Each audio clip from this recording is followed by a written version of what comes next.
Dude, I want you to be as smart as I am. Motherfucker, give me a. Dude, I want you to be as smart as I am. Motherfucker, give me a. Dude, I want you to be as smart as I am. Motherfucker, give me a.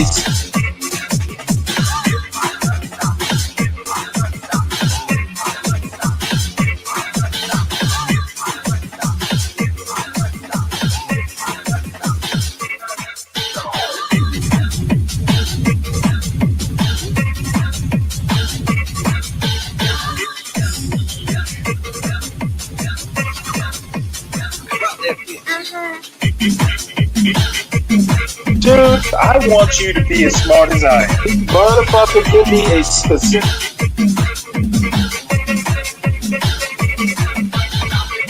Dude, I want you to be as smart as I am. Motherfucker.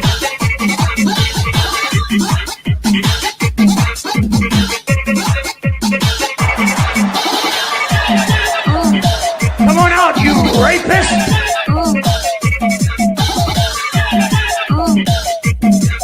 Dude, I want you to be as smart as I am.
Good morning, everybody. That was some national,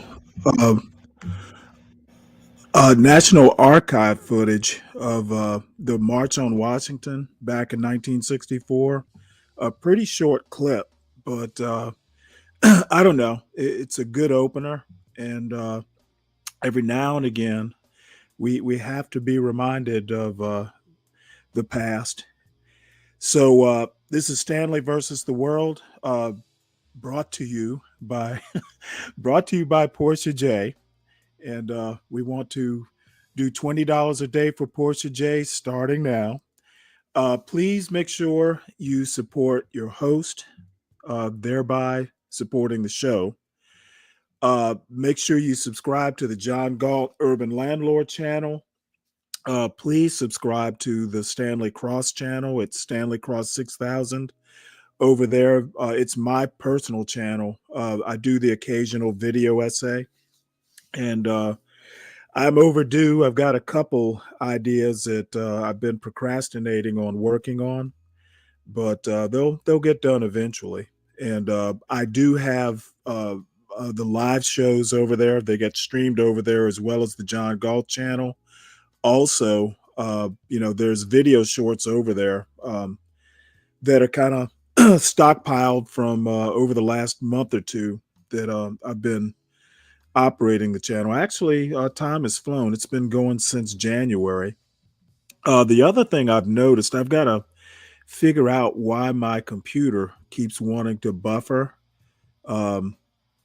It hadn't been doing it up until the other night. I forgot to plug the damn thing in, and it just went completely dead. And it's been acting weird ever since. So, at some point I'll get in there and try and figure it out. Could be that I have so many tabs open on this browser. So I'll get that squared away at some point. The footage that you're looking at right here is live. Well, it's a little bit delayed now, but it's a live feed that I found on YouTube of some satellite. It's just kind of, doing whatever the satellite's tasked to do. And it's got a couple cameras on board. So it streams live footage. And, I'll add that to my collection of walking tours and random cameras throughout the world. But I think it's a pretty cool thing to have. Right now it says it's over the North Pacific. So that's kind of our general conversation view. I've got a bunch of news stories. Of course, towards the end, I've got a couple opinion pieces, kind of editorials. And then if we have time towards the end, if you'll notice the title of the show, Be Brave's show yesterday, many of you are aware. Zhang, the CPU usage per tab, they all look not too bad right now. I might just, I don't ever reboot this computer. I might just wind up doing that after the show. But either that or I'll figure it out. I think part of it is I've got a bunch of YouTube tabs open, and I find that they even use CPU when you have the video pause. There's some sort of, I don't know whether it's a memory leak or just what, but if you leave a tab sitting, eventually it just kind of grabs resources, and that's a problem that I don't understand why. But anyway, we'll figure it out. So Be Brave show yesterday, I grabbed his video, and I'm going to go back and review his review of my show from yesterday because it got totally mangled. I do not know what's up with that, but it's like what I intended, he just totally got wrong. And I don't know whether it's intentional or whether it's just some sort of, I don't know what to think. So I'll deal with that towards the end of the show. Stanley was conceived on the Edmund Pettus Bridge. No, that happened a little bit before I was born. I didn't come around for a couple years. So nope, I was not. So let us sally forth into the first news story, which is Department of Homeland Security revokes parole for hundreds of thousands who entered via the CBP One app. Basically, these are the illegals that have claimed, I believe it's illegals who have claimed asylum. However, because the system is so backed up, they basically are given some sort of parole. Hey, you come back and you report at this date for your asylum hearing, and those are going to be outright revoked. Now, to be honest, this probably should have happened a couple months ago. While they were rounding up criminals, they probably should have done this as a second step, and then instead of going directly after the colleges, There's a picture, and I forgot to actually cover that story yesterday. I got distracted, but Kristi Noem, the Department of Homeland Security secretary, was literally out with ICE agents. She had on an ICE vest, the bulletproof vest, and she was actually out there, on the front lines, rounding up, rounding up people they wanted to deport, which, in my opinion, is unseemly. Um, I, as a former naval officer, yes, there have been some times when I would go, hey, I want to see what my guys are doing. And much against the advice of my chiefs and, senior enlisted. But, I'm like, hey, if my guys are going to do it, I'm not too good to do it. So I understand her spirit, but I wasn't impressed, quite frankly. So there we go. So let's see. I guess I'm going to have to read this. DHS revokes parole for hundreds of thousands who entered via the CBP One app. The move could leave over 900,000 immigrants vulnerable to deportation unless they self-deport, DHS said. And I'm not exactly sure. Hopefully they describe it's some. I'm sure the P stands for parole. So it says here the Trump administration is revoking parole status for immigrants who entered the U.S. via the Biden era CBP One app in a push to get immigrants to voluntarily leave the country. Under federal law, Secretary Kristi Noem, in support of the president, has full authority to revoke parole. This is a quote. Canceling these paroles is a promise kept to the American people to secure our borders and protect national security.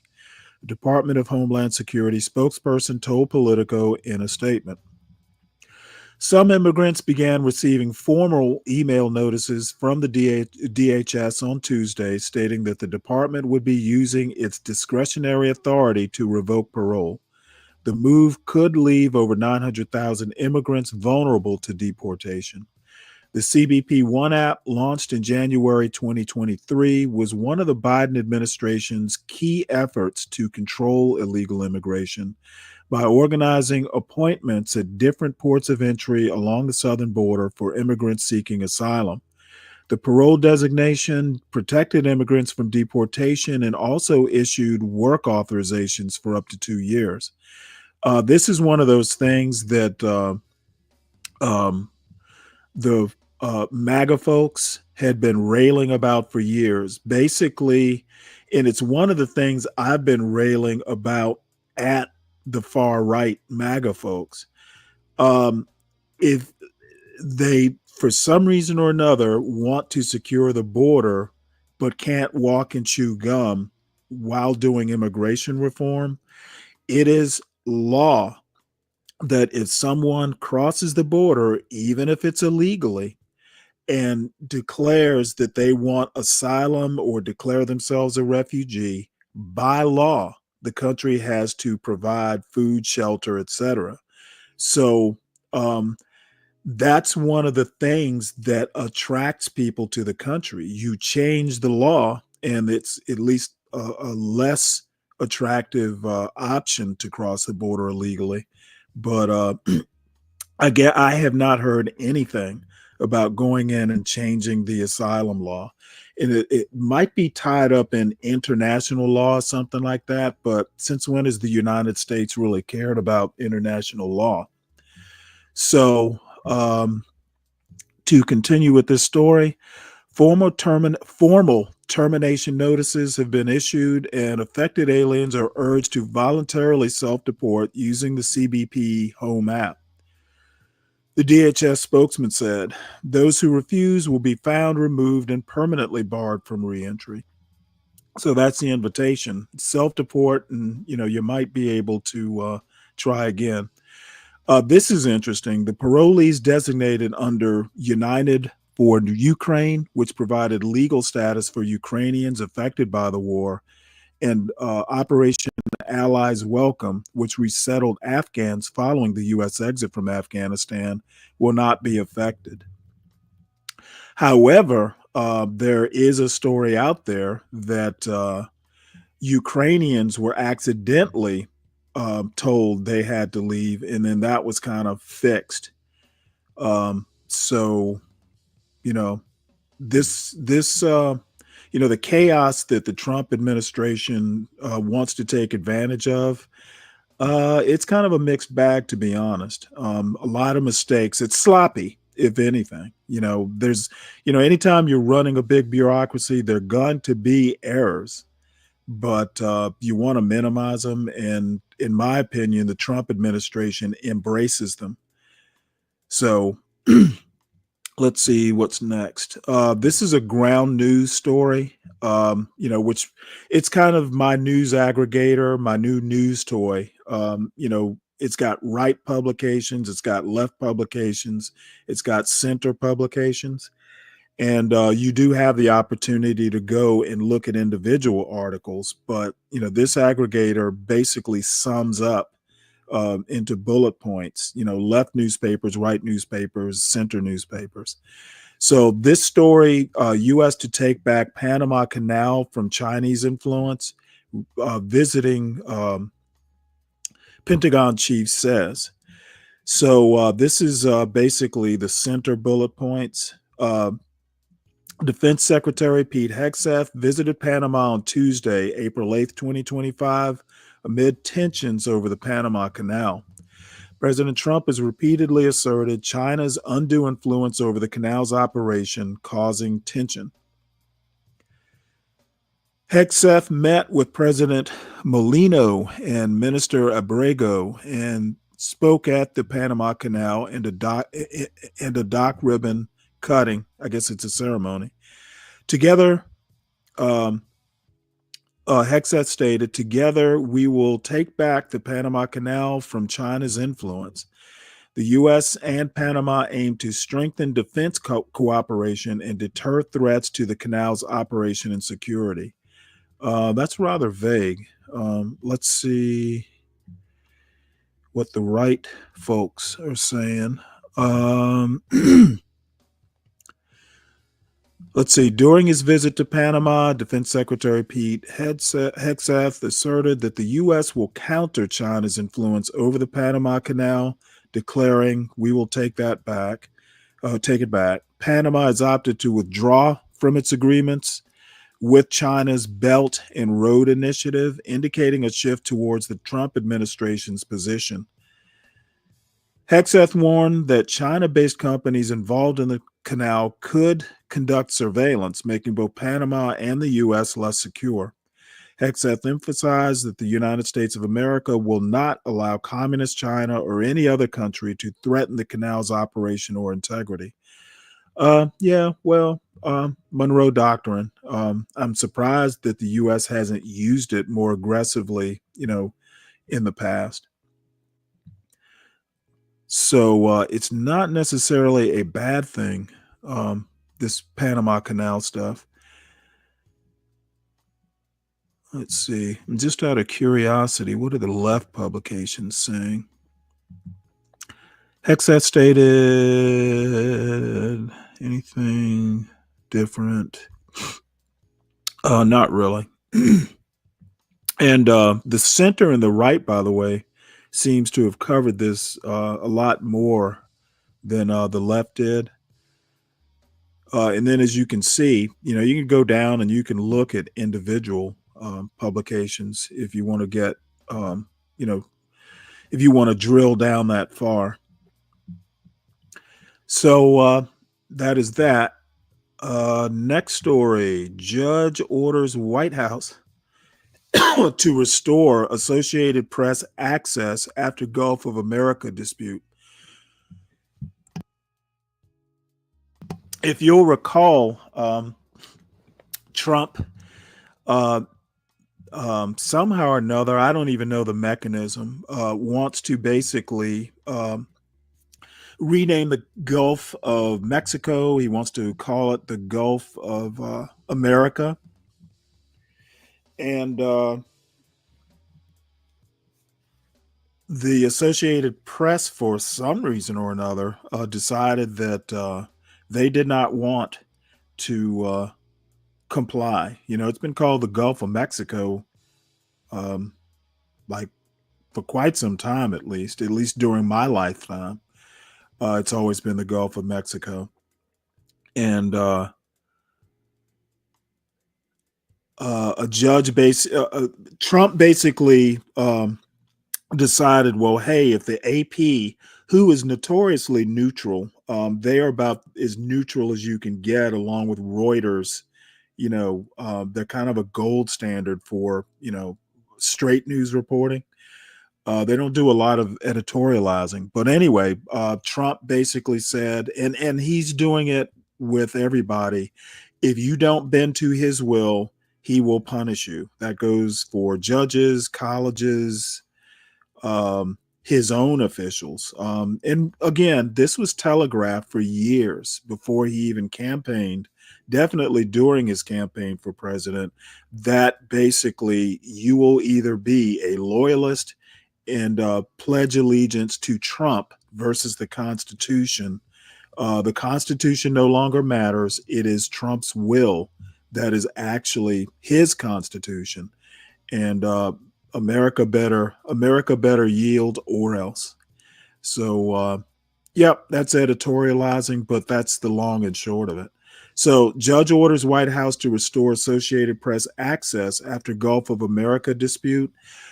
I actually don't expect Trump to honor.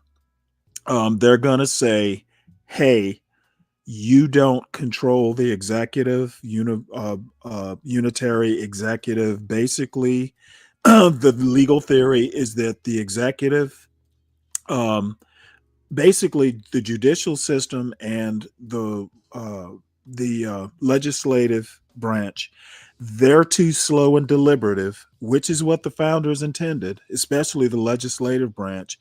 They're too slow. In a modern world, we need basically a rapid reaction branch of the government. It should be the executive because it's basically one person, you know, with a bunch of help. So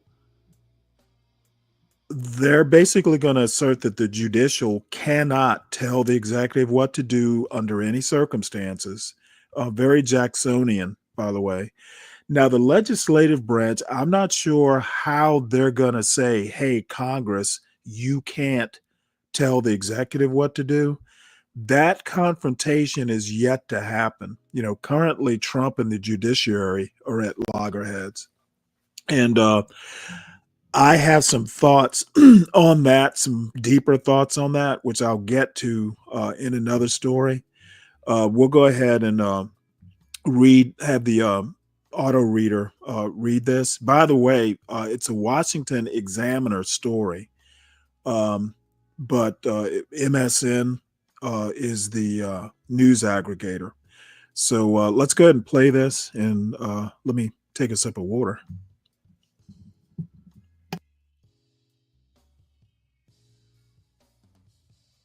A federal judge on Tuesday ordered the White House to restore the Associated Press's access to key presidential events, ruling the Trump administration violated the First Amendment by barring the outlet over its refusal to adopt the name Gulf of America, formerly the Gulf of Mexico. U.S. District Judge Trevor McFadden, a Trump appointee to the D.C. Circuit, said the government cannot deny access to journalists because of their viewpoints, siding with the AP in a 41-page opinion that hammered down on long-standing principles of press freedom. About 2 months ago, President Donald Trump renamed the Gulf of Mexico the Gulf of America, McFadden said. The Associated Press did not follow suit. For that editorial choice, the White House sharply curtailed the AP's access to coveted, tightly controlled media events with the president. The AP now sues the White House Chief of Staff, her communications deputy, and the press secretary. McFadden continued, seeking a preliminary injunction enjoining the government from excluding it because of its viewpoint. Today, the court grants that relief.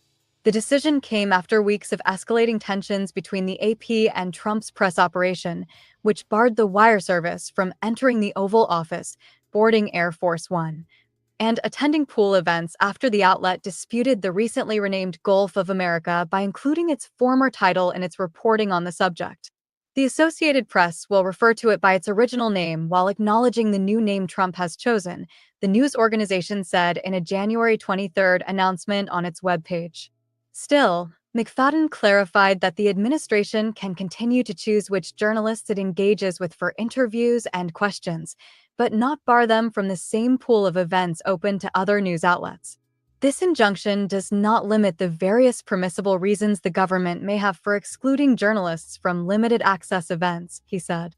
It does not mandate that all eligible journalists, or indeed any journalists at all, be given access to the president or non-public government spaces. It does not prohibit government officials from freely choosing which journalists to sit down with for interviews or which ones' questions they answer. In essence, McFadden's order suggested the White House could bar the AP from press events if it barred all reporters from access. He court simply holds that under the First Amendment, if the government opens its doors to some journalists, be it to the Oval Office, the East Room, or elsewhere, it cannot then shut those doors to other journalists because of their viewpoints. The Constitution requires no less, McFadden said. The decision followed an earlier ruling in February when McFadden initially denied the AP's emergency request for immediate access, but fast-tracked proceedings due to the serious constitutional questions involved. In that ruling, he acknowledged the news outlet's competitive disadvantage, but questioned whether it faced irreparable harm, noting it still had access to press pool notes. Since then, the outlet has maintained a more limited level of access to the White House, such as attending press briefings. The AP's lawsuit names 3 Trump aides, including Press Secretary Caroline Leavitt, Chief of Staff Susan Wiles, and Deputy Chief of Staff Taylor Budowich, alleging violations of both First and Fifth Amendment protections.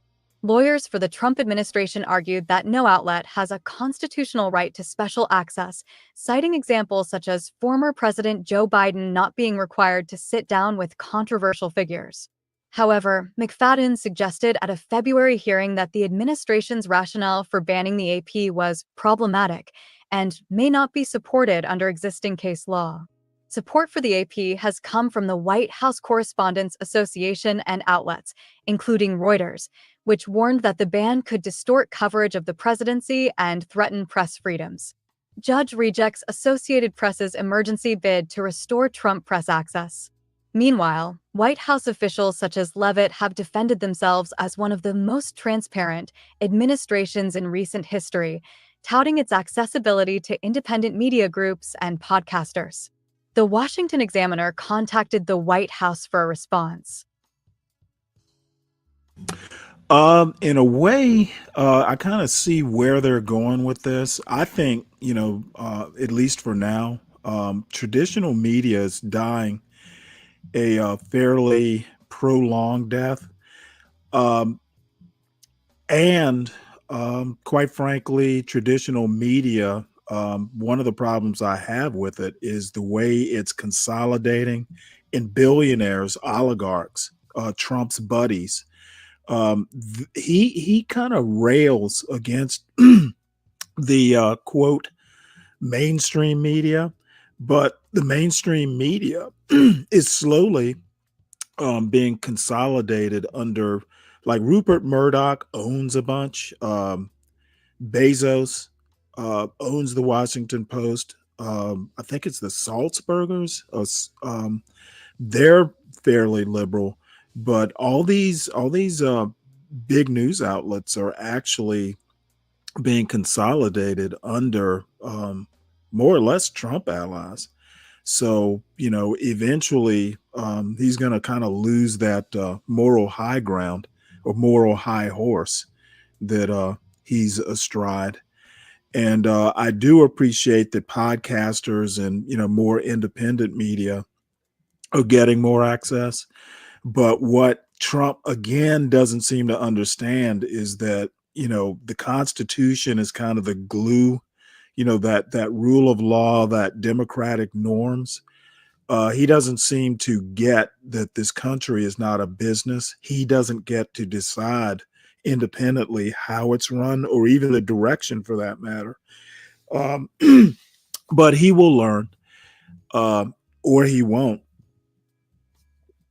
But that is that. It's going to be interesting to see if he actually follows that. I would be disappointed if he doesn't basically go, nope, make me allow the AP, which is just going to be, one more thing for me to go, I told you so. We've got a president who does not respect the Constitution. And when freedom of speech, the government cannot curtail freedom of access to speech for that matter, or to speech for that matter. And that is the true definition of censorship. I won't put the cart before the horse, but I fully expect Trump to defy this. I'll almost be disappointed if he doesn't. Assholes are going to be asses. So, Clue, that Soros bullshit. You can just, that's passe. That's like talking, that's like as soon as you criticize Trump, Biden's name comes up. It's all bullshit and it doesn't work with me. You can keep that shit in the chat. Don't bring it up here if you decide to come up here. And I'm not going to encourage that. Next story, Trump's assault against elite colleges continues. He will be freezing $1 billion for Cornell. I guess it's research money, and almost $1 billion for Northwestern. The funding pause amid civil rights investigations into both universities sharply escalates the Trump administration's campaign against elite colleges. Yeah, he's pretty much completing, a decades-long campaign against elite colleges and just education in general. The right, and MAGA in particular, is anti-intellectual. They want patriotic education, which in my opinion is just propagandistic or just basically indoctrination. There's a story I have coming up, about 10 stories down the line that kind of backs up this point. These guys want to basically go in and censor or control how history in particular is taught, all for the sake of, they don't want, kids' feelings to be hurt, like education hurts. Kind of sad in a way, but it all comes out in the wash. They'll go too far, which is what, extremists do. And MAGA, make no mistake, in my opinion, is an extremist movement. Let's see what is next. This kind of adds on to the story I just looked at. Trump administration ends $4 million in funding to Princeton's climate-related programs. So apparently Princeton's doing some sort of research into. Can you mute up until you're ready to talk, Solid Snake, or do I? Am I making noise? Yeah, you're opening something. I don't know whether it's a beer can or just what my that bad. is. My bad. Trump administration ends $4 million in funding to Princeton's climate-related programs. Let's see.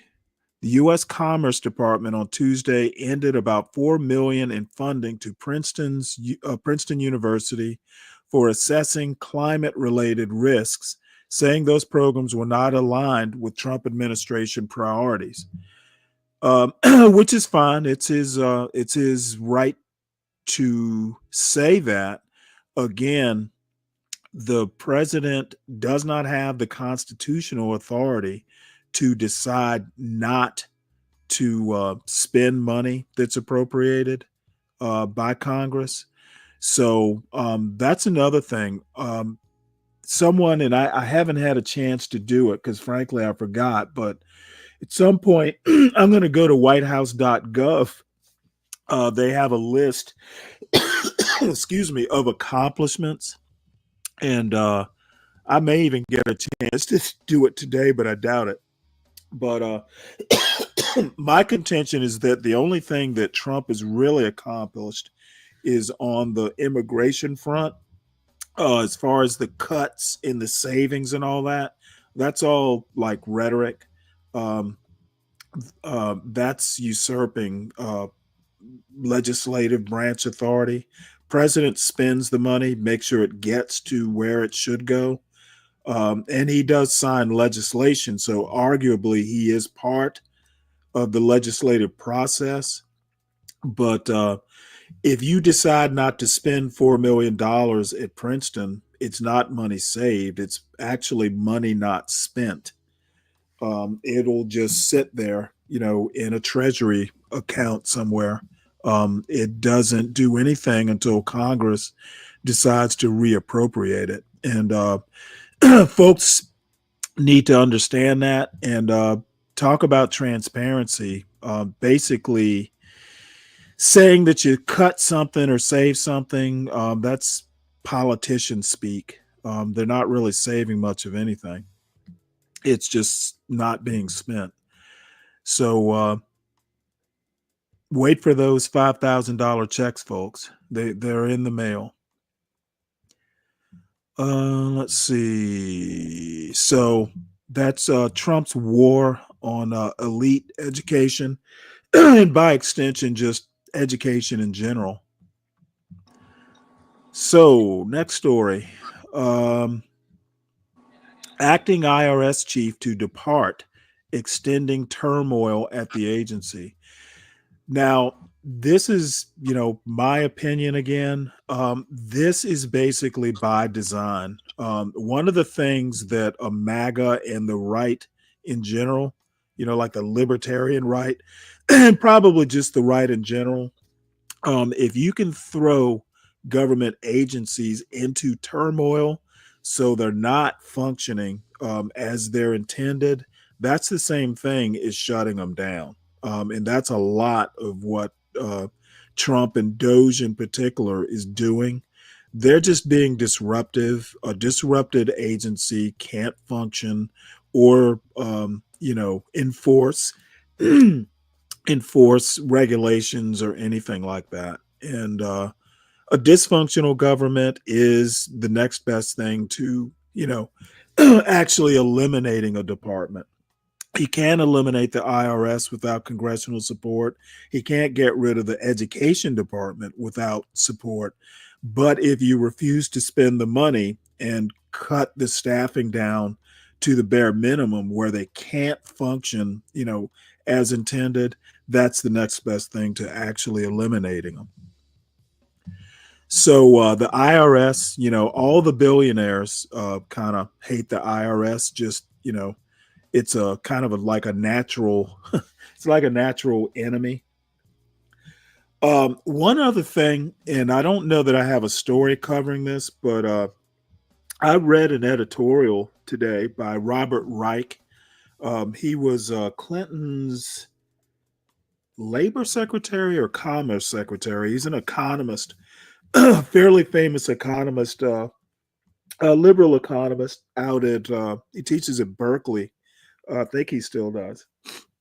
But his theory is that, one of the reasons that, Trump is okay with, markets basically tanking, he's thinking that, the oligarchs are basically, Trump is basically creating a buying opportunity for, the people, the oligarchs who can afford this stuff. You buy it cheap, and then, once the markets recover and things start heading back into a positive direction, that's basically generating profits.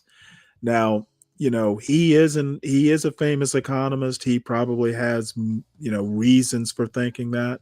I just found it, if there's going to be conspiracy theories, this one is as good as any. Basically, the markets tanking is by design, and who knows? Could be. Sounds plausible. I agree. So I agree. anyway, this story here, the IRS chief to depart, extending turmoil at agency. Uh, what are you saying, Solid Snake? Oh no, I was just saying I agree with you. Do I got a lag? Because I'm on my iPhone, and I want to I know if don't it's think you do. okay. Because you moving pretty smoothly through this, and you ain't asking me nothing. Like I ain't got nothing to say. I don't appreciate that, Stanley. I don't appreciate Okay, it at well all. we'll get to you at some point, but What day, Stanley? It ain't like I can remember.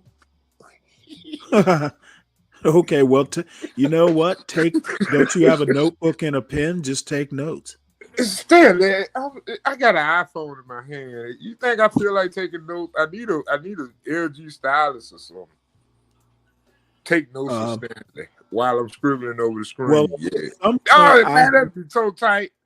I'm gonna give you one of those stylos, the Motorola. I'm gonna get that styluses, Motorola. yep. Well, I mean, paper and pen is pretty cheap. Yeah, but you already got a phone in your hand, and it got that little thing that you just pick down at the You know bottom. what? Let me take a quick diversion here to show you something. If I can, I I want to talk about this story though. That was a good story. I read it earlier. I read it early when I got off work. which story is this? The IRS chief. I was like, wow, who did that story? The Well, I think the conservative did temporary one. chief is a Trump. Maybe he's not a Trump appointee, but I wanted to show you something. Speaking of taking notes, this is something I did for my son years ago. If I can find it.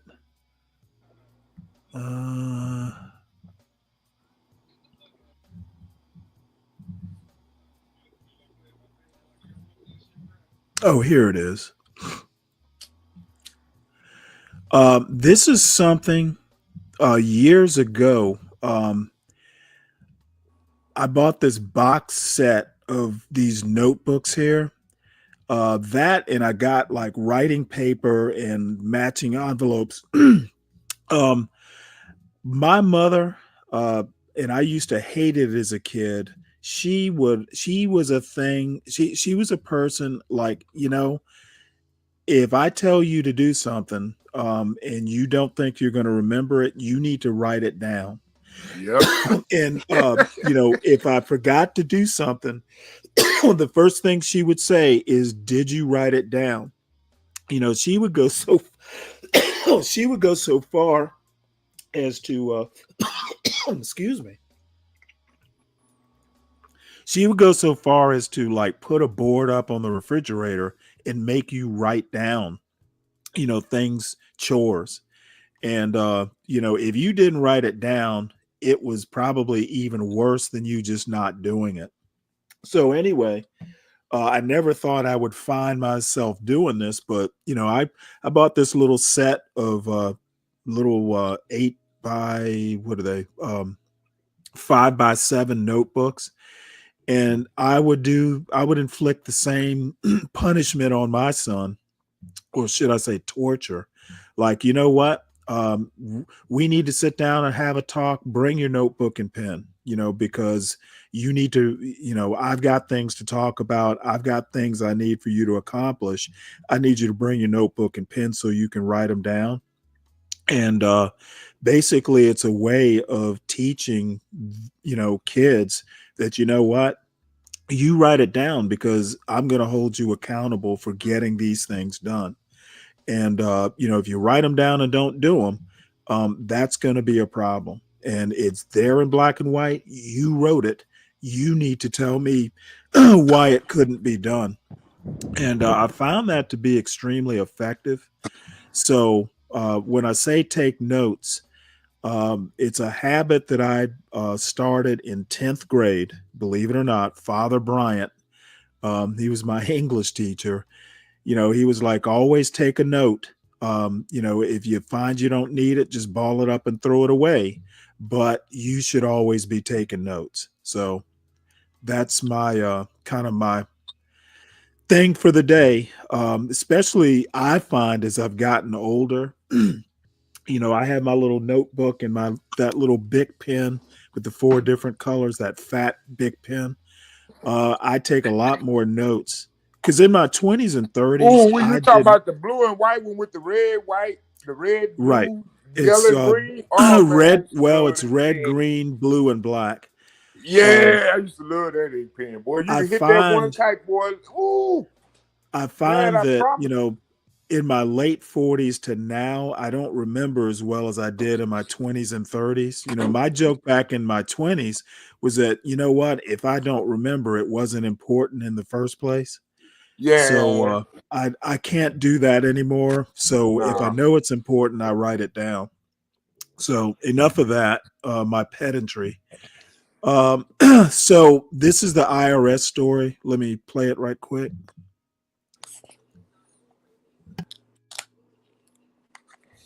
Washington, acting IRS Commissioner Melanie Krause plans to leave the agency soon, said people familiar with her decision, extending an extraordinary period of turmoil at the Internal Revenue Service as the Trump administration shrinks and reshapes the agency. The development comes a week before the individual income tax filing deadline in the IRS's busiest time of year. The move happened right after an unusual data sharing agreement between the IRS and immigration authorities became official, a step that required weeks of negotiations as agency attorneys tried to structure the deal to avoid violating taxpayer privacy laws. Krause took a deferred resignation offer available to many federal employees and is expected to depart the government April 28th. She is concerned about the consequences of recent Trump administration decisions about the IRS and doesn't think she can affect those decisions, one of the people said. Krause will become the third IRS chief to exit this year, and her replacement would be the agency's fourth leader in 4 months. Danny Werfel, who had been nominated and confirmed to the job under President Joe Biden, left on Inauguration Day. His successor, longtime agency official Douglas O'Donnell, exited in late February. President Trump has nominated Billy Long to run the IRS, but he hasn't yet had a Senate confirmation hearing. Other IRS executives, including Chief Financial Officer Teresa Hunter and Chief Privacy Officer Kathleen Walters, are leaving the government or planning to leave, the people familiar with the matter said. Mike Wetclow, the Chief Risk Officer, is also leaving the IRS.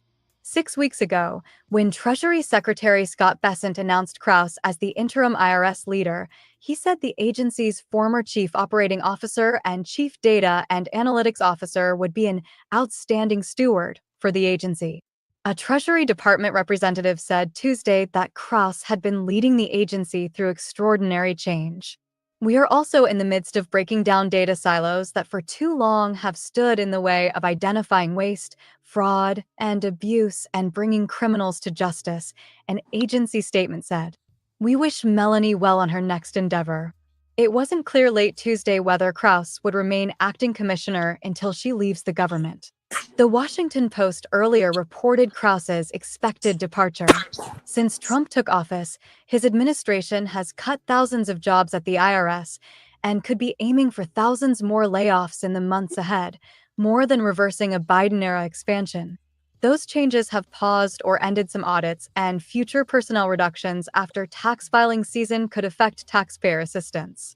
The Trump administration has paused some information technology contracts and is pursuing a rethinking of the agency's modernization efforts, contending that the IRS has been too reliant on outside contractors and can accomplish some of its aims much more cheaply. The Trump administration also has moved to use IRS data to help authorities locate people who have violated criminal immigration laws. On Monday, Bessent and Homeland Security Secretary Kristi Noem signed an agreement allowing data sharing between the IRS and immigration and customs enforcement officials. The agreement, disclosed in partially redacted form in court filings, would let the IRS give IC certain address information. Taxpayer privacy law generally prohibits the IRS from sharing taxpayer data. It's bedrock belief at the IRS, said Lawrence Gibbs, who was IRS commissioner in the 1980s. This is what encourages taxpayers to tell you their private and confidential information. The taxpayer privacy law does contain limited exceptions, including one for criminal investigations when agencies request information about specific people. For years, the IRS has been encouraging people living and working illegally in the U.S. to file tax returns and comply with the tax law, promising not to share that information with immigration authorities. The idea was to encourage tax compliance, and those taxpayers use special identification numbers that aren't Social Security numbers. Using immigrants' tax data against them should send chills down the spine of every U.S. taxpayer who disagrees with this administration, said Lisa Gilbert, co-president of Public Citizen, which is representing immigration groups suing over the potential disclosures. Undermining the legal protections for sensitive taxpayer information is dangerous, and Krause's resignation signals the severity of this unconscionable move by the Trump administration. Administration officials said it was important to use the government's data to enforce the laws, and they said the agreement complied with the law. They highlighted that the taxpayer privacy statute has an explicit exception for the IRS to provide information for certain criminal proceedings. Willfully refusing to leave the U.S. after receiving a removal order is a crime. Under President Trump's leadership, the government is finally doing what it should have all along, sharing information across the federal government to solve problems, said DHS Assistant Secretary Tricia McLaughlin.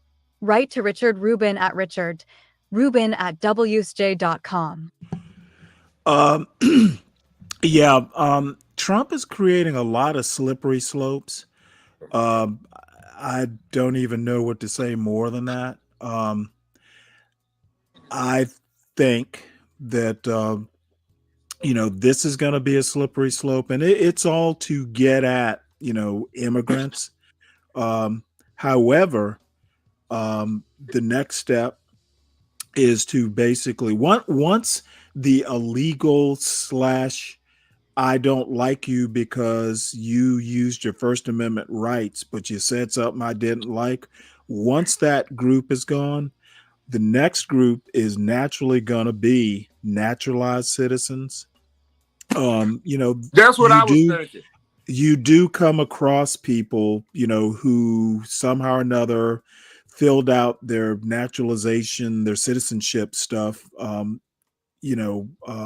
think the most common, because a few months ago, there are actually attorneys who handle the naturalization process. And if someone, for instance, lies about, a criminal record in their country of origin, that's grounds to revoke citizenship. I predict what's going to happen is naturalized citizens, especially recent naturalized citizens who exercise their free speech. Now it's going to be harder to do because courts will, defend free speech. At least I think they will.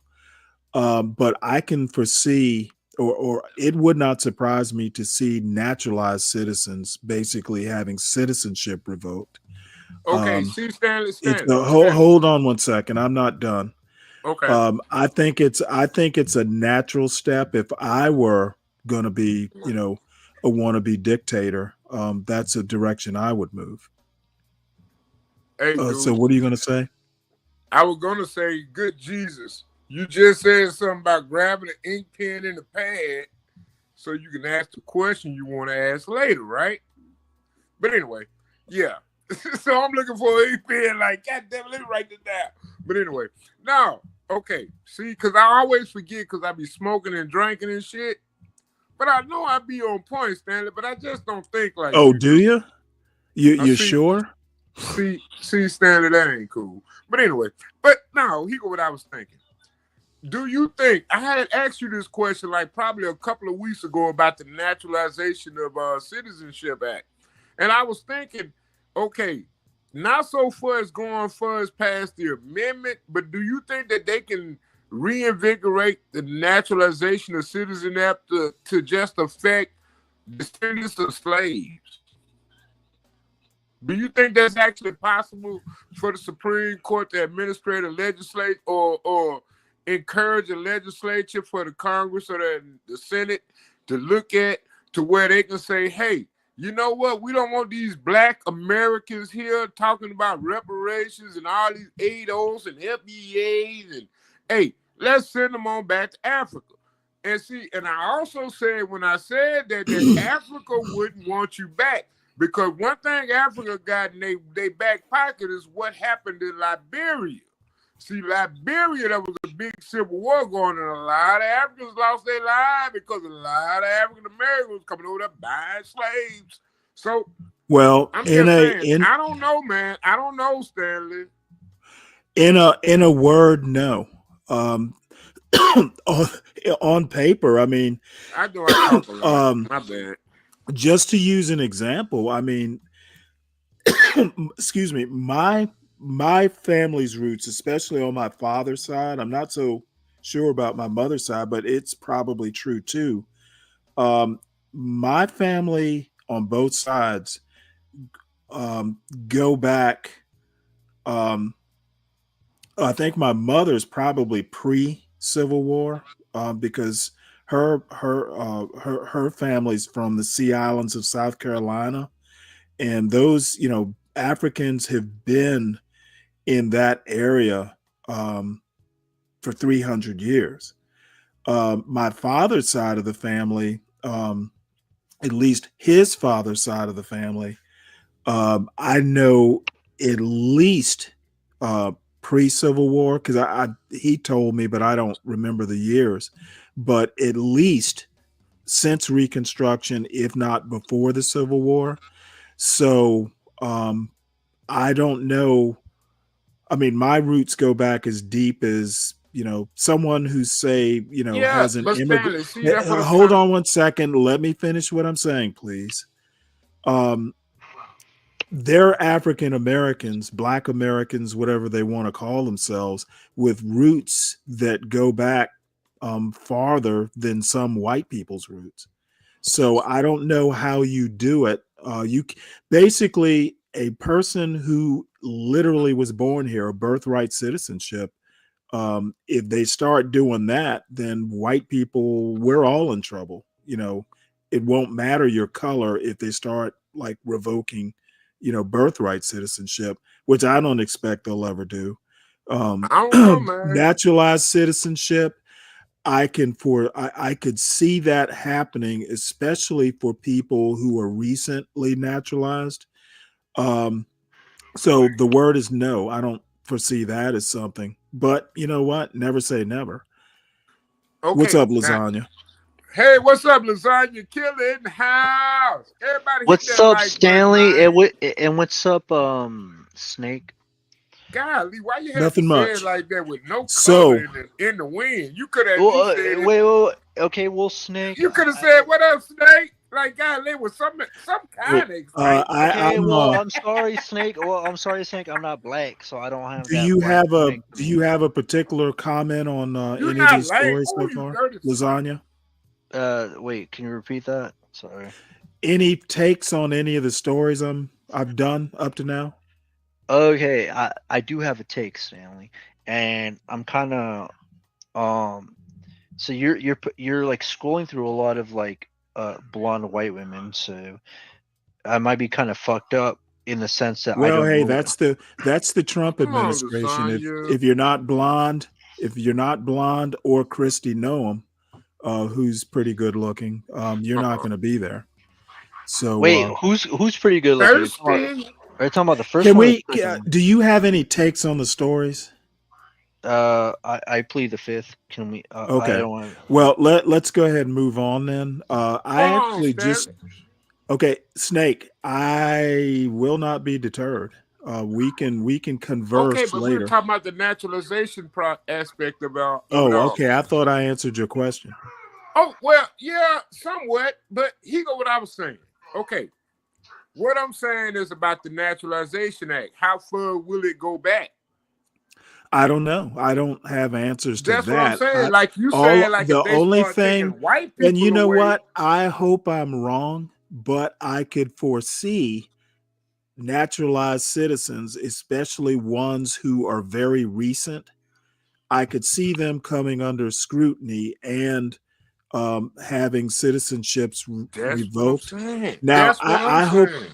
I hope I'm wrong, but it would not surprise me. That's what I'm saying. Yeah, see, and that's what I'm saying. Like, think about it. When they invaded the Social Security Administration and they stole everybody's Social Security numbers, Who is they? but Who did the stealing? well, the deep state. That's all I'm gonna say right now. Okay, I don't. You know Okay, what? but I Let's have this stop. running Oh, theory, whoa, whoa, Stanley. whoa, whoa! Let's stop right there. I'm not getting into deep state because I think that's conspiracy theory. The So you administrative think state you think you exists. There is not a deep, dark, deep state. That's Be Brave level conspiracy theory, well, and no, it's not, because Be Brave I don't want don't to in he whoa don't even want I to hear. don't indulge I don't indulge that foolishness. Take it Well, somewhere no, else. no, Stanley. Wait a minute now, Okay, Stanley. yes, Solid Snake. You heard what I said. I understand you don't. Okay, Okay, I well, if you understand that. understand that, how about go ahead and table it for someone who will entertain that stuff? You gonna subscribe to my channel? I am literally being polite for now. Well, I'm just I saying, but don't you gonna I subscribe to my don't channel? subscribe to that. I do not I don't ascribe or subscribe to that deep state foolishness. It's not a deep fake I don't foolishness. even want to go down that rabbit hole. Yo, I Snake. do. Deep Snake is fake though. That is fake. I'm gonna have to agree with Stanley, even though I don't like agreeing with Stanley. He is right about this. The Deep Snake is fake. Good. Well, I Okay, thank yeah, you for your okay. I support. didn't say the Can we deep move state was on to this real. story now? This kind of surprised me. I just discovered this a few minutes ago. Carolyn Levitt, Trump's press secretary, takes swipe at Amy Coney Barrett betrayal. I wasn't aware that she had betrayed anybody. So let me listen to Stanley, this right quick. It's can we just get a a couple can we get minutes. a full body pic of her? Ooh. You have a thing. You have a thing for 50-year-old Supreme Court justices. Hell yeah, she look good now, Stanley. Come on Yep. now, stop Yeah. it. Okay. Well, you can Stop it. keep that. You can keep it in your pants. Let's go ahead and play this We're story. not doing all that. The White Amy House took a Coney veiled is dig at Amy Supreme Coney Court pretty hot. Justice Amy Can Coney we hear Barrett this, please? after she sided with liberals to oppose Donald Trump's deportation flights to El Salvador. Press Secretary Caroline Levitt called the 5-4 SCOTUS decision to allow the administration to resume the deportations a massive legal victory. But she added, "Certainly, we wish this was a 9-0 decision because we firmly believe that the president was well within his constitutional authority." The Supreme Court made that very clear last night, and they put Judge Boasberg in his place, she added. Levitt didn't mention Coney Barrett by name, but she made it clear that Trump wasn't happy with her decision to split with her conservative colleagues on the panel. "We called on the Supreme Court to rein in these judges who are acting as judicial activists and not real arbiters of the truth and the law, and that's exactly what we saw the Supreme Court do yesterday," Levitt added in another pointed remark about the decision. She said the ruling would allow the administration to keep removing foreign terrorist invaders using the Alien Enemies Act. Levitt called the tight decision a smackdown to James Boasberg, the judge who called a halt to the deportation flights amid questions over their legality. Levitt branded him a rogue, low-level district court judge who has relentlessly tried to prevent President Trump from using his constitutional powers as head of the executive branch and as commander-in-chief. She added that the highest court in the land backed the administration and thanked them for protecting the Constitution. Despite Levitt's What up, claims of a Charles? Supreme Court victory, the ruling came with an important caveat. Hey. Any alleged gang members who are detained must be given a chance to seek judicial review before they are deported. Read more at the Daily Beast. Okay. Well, the problem is that's all hype. They did not win a massive legal victory. Basically, the flights and the due process stuff, it's still in the courts. Okay. The only thing they're saying, I think the only thing they're saying is that this one guy, and actually that was yesterday, Well, the two issues with these flights to El Salvador, the Alien and Sedition Act, what they're saying is that, hey, you can do it if you have actual evidence. They're flying people down there without proving that they are enemies. Okay, the president reading the Alien and Enemies Act, the president can't. I guess he can say, hey, this group of people I deem as dangerous, but during a wartime, during war with a declared war, it's easy, to say, hey, or easier that, hey, we're at war with Japan. I declare all, citizens who are Japanese. Now, racist, yes, but it has worked. It worked during the World War II. The problem is we are not at war. Okay, we are not at war with El Salvador. We are not at war with Venezuela. You can't just be picking people up without some form of due process, even if there's an Alien and Enemies Act in place. And what they don't understand is what they didn't say is this is still in the courts. At bottom, Trump has a problem with district courts being able to make nationwide injunctions. That's really what they're winning. That's the war they're winning. Wait, and it happened. No. Don't interrupt. The same thing happened today with Justice Roberts, basically saying that one guy that they picked up, sent him to El Salvador, which is his home country, but they did it without any shred of evidence that he'd committed no crimes in El Salvador, no crimes in the United States, had a wife and kids who were U.S. citizens, had a job, and they just picked him up and sent him down. Exactly. He had actually, God damn it, Snake, do not interrupt. Snake, don't interrupt. Or basically, he will eat your asshole. Basically, all they're winning is, and I think they're going to win this eventually, but it's going to come back and it's going to boomerang when Democrats get back in power, and at this rate, they will. No. Everybody has a problem with a federal district judge basically doing nationwide injunctions.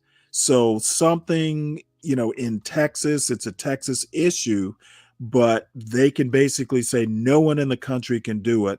Trump is having a real problem with that. That's what the Supreme Court is supporting. I foresee that they're going to take power away from the district courts. They're going to neuter the ability to do these nationwide injunctions. The Alien and Enemies Act stuff, it still needs to be adjudicated.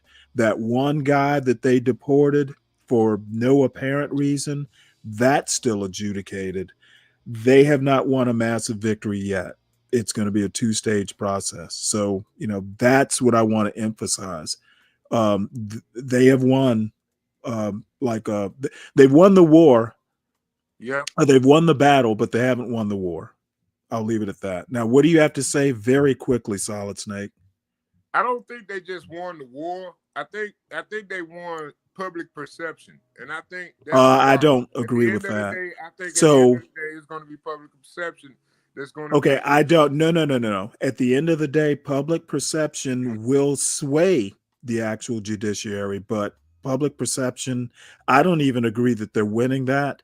And if you go to the polls, you will see that tide is kind of turning. So, we'll wait and see. I'm not saying you're totally wrong, but I don't agree with you on that point. Lasagna, anything? No. Okay, Tom, how you doing? Good to see you. Ain't it though? I'm doing fine. How you doing? Pretty good. I actually got rest. Yeah, I'm gonna have to do that here shortly. Yeah, obviously, because old people need rest. You both need to die. Like, for real. Oh, It come on. was a good show you had last night. I really actually enjoyed awesome seeing show. Virgo up there. It was depending on how you look at it, it was either what do they call it when was it a cross episode, when two shows in the same universe, they some Crossover. characters from one show, I forget, there's a term for it. Crossover. So it was a crossover episode of of Let Me Tell You About. It was fun. I enjoyed it. Yeah, So Yes, let that's us move gonna be on. your biggest hit right there, man. Rodney Dangerfield. I know it's gonna be a slow creeper, but I promise you, your numbers gonna go up within the next maybe 3 months. Just look at your statistics, man. I be trying to get that advertised. That Rodney Dangerfield, that Richard Pryor, and the one you got coming up, because that's the one. I don't know the Well, woman's today's name, but I'm today's still, show. yeah, the one that's coming up today.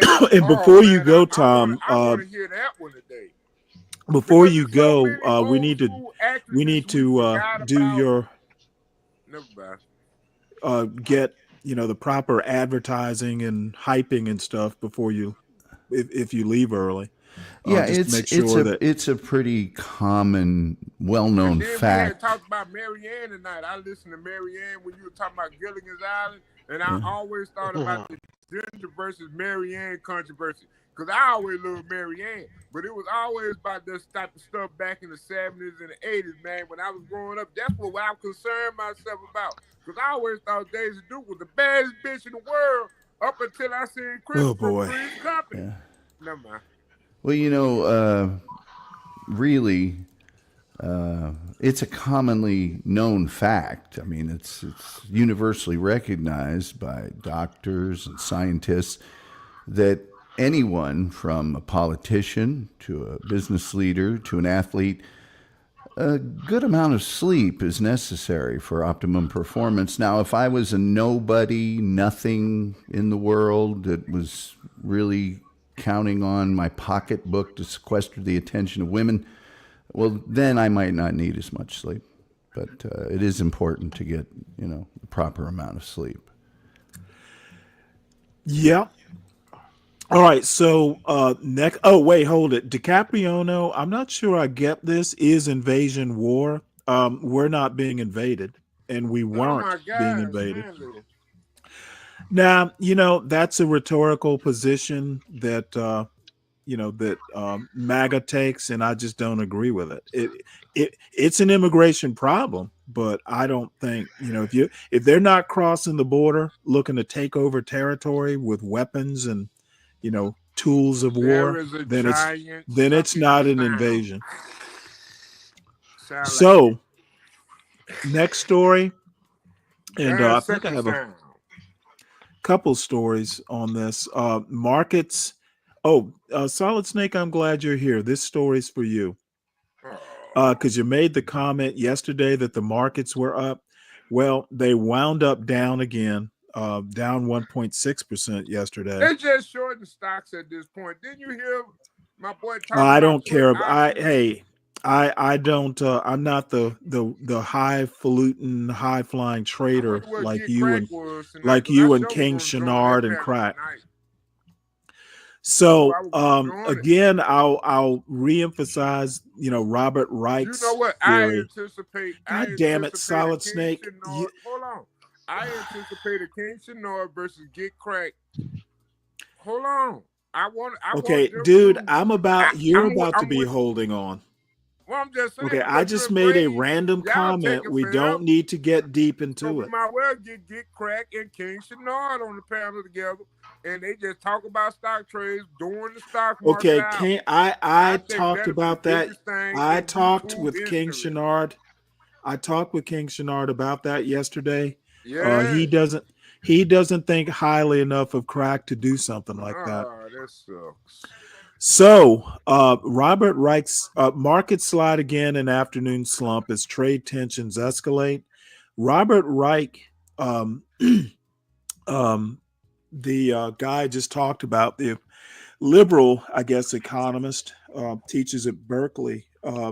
His theory is that this is a planned uh, thing, basically tanking the markets to make stuff cheap, so billionaires can go and do their shopping, at a discount, and then once things ease up and markets get adjusted, they will ride these stocks back up, for profit.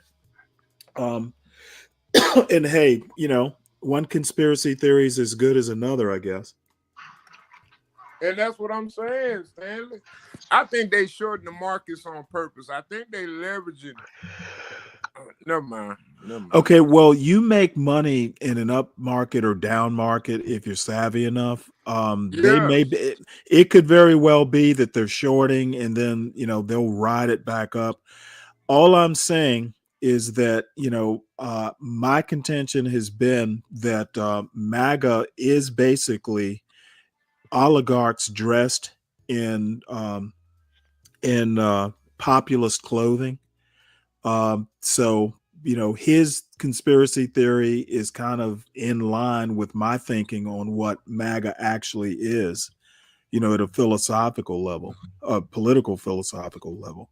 So anyway, I don't want to get too deep into this, but the markets are still. Hold on, can I ask Tom? Actually, I saw something really interesting, and I should have saved it, but there was a little short. As a matter of fact, you know what? Let me see. Can I find it? There was a little short.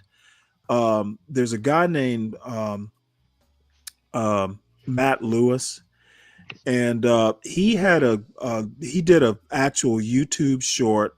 He did a show with some economist guy talking about why the markets have reacted so negatively. His reasoning was that the markets, and he's some sort of analyst, prognosticator of some sort. His contention is that they knew that Trump was going to do tariffs because he'd been talking about it on the campaign trail last year. But they did not know he was going to go this far. That's why the markets are kind of reacting the way they are. They knew he was going to do it. They didn't think he was going to have the balls to take it that far. Let me see, can I find it? If I can't, that's fine. Oh, there it is. But Tom. Hey, Tom, remember that movie Pretty Woman, right? Yes.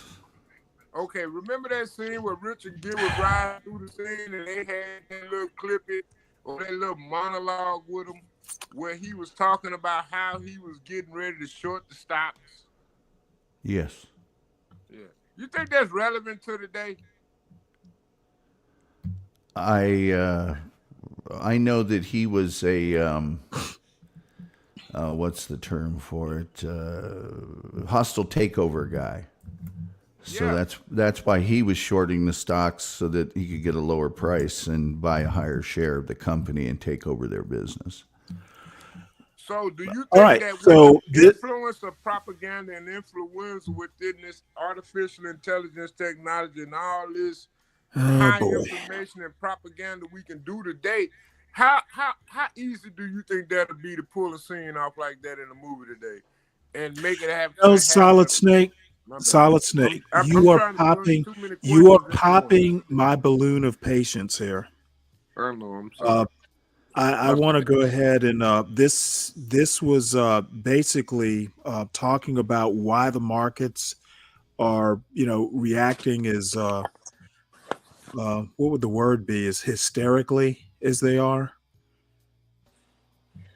The market's freaked out is because if you're a dork like me and you get all the investment bank newsletters and the, from the big guys like Goldman and JP Morgan and the rest, markets are all about expectations, right? What's going to happen in the future for a specific company or for a market. And most of these guys just did not have this last volley of tariffs in any of their scenarios, not in their base case scenario, but in any of their scenarios. And you're now seeing market bulls, investment banks basically saying, yeah, we got this wrong.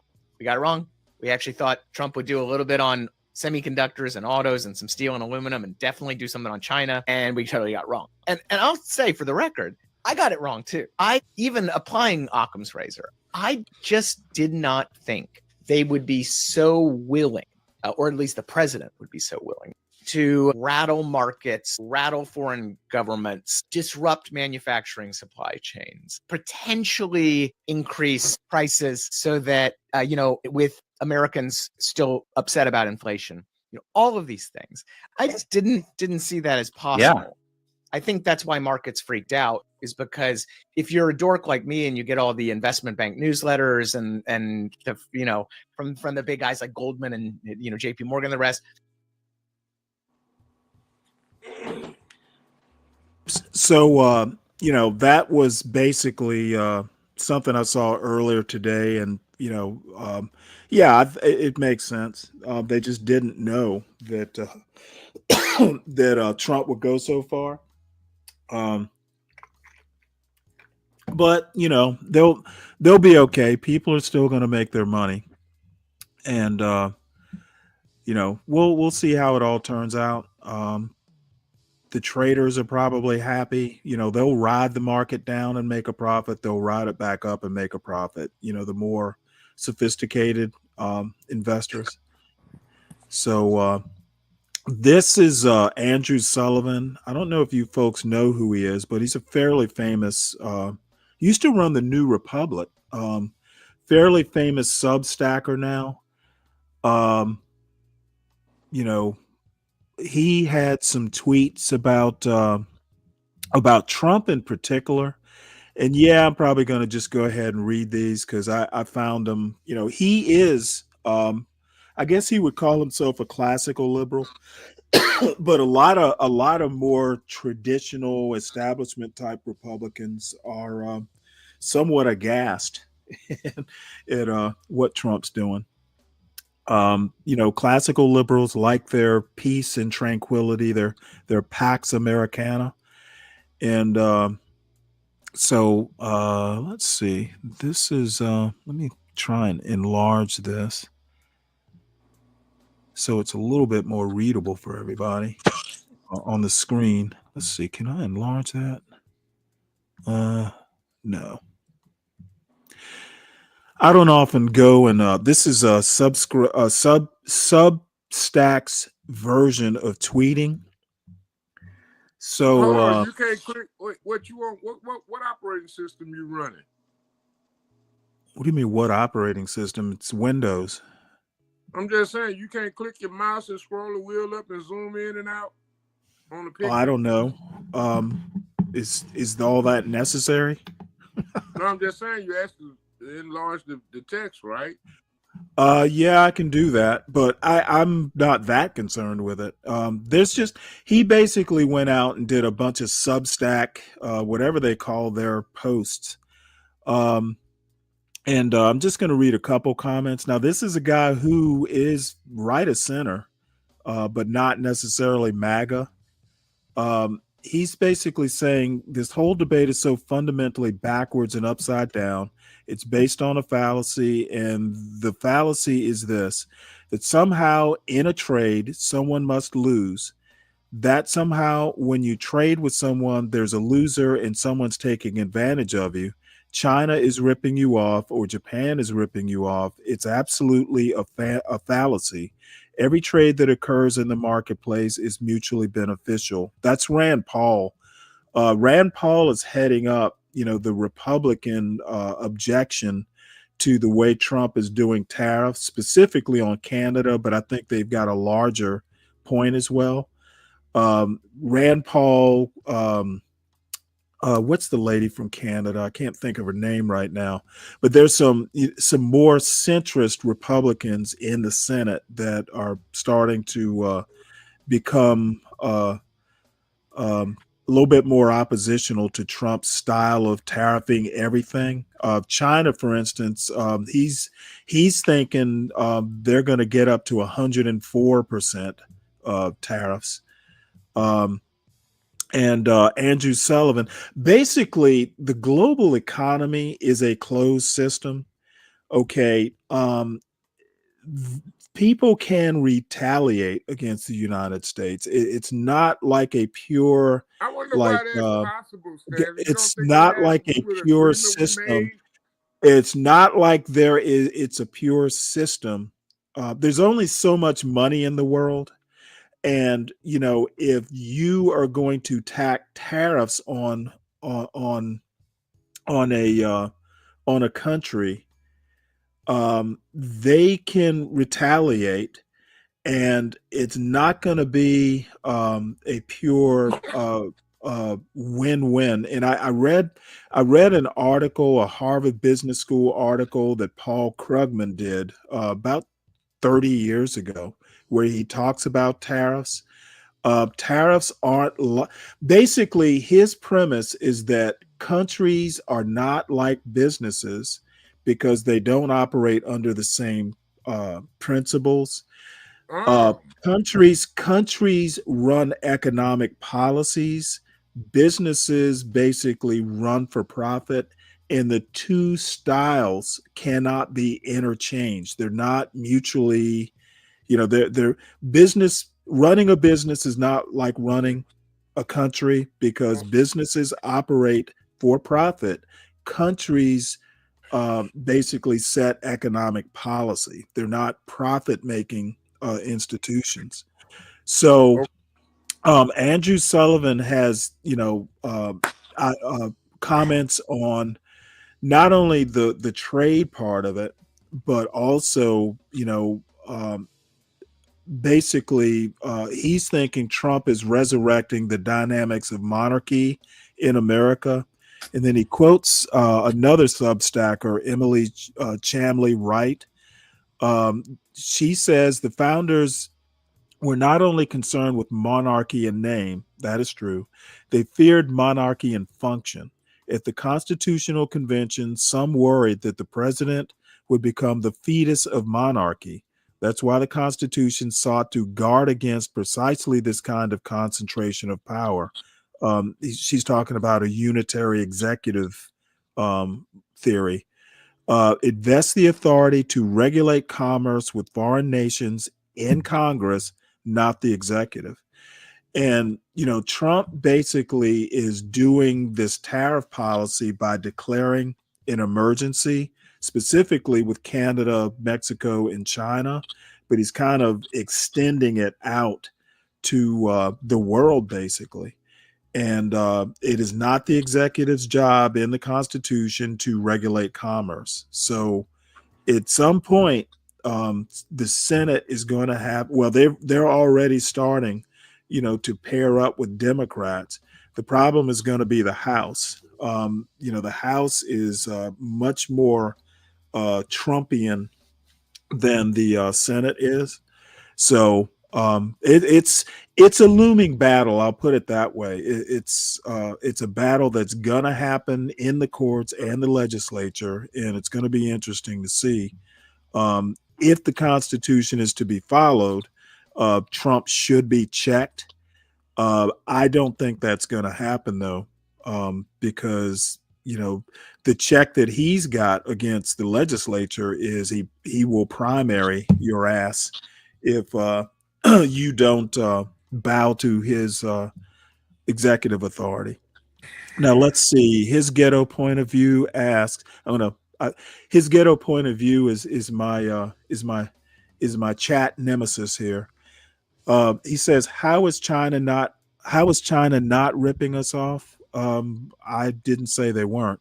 Did you not hear Nancy Pelosi speak about this in the early 2000s? No, I don't remember what she said in the early 2000s. Remind me. God. Saying Trump exact words during Obama and Clinton's administration. Who cares? Where was all this complaining? That's whataboutism. Ghetto, you are the prince of whataboutism.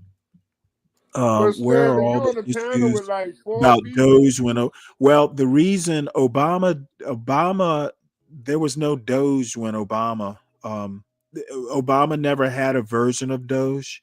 That is bullshit. If you do your homework, you will know that there was no Doge or any version of Doge under Obama. So I don't even want to. That's like, I don't know where you get that from. John tried that bullshit, and I shot him down. You'll be the second bird I get with one stone if you keep up that foolishness. Any thoughts on this trade stuff, tariff stuff? I'm sorry.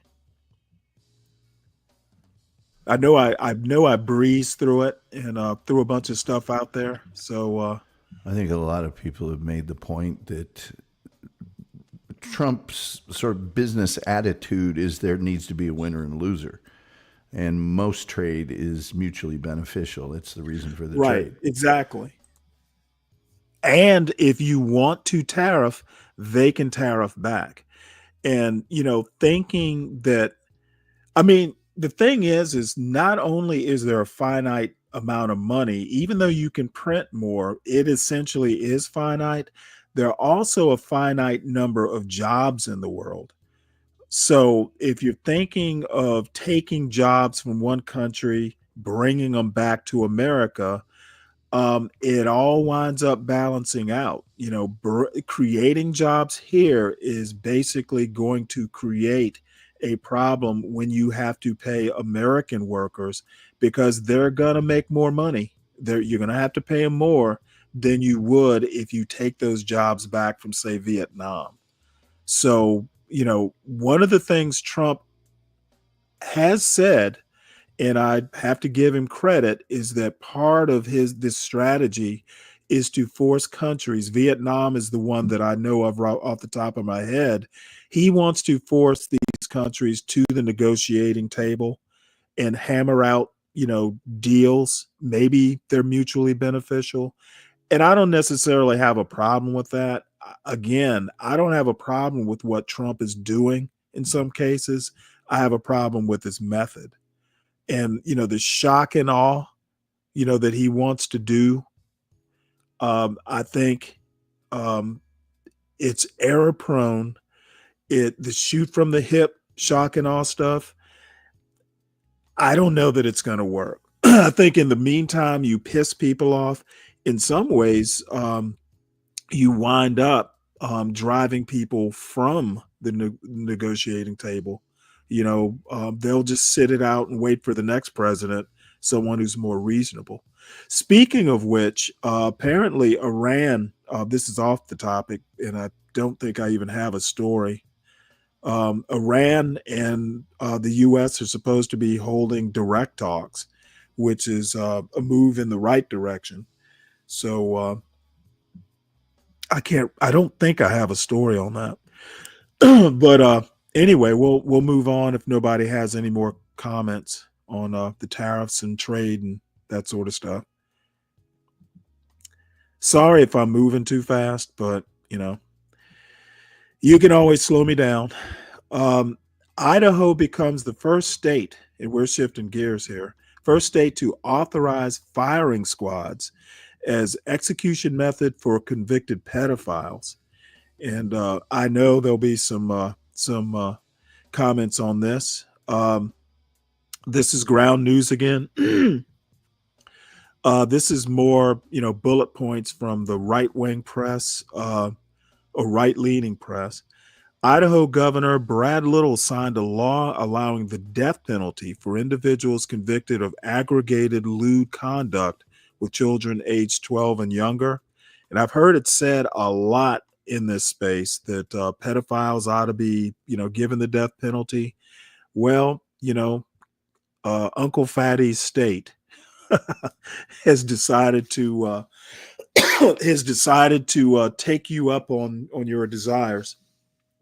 The law requires prosecutors to prove specific factors to seek the death penalty. Brad Little stated that sexual abuse of children requires the highest punishment, emphasizing that such crimes devastate victims and families. I don't disagree with that.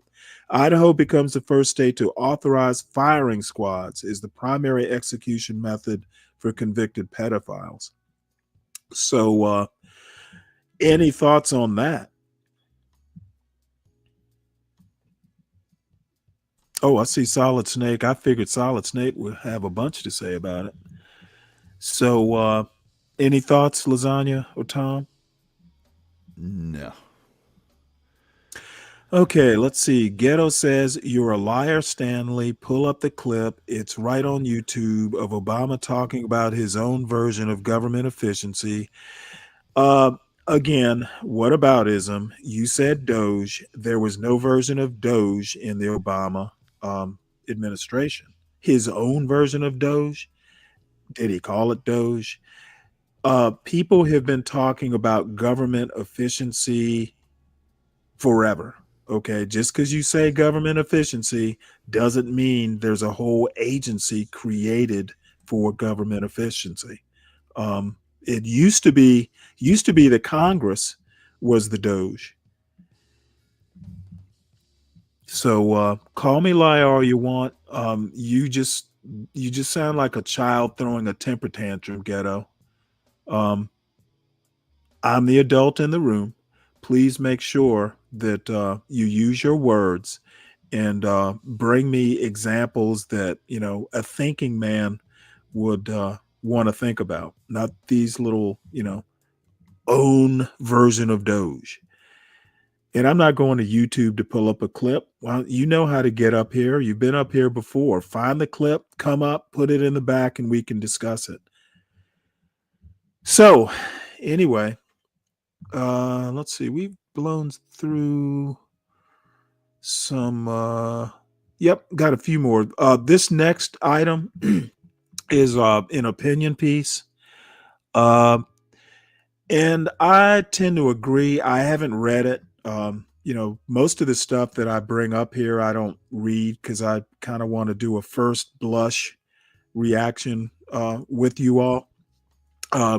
This is titled, it's Matt Johnson, a Substack site called Persuasion. This is called Authoritarianism Without Ideology. Let's listen to it. I'm not sure that Trump doesn't have an ideology. America First seems as much an ideology as anything. So let's hear what he has to say.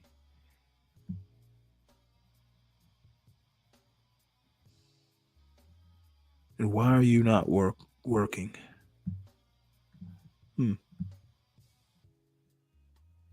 I've had all kinds of trouble with these Substack readers.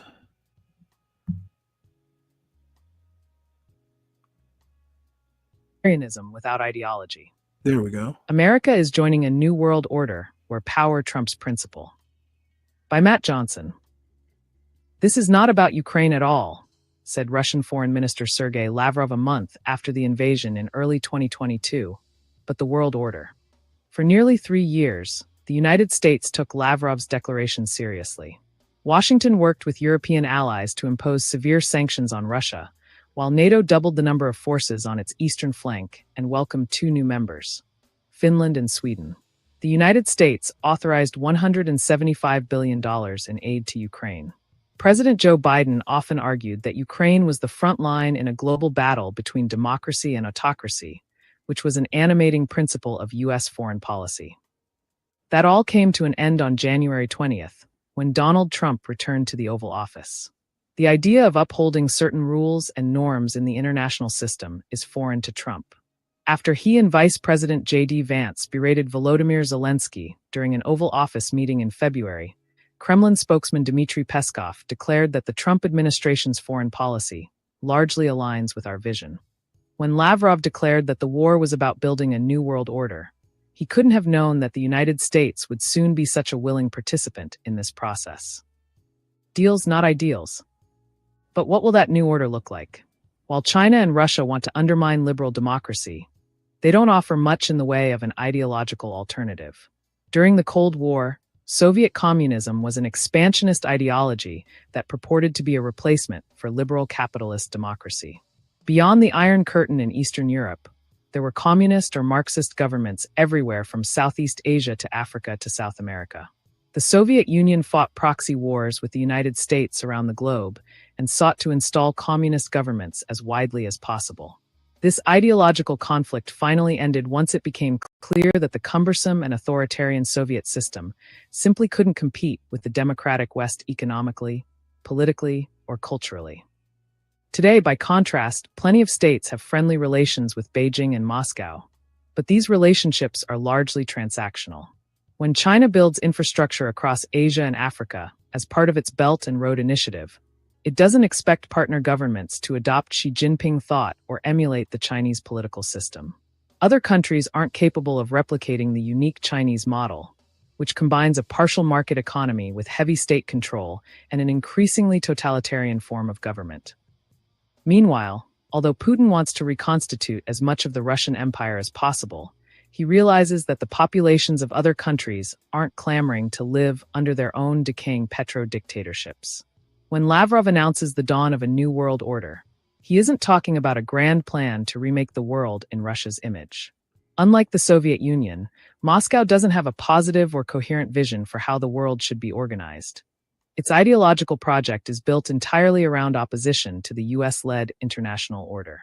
Putin is bitter that former Soviet states across Eastern Europe lined up to join the Western system of political, economic, and security organization after the Cold War.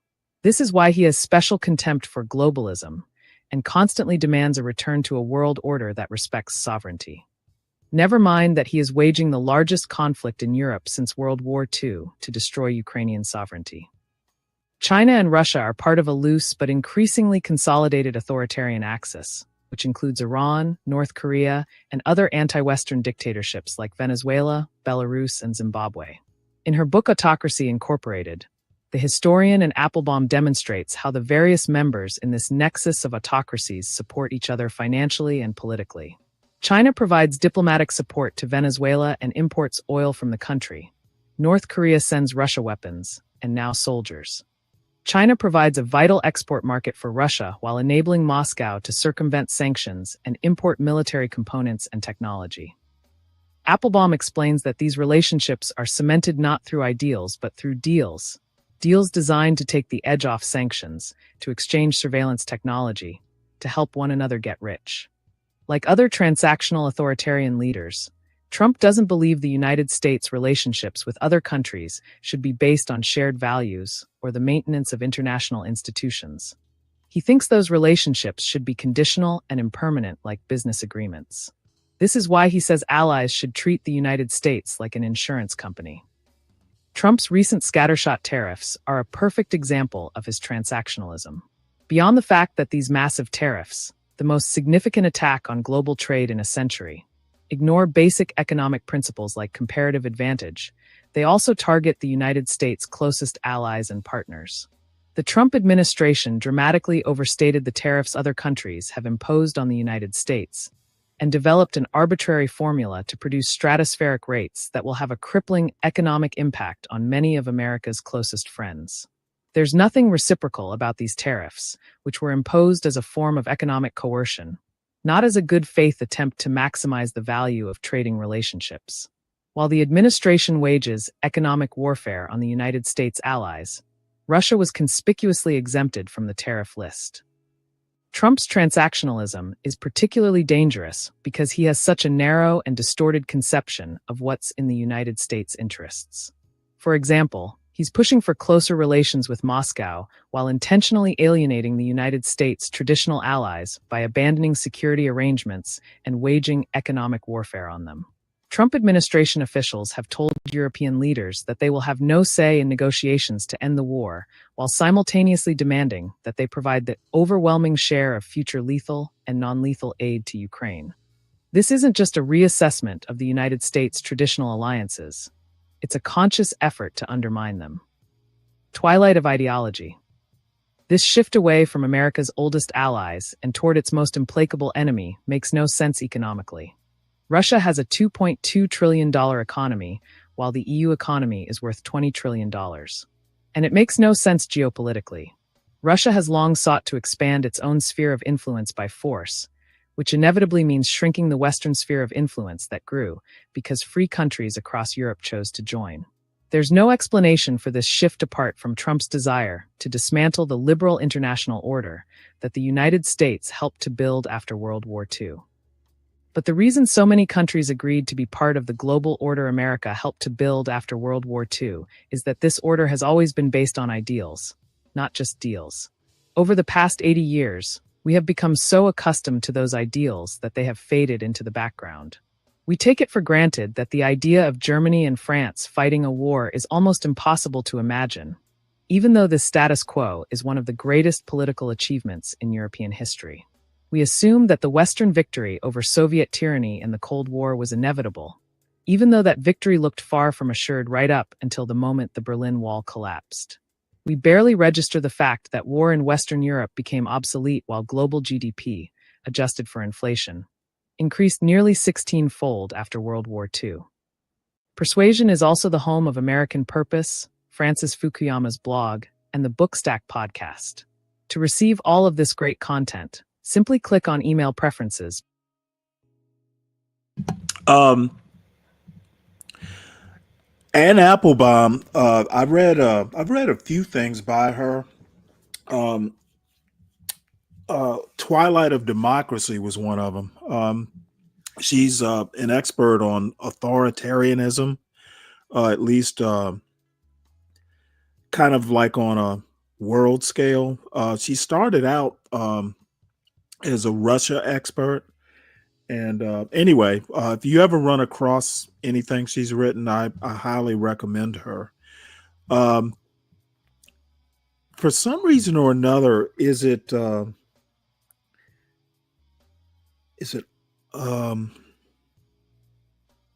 think of the name of the book in a minute, but I kind of see, seems to me that the world is kind of coalescing into is it Brave New World? One of those high school books you read where, they're basically Russia, China, and I think there was a European entity where basically there were like spheres of influence. I think it's Brave New World. Where there's a Russia influenced portion of the world, there's a China influenced portion of the world, and I guess there'll be a U.S. U.S./European area of influence, and it just seems to be that's where Trump and the world's authoritarians want to take this. And the transactional, there is no real global order. They're just spheres of influence, and they war with each other, they trade with each other, they're just basically adversarial in general. And I wonder if there's some grand vision like that Trump is wanting the U.S. to kind of either cooperate or create. I think it's Brave New World. I'd have to. It's been so long since I've read anything like that. Yeah, So there's a number of futuristic works that posit what you're saying. Now, Brave New World predominantly dealt with the world state, and the only difference from the world state was what they called the savage reservation, which was anything then that's not it. Wasn't part of the world state. But there's a number of them that have even rollerball, the world coalesced into sort of corporate entities, which were kind of nationally based on whatever the predominant product from that area was. And so, but there's a number of them that do what you're talking about. Yeah. Aldous Huxley. I would have sworn. Anyway, it doesn't matter. I just think that the authoritarianism part of it is real. And I'm a liberal democracy guy, and I don't mean liberal as in conservative versus liberal. I mean as in, I'm I'm sad to say, kind of an Enlightenment guy or a post Enlightenment guy. And hearing a black person say that is kind of scary because the Enlightenment basically formed, um, American slavery in particular. It was very tolerant of that. I mentioned the other day that John Locke was one of the principals behind the Royal Charter of South Carolina Colony. He had his fingerprints in the Caribbean. The sugar trade, all that sort of stuff, and the Enlightenment was, a principal author of racism.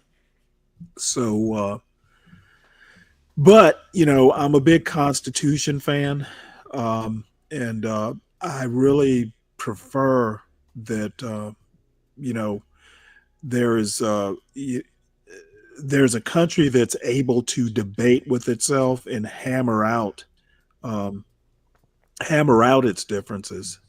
Um, and I think Trump is wanting to move away from that. Essentially, as I said, that unitary executive theory um, is where Trump wants to go, and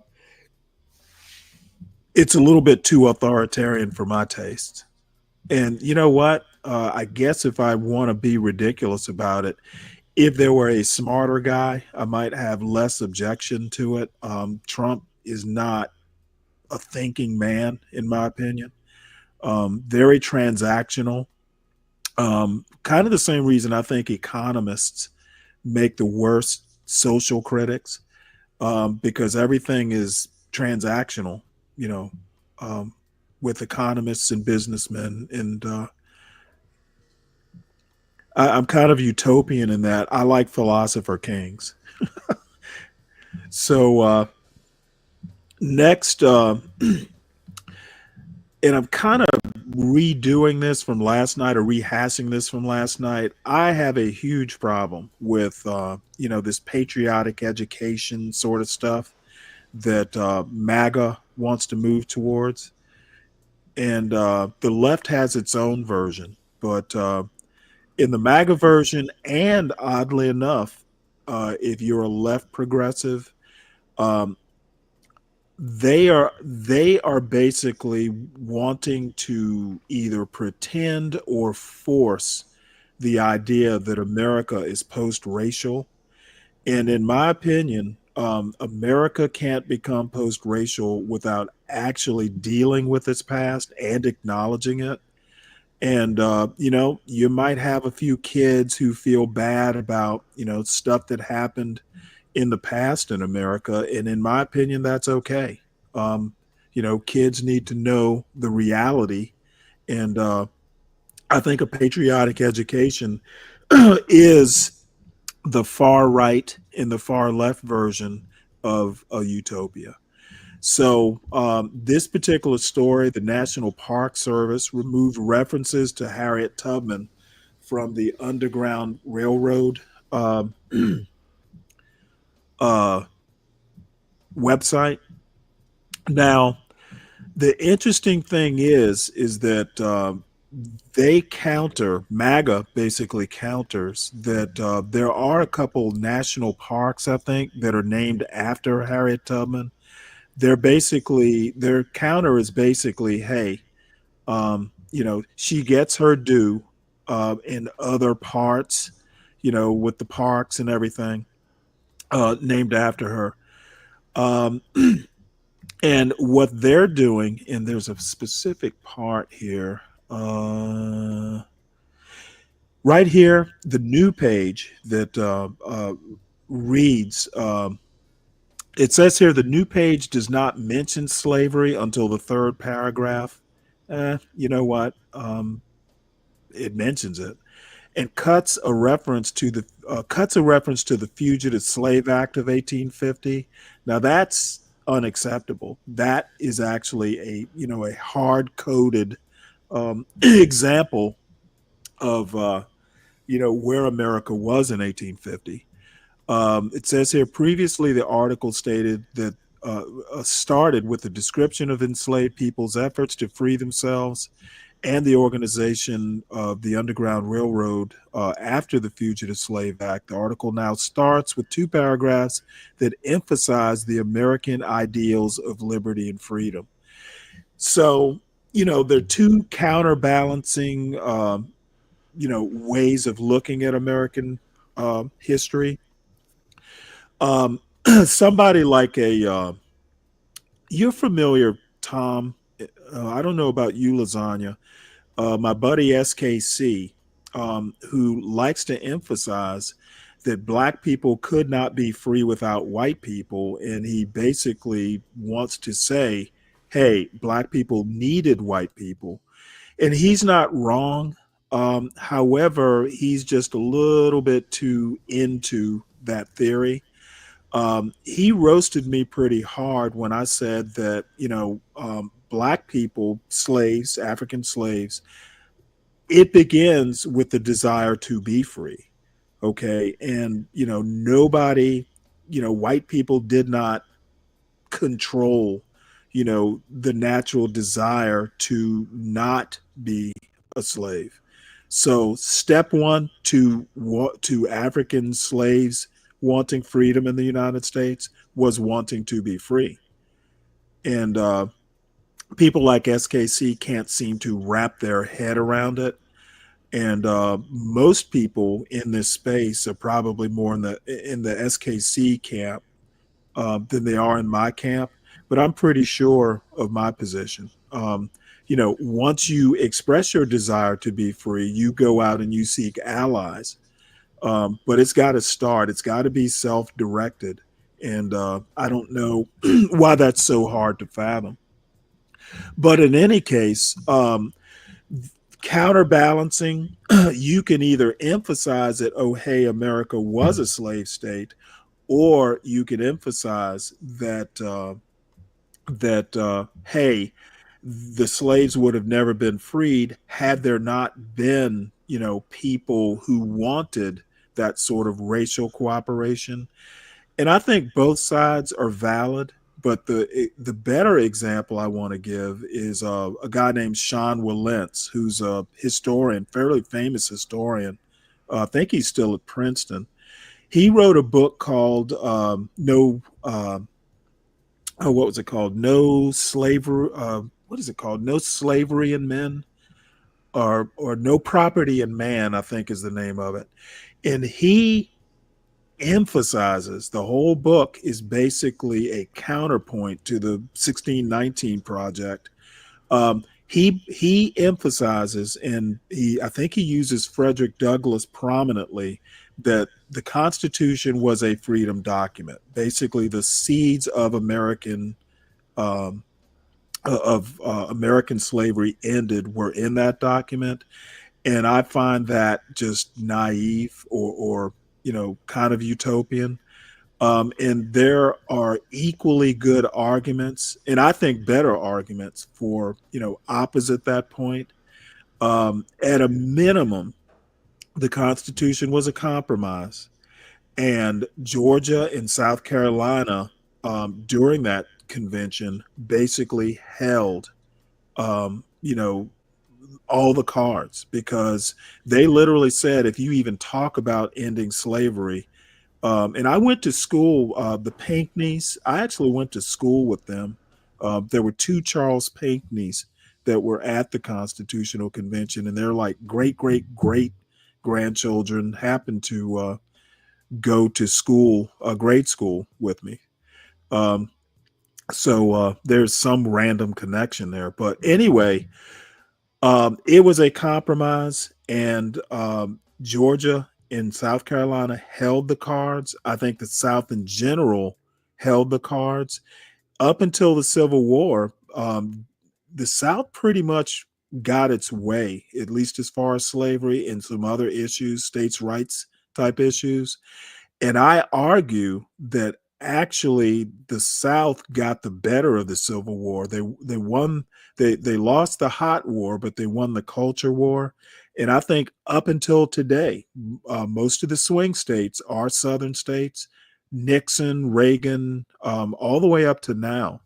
In my opinion, the South still kind of runs this country, or has a outsized influence, which, it is what it is. But I think, the part I just don't agree with the big cooperation point. I think that slavery was something to be overcome. I don't think the seeds of African, slavery ending were in the Constitution. There was a compromise, and it took I think the tell is it took a war to end it. Okay, it did not end of its own accord. There had to be a war and bloodshed. So I'll leave it at that. That's my diatribe, and I'm going way too far with it. So Well, I think I would say as it affects the actual story, it's fine that they created a separate page for Harriet Tubman, but first of all, you cannot discuss the Underground Railroad without mentioning the Fugitive Slave Act. There is absolutely no absolutely separation there. It's you can't talk about one without talking about the other, and I don't think you can talk about the Underground Railroad without talking about Harriet Tubman. So I would say that the viewpoint there should be, and plus, she should have her own page, and she should also be mentioned on the Underground Railroad page. And you can't divorce the Underground Railroad from the Fugitive Slave Act. One does not exist. They're going to try, and excuse me. This is actually, why I'm so adamant, and I actually live this because my mother, I've mentioned several times, was a history buff.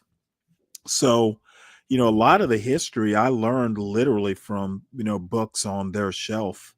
That bookshelf, it's a it's a huge like recessed bookshelf into the wall that my father actually custom built or had custom built for my mother.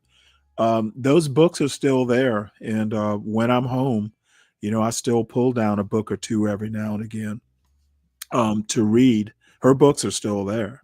So I'm gonna have to check out of here.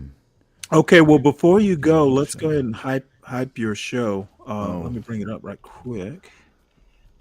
Tonight, everybody, the Tom Gully Show. He is featuring a major star of the stage and screen, Ruta Lee. Let me bring this up right quick. And I'll drop the link also. Here we go.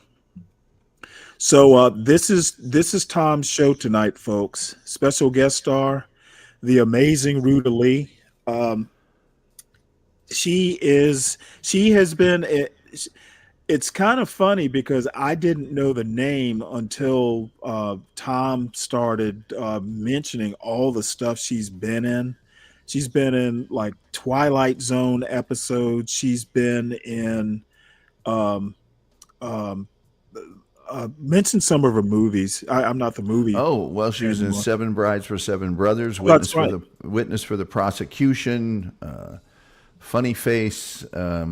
She, as far as television is concerned, very famous episode of the Twilight Zone. Gosh, you want to get into Westerns, Gunsmoke, Bonanza, Rawhide, Wagon Train. If you want to talk about Mannix, if you want to talk about,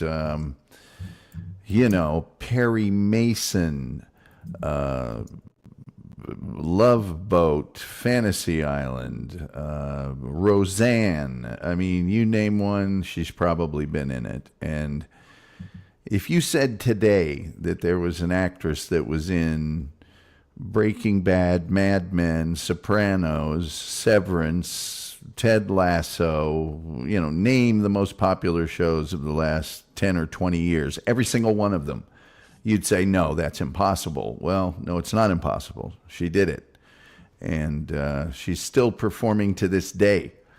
to sold out shows. So I'm pretty excited to have her on. I consider her to be the greatest actress in the history of episodic television.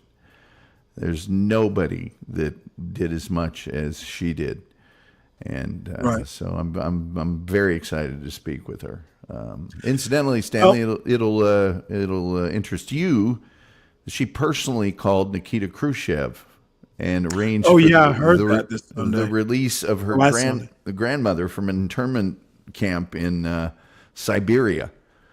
And that was international news. She's done quite a few things. So I can't believe her grandmother was in her 80s. My God. Yes. You're an 80-year-old woman in Siberian work camps. That was the Iron Curtain.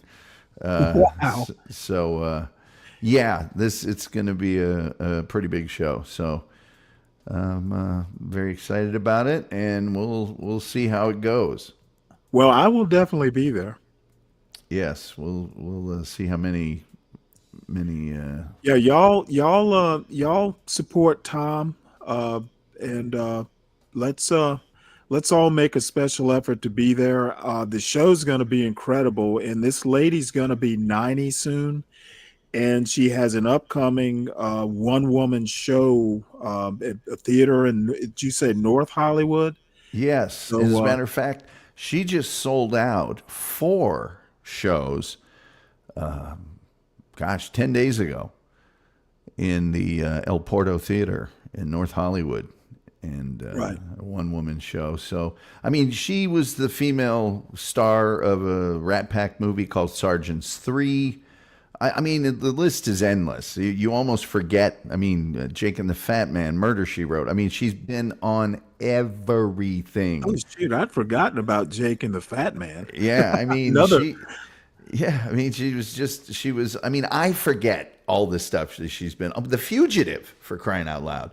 Right. Everything. You name it, she was on it. And not just on these programs, but even if it was a super popular show, or even a show that you really liked, her episode was always a cut above the rest because she was on it. She's just a tremendous actress. The Twilight Zone episode that she's on, she plays a just heartless gold digger. I watched an episode of Bonanza today where she played an alcoholic. She did Gomer Pyle, which was a comedic role. She was great at comedy. She did everything. So I've long admired her work. Ed Robertson, who is a good friend of mine and a well-known television author, is the one that said, hey, I can point you to the right people to make this happen. So when he made that offer, I jumped on the chance. So it'll be great to talk to her. She's got a million hilarious stories and stories of Hollywood. She was on High Rollers, the game show, and Alex Trebek was the host at the time. And her entrance onto the stage, and you can see this online, the sort of glittering piece of stage work that ascended and descended to allow people onto the stage actually crashed down on her when she was coming onto the stage once. She's got great stories. On Gunsmoke, James Arness knocked her out cold by mistake.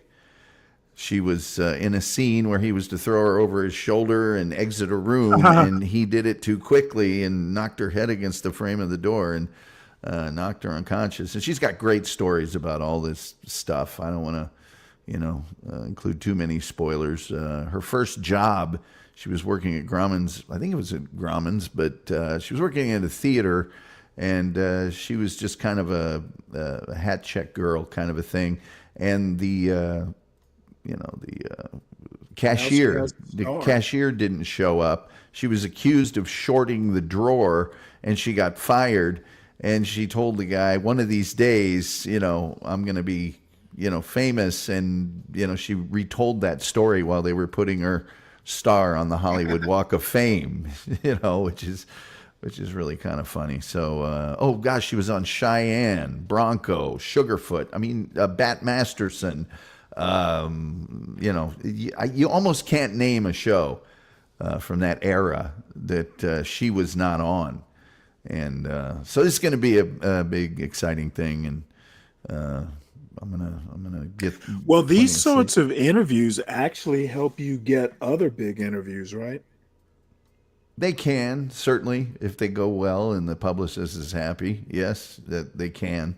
I generally, if I wanted to do nothing but an interview show, I could do that. I mean, I've gotten Gary Hart Right. and a lot of other people, but I don't choose to do them too often. But when it's somebody really, really interesting, then yes, I love to interview people. So I should really do more interviews, but I'm not going to miss this one. And one of the things is I have the same birthday as her. So that's right. Yeah. When she does that one woman show on her birthday, turning 90, that's my birthday too. So I'll probably bring that up. Maybe she'll give you tickets. You might have to make a special trip to the show. Oh, I just don't fly anymore. But I'd be honored to be there. But I think somebody else is going to get those seats. But she's quite an icon. One of the things about her is she founded an organization with Debbie Reynolds, who was an extremely close friend of hers, called the Thalians, that for over 60 years now has benefited mental health. And I think they're focusing on veterans currently, but she was the chairman of that organization for half a century. So she's also quite a philanthropist, which is great. So. Anyway, I will let you go and get some sleep here. And we'll. All right. Well, get your rest. You need to be looking good for Ruta. Oh, you know I do. We'll talk to you later. All right. Have a good night. All right. You too. Bye bye. All right, Mr. Ghetto. Let's see here. Your point: the South makes the money. Agriculture is a moneymaker, sir. Yeah, agriculture is a moneymaker. And I don't know off the top of my head, but I'm going to guess that agriculture, while a major source of revenue, is not the biggest. So, cotton is no longer king, Ghetto. Bring yourself up from antebellum economics to present day. We're a service economy, sir. And this thing about Lincoln didn't give a damn about freeing slaves. Well, you can make that argument, and it is a valid argument, but there are people who think, the meetings with Frederick Douglass and other, quote, black leaders of the time humanized it to a point to where I think he cared about ending slavery. What he didn't care about is making former slaves or, black people in general social and political equals. Okay, slavery and equal citizenship are two different things. I think I would argue that he cared about ending slavery because it was a source of revenue and economic power for the South. He also saw it as a morally corrupting, thing on society, as did people like Jefferson. But, I think had there not been a Civil War, Lincoln would have objected to it, but he would not have tried to end it. However, I think you're getting confused because you're not good at subtlety, Ghetto. It was more the social and political stuff that Lincoln didn't give a damn about, and hardly anyone did. So you might want to go back and reread some stuff, maybe slower this time, just to get an idea of context and perspective.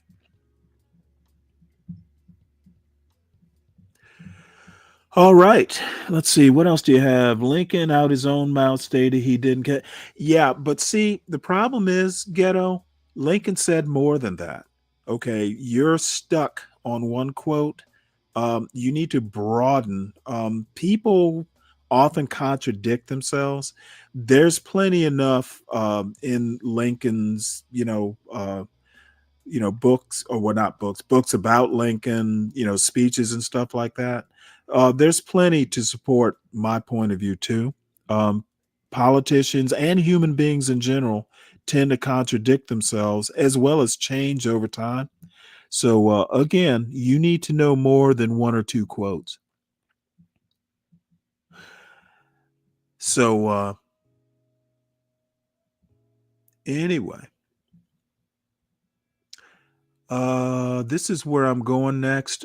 This kind of dovetails with that point about Harriet, the story about Harriet Tubman being kind of whitewashed out of the government, the National Park Service's website.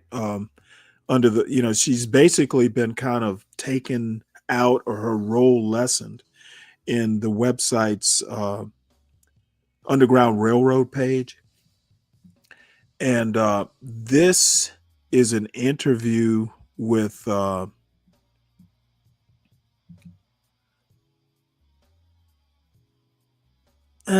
it kind of dovetails in, but it's a little bit of a goal shift.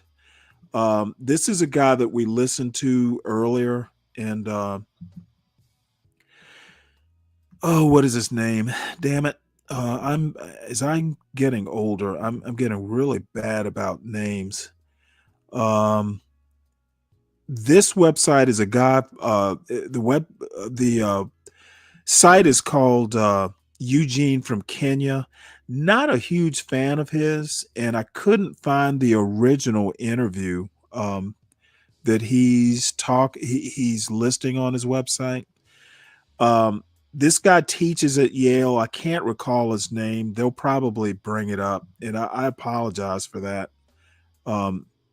Names sometimes escape me in my old age. We're not going to play the whole thing, but he talks about meritocracy as it applies to blacks in America. And this interview is from a few days ago. I think it's from a few days ago. So we'll listen to a little bit of it, not the whole thing, because it's kind of longish, and you'll get the gist early. Oops. So this starts long before people are even born. If you look at the family structure of rich families and the family structure of middle class and poor families, rich kids are much, much more likely to be born into families with both parents still in the household. If you are a woman without a high school degree, or even with a high school degree but no college degree in the United States today, you will have roughly 60% of your children outside of wedlock. If you're a woman with a graduate degree, you'll have only 5% of your children outside of wedlock. So right from the get-go, kids of rich, educated parents have both parents in the household, and other kids usually don't. And then the rich parents just start spending money on their kids. A typical public high school in the United States spends maybe $15,000 a year per child to educate the kids. A really poor high school might spend $8,000 or $10,000 a year, so that's a gap of about $5,000. But the top 20 private schools, as measured by poor, spend on average $75,000 a year per child to educate their kids. And all that money buys results. It buys training, it buys teacher attention, it buys careful educational programs. And when it comes time to take the SAT, for example, kids whose parents earn more than $200,000 a year have 250-point higher scores on average than middle-class kids, even as middle-class kids have just 125 points higher on average than kids below the poverty line. So the gap between the very wealthy and the middle class is much higher than the middle class and the poor. Much higher, twice as big on the SAT. And on other measures, the gap is even bigger. And the gap between the rich and the poor is truly enormous.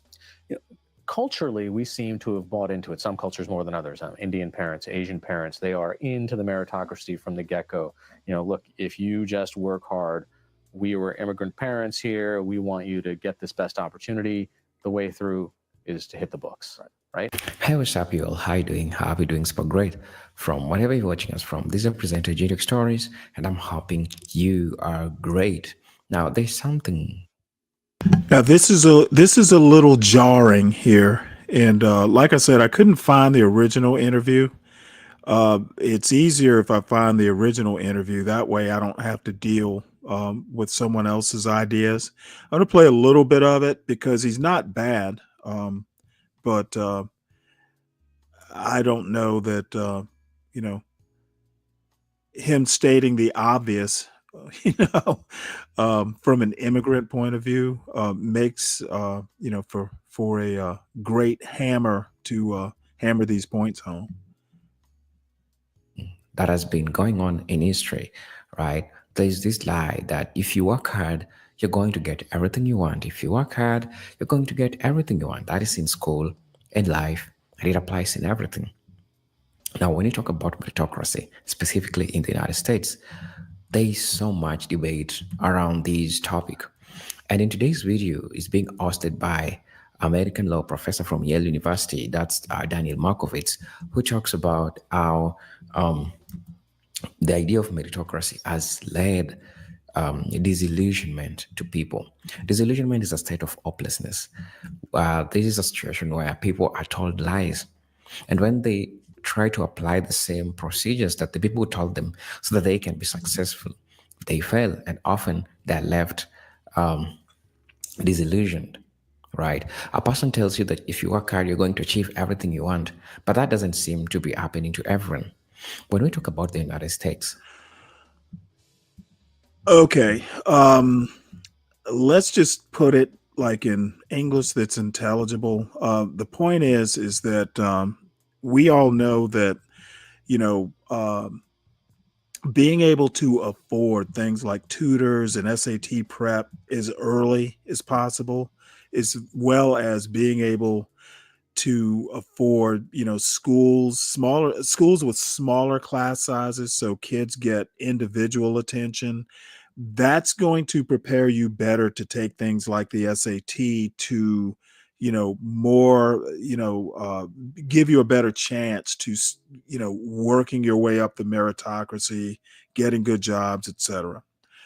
I still contend that education is basically the icing on a cake that starts with parenting and at home. Okay. For instance, the love of learning, the curiosity, all that stuff is developed in a child before they ever get to school.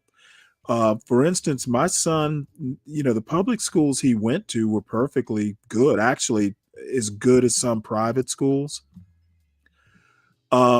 However, I tell the story about one day him coming home with a C, and I just basically laughed.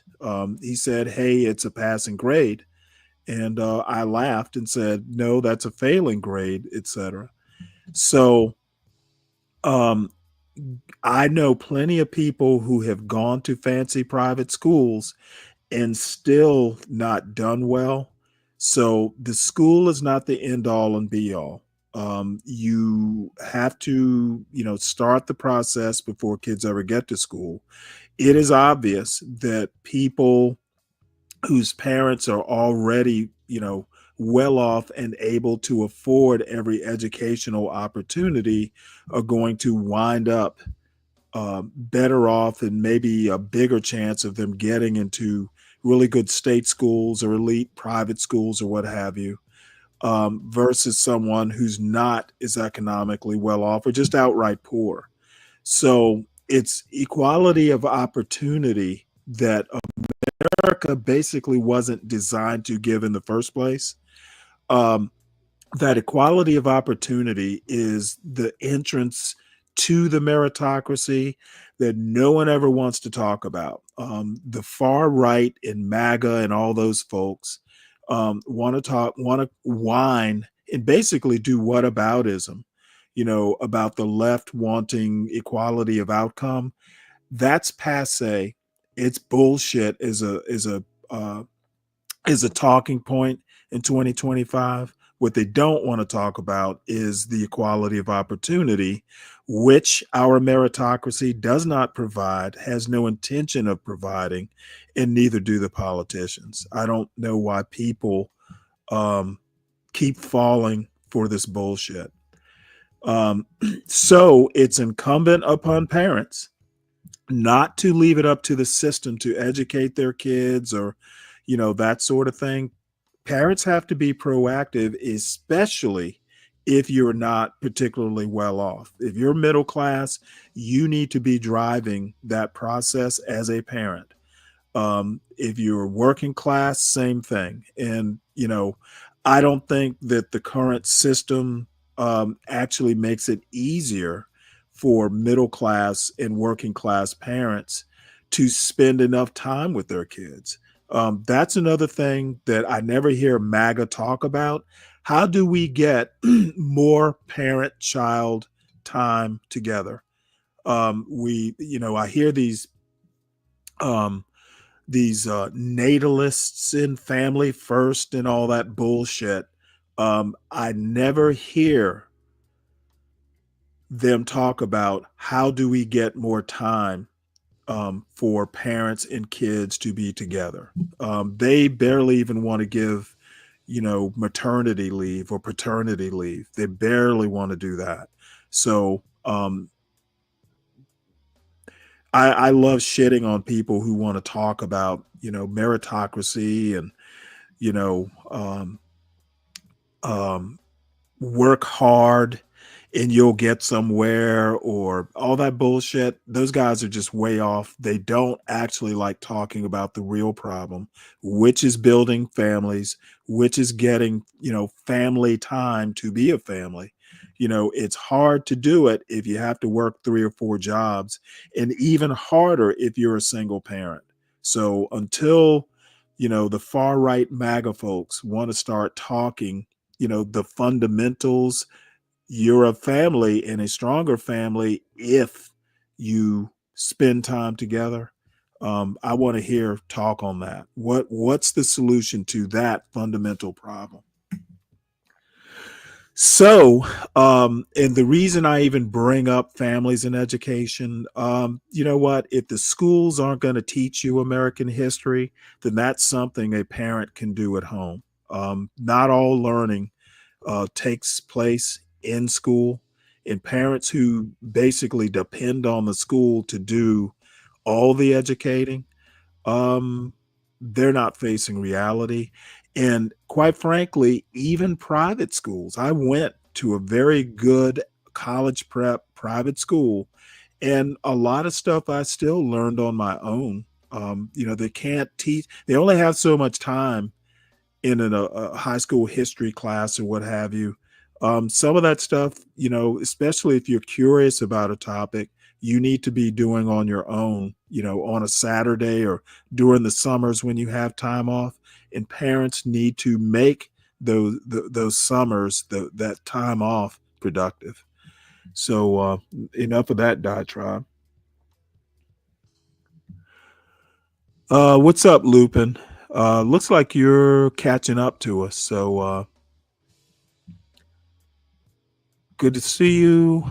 Stanley, I hope your school choice and parents getting the money directly, even from homeschool, use them. I'm for good education. Whatever. I'm not against homeschooling. I'll put it that way. I wouldn't do it. And, my wife was a stay-at-home mom. I guess she could have done it. But I think a good school helps with socialization.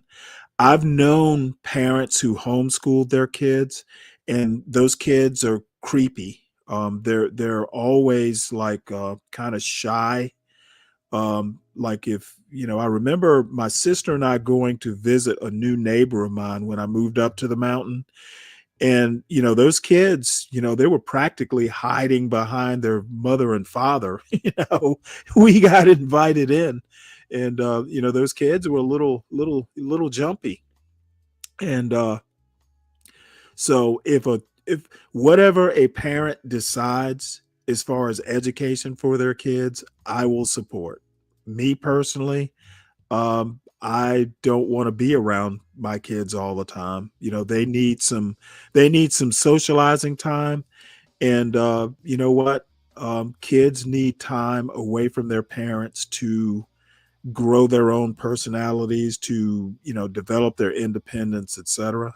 So, but if a parent wants to homeschool, go for it. I will even be proud to donate my tax dollars to support those folks.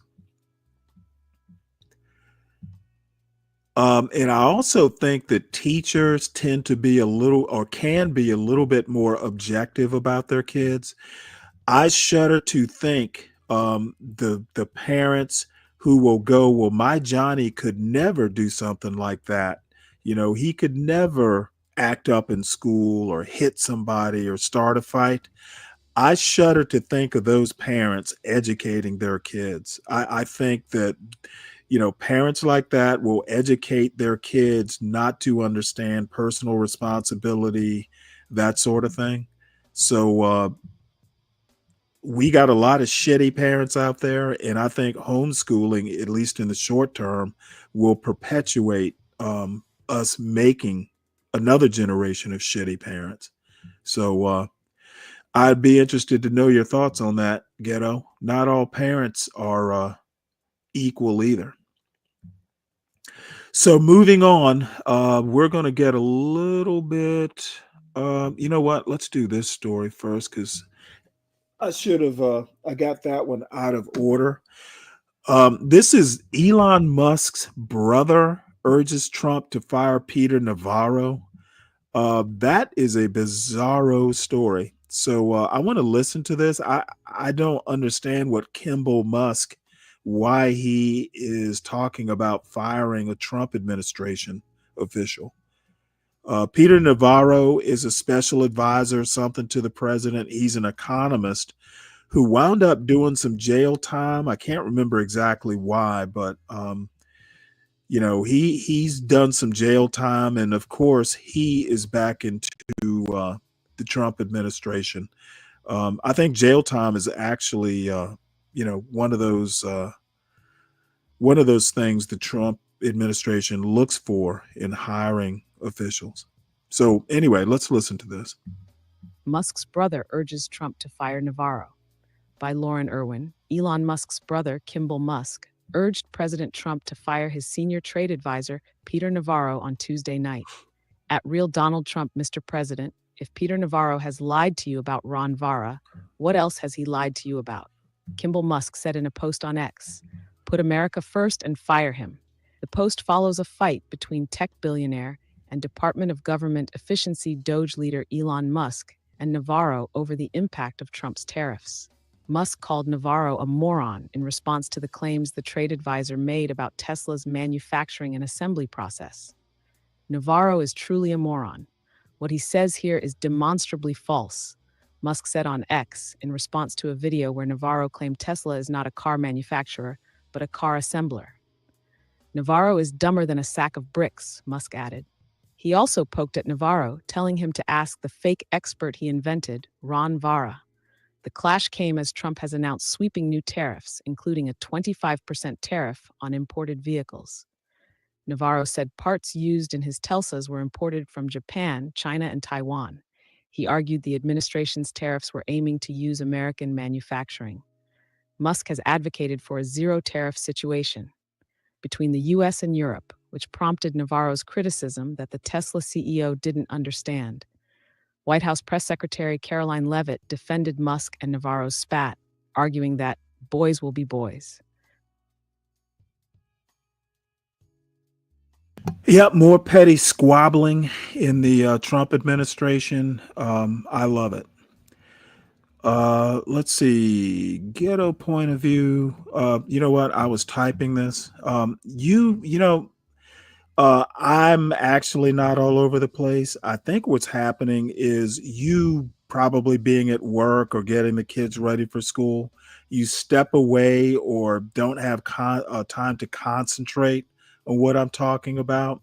So, if you leave for 5 minutes and you come back to the conversation, of course you're going to think I'm all over the place because you're only catching snippets of what I'm saying. I don't ever recall saying we don't need better public schools. What kind of bullshit are you spouting? Um, I don't think, um, I don't think, okay, you seem to, schooling is not quality time with kids. I don't know what, you know what? You are very interesting. Your thought process is very interesting. This is probably why kids shouldn't be homeschooled. Okay, schooling and education is not quality parent time. Okay, if you're going to take the role of teacher, you can't mother and teach at the same time, though I guess you could argue against it. My way of education is you actually teach kids. Okay, which means school time is school time. We're not going to be doing nurturing when you're learning. The nurturing time can come after the school time. This is maybe why kids should go to a school. And I mentioned the word objectivity. Teachers probably would be um, a better opportunity to have objective assessments of your kids' abilities versus parents. When I say quality time, I mean like quality bonding time. Education is education. Bonding time is bonding time. There will be people who want to mix the two. I'm not one of them. If it's time to crack open your book and learn something, I'm not going to be patting you on the head and being soothing. I'm going to expect you to be learning shit. So, not all parents are going to be equally as good at preparing their kids for entrance into, the meat grinder / meritocracy. And I think Ghetto, you just made my point. I've had my phone in my hand the entire time, sir. Stop lying. You're inconsistent. No, I think your understanding is inconsistent. Like you telling me you've got Nancy Pelosi clips. I haven't seen them. And I don't have time to be constantly monitoring the chat. If you have links, click the link at the top of the chat. You don't have to come up to the panel. You can drop the links off and go back down. I will show the links. I'm trying to run a show. I'm not seeing every chat post that comes. If you've been dropping links, I haven't noticed them. You, sir, are full of shit. Drop the links. I'll look at them. Don't drop the links, and that's fine too. But you need to stop your little kindergarten shit, Ghetto. Act like an adult. So anyway, this is actually I just subscribed at least to alerts from this magazine. This is called Madame Noir. Never heard of it, but there have been a couple articles that are not news articles that have been kind of interesting. The problem is I've got to figure out what I'm going to do about my auto reader situation. May have to just do a subscription service because I'm getting old and reading these news articles is a strain on my eyes. So Ghetto, are you dropping articles or do you want to come up to the panel? What's going on, Ghetto? Hello, can you hear me? Yes. How you been?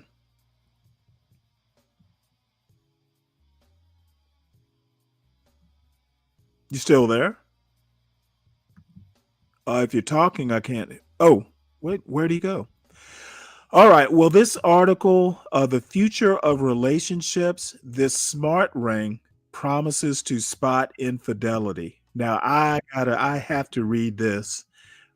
This is I'm old enough to remember mood rings back in the 70s. My mother had one. And it was this liquid that in a like a little glass crystal thing attached to a ring. And I guess according to your body heat or something, it would change colors. Um, it I think it kind of went the way of pet rocks. It was kind of a 70s fad. Excuse me. So I guess this is like a 21st century version of a mood ring. But this is saying that this ring can spot infidelity. So I'm going to read a little bit of it. Imagine being able to tell if your partner is emotionally disconnected, contemplating infidelity, or even considering ending the relationship. Soon, this could be a reality with a groundbreaking new device called The Ring, currently being developed by dating platform Raw. Oh, that's a good name for a dating platform. And tech startup called Queens Tech. So I I definitely have to got curious about this. The ring, sold in pairs, leverages artificial intelligence and cutting edge biofusion sensors to monitor both you and your partner's physical and emotional states. According to the ring's website, which we will look at next, these smart rings track a range of vital signs, emotional cues, and even vocal tone, providing insights into the health of your relationship. As reported by the New York Post, the ring can detect shifts in emotions like stress, arousal, and anxiety by analyzing such data as heart rate, skin temperature, and movement patterns throughout the day. Uh, let's see. A subtle line on the ring changes color to signal your partner's emotional state, turning pink or red when they're stressed, anxious, or aroused. Oh boy, I can imagine. I can imagine the phone calls from the wife at work. Uh, what sets the ring apart is its ability to understand context. It can differentiate between an increase in heart rate due to physical exertion or heightened emotional arousal, offering a more accurate reading of your partner's true feelings. As long as both partners are wearing the ring, the device can track emotional and physical cues, whether you're in the same room or miles apart. That means the ring can change color if your partner is near someone who unexpectedly arouses them, or if you are considering becoming emotionally or sexually involved. This sounds absolutely scary. So let's have a look at the website. The Ring. Let's see, is there a video associated with this? So that's what it looks like. True love hits different with the ring. Keep you and your partner's hearts beating as one. Feel your emotions, share your vibe, and stay connected in ways that go beyond words. Powered by Raw Dating app, which we may have to look at their website too, and Queen's Tech for couples who keep it real. Marriage evolves, and so does loyalty. Sacred Vows go digital. Raw's mission, making true love trackable. Oh, that sounds like something that I would want. I want my love to be tracked. AI powered heart rate and temperature sensors and sleek AF. Any thoughts on this, Ghetto? Oh, damn. What is your connection unstable? Yeah. Oh my goodness. Lost him again. So I don't know what to think of this. Any thoughts out there in the chat? Would this be something that you and your lady or you and your man would want? You know, rings that will let you know if your partner is thinking naughty thoughts about someone at work? I mean, I think that's very interesting, sir. Can you hear me? Yeah, I can. I think this is scary, and this is going to be something that is so fraught with, like, I could imagine coming through the door and your wife going, "Well, hey, your ring went red. Who are you messing with at work?" Uh, I don't want that. Let's keep the mystery alive. No, I could definitely concur with that. It definitely will break more hearts than it will heal or help. It will definitely be adding to the chances or risk of domestic violence. Well, let's see what this raw site is. 'Cause I've never heard of the dating service, but a dating service called Raw. That It's very who is interesting. this? Who is this weird dude? Not another fake dating app. I wonder. It I is wonder if they very do. interesting. I wonder if they do like what you call it. If they do like senior dating. Do they do senior dating? Yeah, I'm Says not too link. familiar with the app. I'm not sure, good sir. But yeah, I do apologize. My connection keeps going in and out. I'm traveling early this morning. That's why I was Oh, just in are the you? chat. Oh, that's all right. So, Um, you don't have to have those Pelosi things today. I do want to Sir, see. I put them in the chat like 3 times. The Obama and the Yeah, Pelosi one. I but put I, it in the I chat three don't, I times. don't, I mean, I occasionally, look over at the chat, but, if there are people up on the panel, I don't catch every message in the chat. I can repost them to the chat. I have them. Yeah, just put It's them not in a the back problem. chat. Put them in the back chat. That way I can bring them up or, As you makes sense. I put them in the back chat. okay. Let's see. Oh, wait, he dropped again. He's traveling though, so we understand. So, enough of this frivolity. Now we come to the be brave part of this. I don't plan on doing a long extended thing, but as I said at the start of the show, you know, one of the things that I haven't been doing lately is even bothering, if my name, which I don't want Be Brave to do, happens to wind up in the title of his show.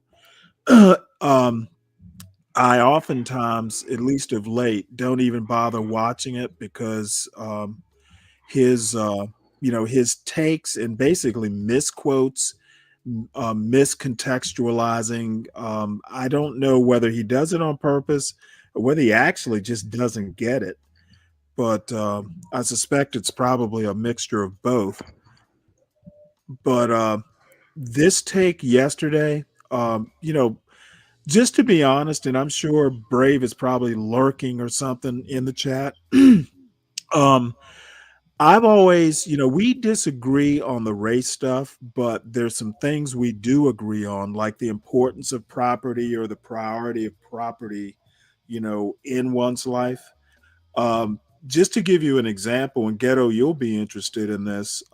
Months ago, Brave and I were up on John's show, and John was ranting about property values. We were talking to Sir, and we were talking about, as usual, this comes up, blacks moving into a white neighborhood and the potential that property values get lowered because, and this is, more not my attitude, but, the attitude I perceive from, folks like John, that blacks can't behave no matter what. So, they will do something like throw loud parties or have misbehaved children or, dogs running wild that will lower their white neighbor's property value. So the question was asked, well, if you as a black person, because I think sir or somebody made the point that, hey, if I move into a white neighborhood and another black family moves in, I'm gonna move because so if another black family moves into my white neighborhood, I'm gonna move because I don't want my property value lowered. And if somebody asked me, well, Stanley, because I live in a mixed middle class neighborhood, but in that scenario, if I was, say the only black on my street in a white neighborhood, kind of upscalish, and another black neighbor moved in, I'm like, me deciding to sell basically depends on if I like the home. I mean, homes are an investment, of course, but I'm not going to just buy a home, live in it for 2 years and then trade up. I want, the homiest home I can get for my money. One of the things that factors in, like my house now, I love the location. I'm 10 minutes away from a fishing hole. Um, the home to me has value beyond its market value. It is my home, not just a house. So if some folks moved next door to me that were black, for instance, and I wouldn't, the first thought in my mind wouldn't be, hey, I need to sell because these black people probably can't behave, because they're black people who would think that. I'd be like, well, if it comes to that, I might, but I'm gonna be a little resistant to just instantly wanting to sell because I like where I live. I like the location. It's surrounded by trees. So in the summer, it's shaded. In the winter, all the leaves are, all the leaves fall, so I get sunlight. It's like a perfect house. It's shaded in the summer, so my electric bill, my AC bill is helped. In the winter, my heating bill is helped because I get a lot of direct sunlight. And it's 10 minutes away from a decent fishing spot. It's a private pond. Um, that isn't next to a farm. So, if you want to keep those fish, you actually can. It's about a 10-minute drive from the beer store.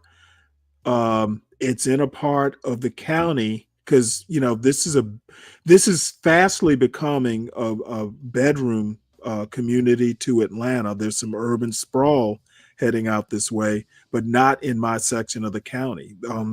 They would have to go some ways for, say, traffic increasing or anything like that. It's a great location. It's a great house. I'm here by myself. There's plenty of room for me. There was plenty of room for my son. Everything is going for it. I'm going to be reluctant to give it up. So all that being said, there's some things like property to me is more than just intrinsic value. I don't look at my home as just an investment. I don't look at property as just investment. And you can call it sentimental, like my parents' home, where I grew up. I would have to be desperate to ever consider like selling that home, say 10 years from now. I'll probably never sell it. I'll probably wind up, passing it down, or, the family passes it down to the next generation. Um, Even if it doubled in value, I'd be reluctant because I like the house. I'm not a real estate guy. So anyway, Brave and I kind of agree that property isn't everything. I'm not that materialistic. Brave isn't that materialistic. John tends to be a lot more business/economics driven. I'm not a transactional person. I'd make a lousy business owner because, as long as I have enough money, to meet my very minimal desires, and I'm kind of a minimalist too. Um, as long as I have books, decent clothes, and a roof over my head, I'm good. And now I'm a little bit of a foodie. So, I want to be able to go to the grocery store and buy what I want.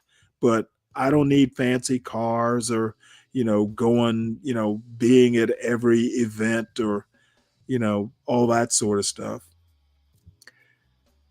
So Brave and I agree on that, and we could probably chat for hours amicably on, that sort of stuff, but we just fundamentally disagree on race in America. And anyway, I was kind of okay with that. We just disagree on it. Yeah, if you want to debate it, it'll be okay. Some people will have some fun with it. All of that until yesterday, where he took my show, this guy that's pictured here, Aramiose Frimpong, and just took it so far out of context. He was so virulent in that critique, basically putting words in my mouth, taking, context that I didn't mean and shaping it into a virulently anti-black, um, venomous, race diatribe that, his stock in my mind actually went down. I really regret that I even hopped up there to listen to what he had to say. And the only reason I did is my name was in the title. So, I had some extra time at the end of the show. So I figured, hey, let's have some fun with it. We'll listen to what he's saying. And I was shocked. And I knew that, what his core message was and his views on race in America. But this was a level or two above where I thought even he was. And I basically will say it disgusted me. I don't know that I even want to be associated with someone that's spouting that kind of virulence. And I know it may all be content. It may all be, for his audience, but I don't really care. Even if it's performance, it's still racist.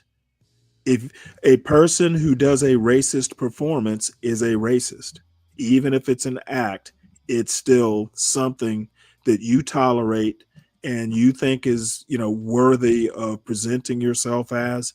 It's racist. And I'm uncompromising when it comes to stuff like that. I'm zero tolerance.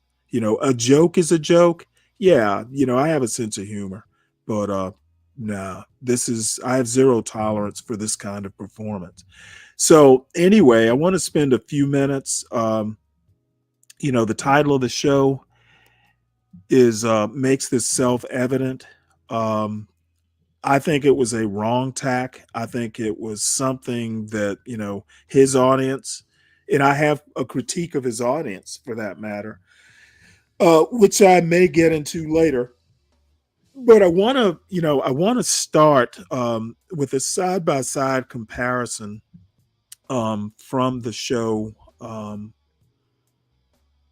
I brought up Iramiose Frimpong's actual the actual video clip that I ran, which is directly from Irami's site.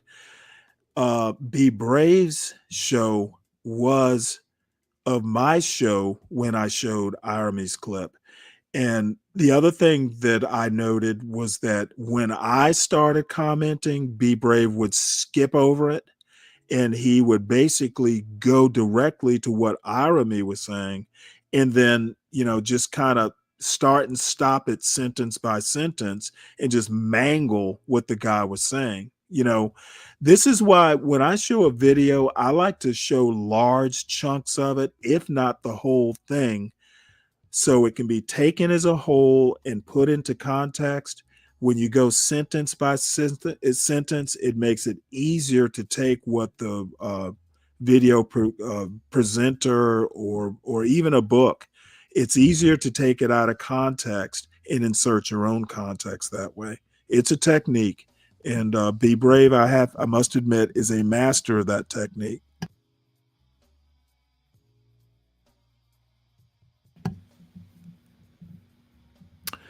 What are you saying? Let's see. The biggest mansion I saw was owned by a brother, and he is of amazing character, and his neighbors all love him, both black and white. That's good to hear.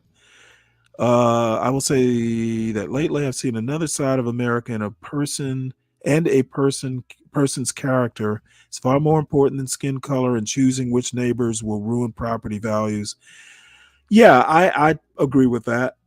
And I think we've always known that character matters. And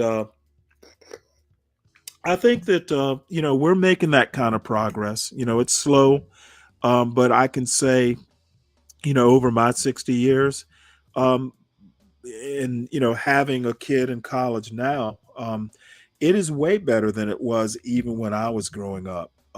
So there's progress. It's very slow but steady. And in my opinion, groups like MAGA basically are albatrosses around the neck of racial progress. But again, that's my personal, opinion. There will be many in this John Galt space who will disagree, and oftentimes vehemently disagree. So anyway, let's get this ball rolling. I'm going to start with a little bit of Iramy's actual start. And this is basically Iramy talking about small towns and how they've changed over the years. Small towns, a lot of it because, of especially in the South, people coming from the North down to the South. And I remember living up in Virginia, up in the Blue Ridge Mountains. When I first moved up there, you would rarely see the police up there. And actually, it was the county sheriff.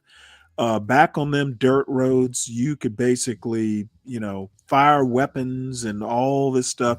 It was kind of like a redneck heaven, and I loved the hell out of it. Well, as more city folk, as we called them, moved in, you started seeing more cops up there. Speed limits were enforced. I mean, you could rip and run up there. And drive those back roads drunk as a scalorious schlunk, and you didn't have to worry about the cops. And once people, they did clear cutting and built like actual housing developments up there. Speed limits started being enforced, and cops were setting up radar stops and license checks and all kinds of stuff. I lived up there for 5 years, and I can honestly say the only time I ever saw cops was if someone called the cops. Um, um, After 5 years, the cops were actually patrolling up there. And so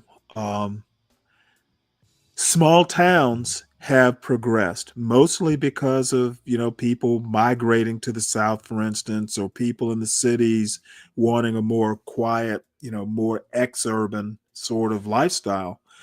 So with the cops also come grocery stores and better schools, updated like new construction schools, just some of the things that, a city folk uh, like me might want. Like here in, this county in Georgia, we've got a nice performing arts center. My son's school, for instance, is fairly new. You go walking in there, it looks like you could eat off the floors. It is so clean and well maintained and all that stuff. So anyway, this is the stuff that Iramy's talking about, and he happens to live in a college town, Athens, Georgia. I know something about Athens, Georgia, because I went to college there, and it's a great town. I'm sure it's changed over the past 30 years, but he's basically saying, this isn't your granddaddy's old town. It is ready for families. And things like Amazon, mean that, if you're a book reader, you can just order it. You don't have to go all the way into Atlanta, to the bookstore. You can basically have it brought to you. With technology has come, a more amenable sort of small town living, where you get some of the big city stuff. That was basically what this was about. Hey, Kimmy, how you doing? Good morning. And Bray just mangled it. So let's take a few minutes of this so you kind of get the tenor. Then I'll switch over to Brave's show. Same video. In the Brave clip, he's starting from the beginning, like a couple seconds in, and that's where I'm starting this from. I'll play maybe 5 minutes of it or so, and then we'll switch over and see what Brave's mangle of this is. And I'm going to talk Oops. a little bit about why small town America, medium-sized town America and medium-sized counties in America are actually making good moves. And I think you can blame the internet because the internet. Okay, towns making good moves. He talks about the internet. Amazon is, my example. The internet is disseminating ideas in a way that makes people a little bit less parochial, or a little bit less, I don't want to say lame, a little bit less bumpkin, the rubes, the very wealthy rubes that used to run over small town America and town America and out of city America. You don't have to deal with them as much because I think the internet's made people a little bit less rubish. Like now, cultural institutions are the product of judgment, not necessarily the product of inertia, just because we've always done it that way. Now, like people actually have access to books and learning, right? So I used to be a kind of a snob with respect to which kinds of American towns and cities I would live in. I would want bookstores and I would want people who are comfortable with books. But now Amazon allows everybody to have access to books. So I don't need a bookstore if I want to get a book. I can just go on Amazon. And like I said, it's disseminated ideas. So people are less parochial. It used to be that since I grew up in California, other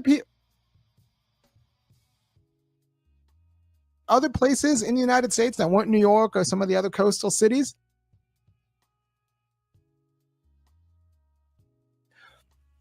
might have been a little bit behind, as it were, California.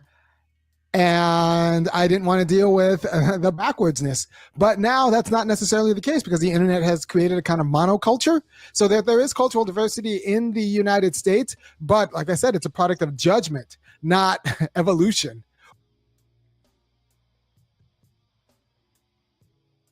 Or it's a product of people deciding this is the kind of culture we want to be. This is our values. These are our values. These are not our values, as opposed to just kind of ignorance.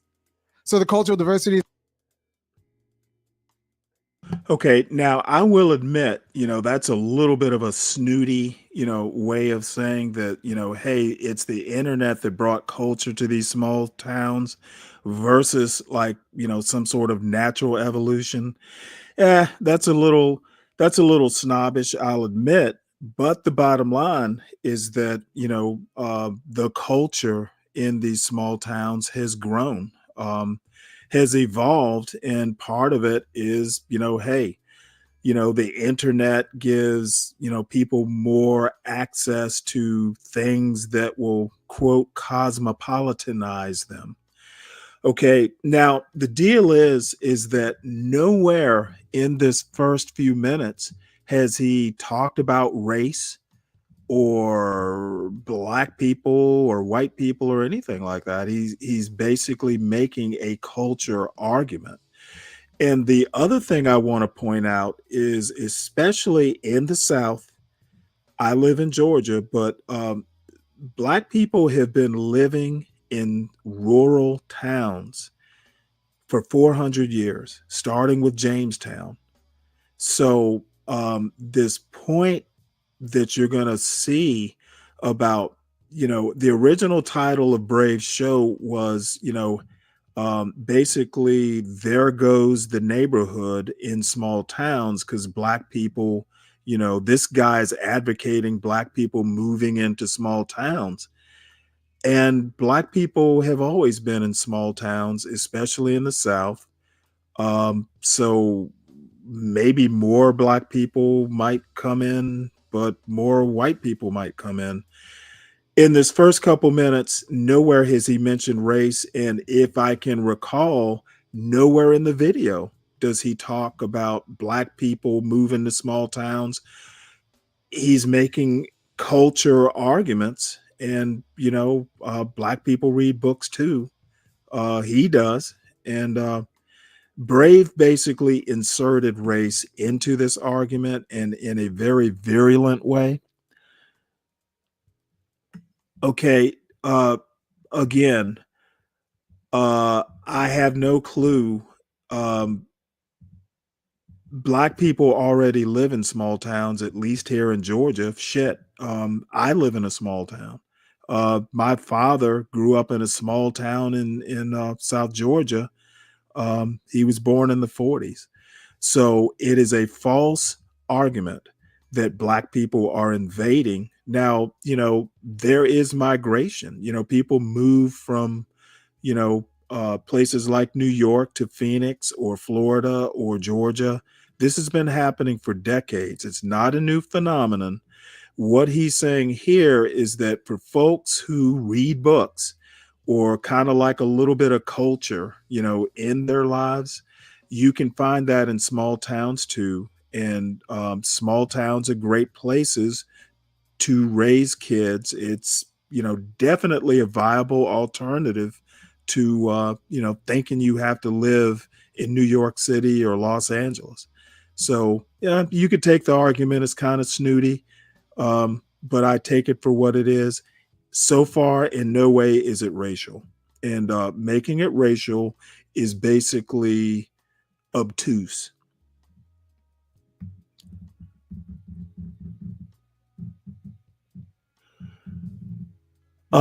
It's always been possible in Georgia. Like I said, my father, who's 81, grew up in a small town in South Georgia. So Black people in the deep South and Florida especially have always been in small towns. It was basically that way until the 1920s with the Great Migration. So again, knowing American history can kind of debunk some of these bad arguments. So here is Be Brave about the same point that I started in. This is his take on that same video. Yeah, when you're old, you sure as hell better stay hydrated. You don't want to forget that. Yeah, what's going on here is this is Irami Osei Frimpong. Stanley was plays quite often. You got to hear what this dirty, filthy fucking bastard said on his video. Stanley didn't disclaim it. He didn't say disassociate. He played the 20-minute version. You had to hear what this son of a bitch said. Folks, this is a man right here that J-Dub, tell me if I go over here. I'm going to come back. Tell me if I go over here, because since I don't know what the fuck I'm doing here, I'm going to do it the old Rube way, a bumpkin way, as Pring Pong calls us. And I'm going to go over there and read this, a little bit of this, but I want you to tell me right quick if I'm being heard on my channel here, if you would, J-Dub. Threatening violence, Frimpong was. Jose Frimpong was also banned for writing that killing some white people isn't genocide. It's killing some white people. We had to kill some white people to get out of slavery. Maybe if we'd have killed more during the 20th century, we still wouldn't talk about racialized voter disenfranchisement and housing, education, and employment discrimination. Just had to kill more white people in the 20th century.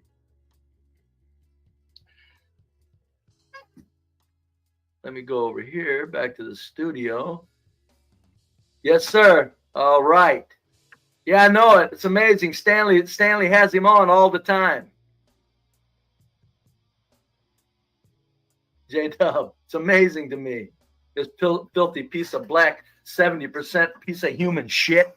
You motherfucking piece of goddamn human dung.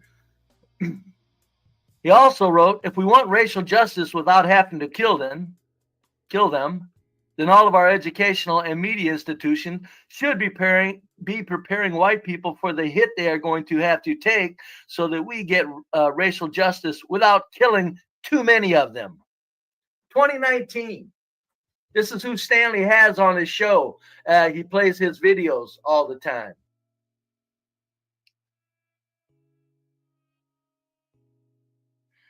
He also says this includes drilling down the notion that in order to make the country whole, we are going to have to take some of their shit, whether it's their money, their illusion of safety, or their self-esteem.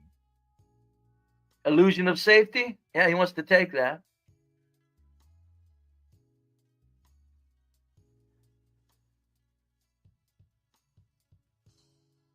And at the end, he says, I'd rather not have to kill them, but like Tommy said, Curry,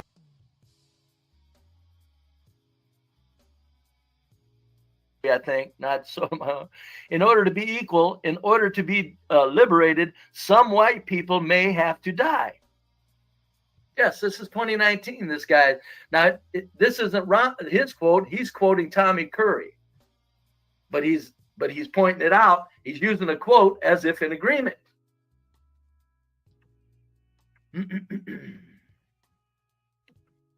You people think I'm fucking crazy when I talk about.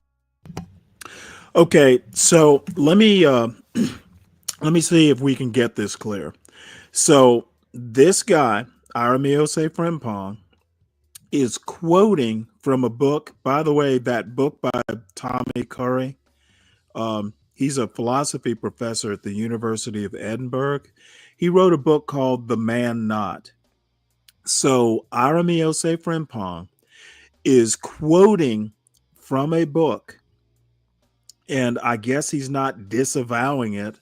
So Brave thinks that Irony agrees with the quote, and because I'm showing Irony, and generally I will if there's something I find of interest I want to talk about, but because I show Irony, Stanley agrees with what Tommy Curry says. Bullshit. Okay, that is kindergarten level thinking. Okay, not being able to separate a quote and just assuming that by quoting it, you agree with it. It might be a safe assumption. It might not be. Maybe what you do is you ask someone, do they agree with the quote? But be brave. He was in my chat yesterday. He could have just as easily come up and asked me about it, but no. He just decided to take things out of context and just run with it. And, hear the language he's using. He hasn't even played the video yet, and he's already calling a person all these names, and all that person is doing is quoting from a book. It's not him doing a video about it. It's not him even writing a book about it. He is quoting someone. It is a bad show, and this guy wants to debate someone. I don't know what to think about this, but this is so far out of context without actually doing clarifying. All this for content for a show. He hasn't even gotten to the video yet. And I showed the first couple minutes of the video. Nowhere is race mentioned or killing mentioned or anything like that. It's about quality of life and culture in a small town. So he's basically inserting his racist narrative into my show, which I do not appreciate. So let's play a little bit more of Be Brave. Talk about when I goddamn talk about these fucking crazy 7%ers. These hold on, Nick Colodi. I'll drop the link here in just a minute. You ought to hear what he's saying on this fucking video I'm about to play. He wants to destroy small white towns. I told you, remember, because I'm kind of Hopefully you were here for the first couple minutes. He said nothing about destroying. He said nothing about white. But all Be Brave is doing is inserting his racism or his racist attitudes into something that has nothing to do with race. So let's let him continue. I'm kind of a seer in a spooky sort of way. I always have been with friends and things like that, and markets and shit. I remember wanting to take back in 1973 a big old Schwinn balloon tired 10-speed and put or not 10-speed, but a old Schwinn balloon tired bike and put 10 gears on it instead of those stupid thin tired bikes that were out at the time. Shit, it wasn't 5 years later, bam, there were people making millions doing that. I'm telling you. Sometimes I just don't know about the things I passed up. But yeah, this is I'll drop this link, but I'm going to be on a roll here for a little bit unless somebody wants to come up and set through it.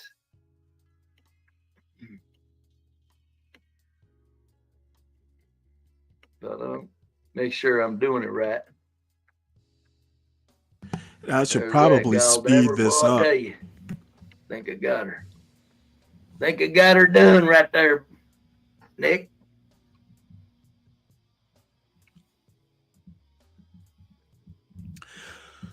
Fred, that's what Tommy. Yeah, no, this son of a bitch is. Fred, that's what Tommy Curry's talking about. Plenty of white people died during the Civil War, and post-Civil War.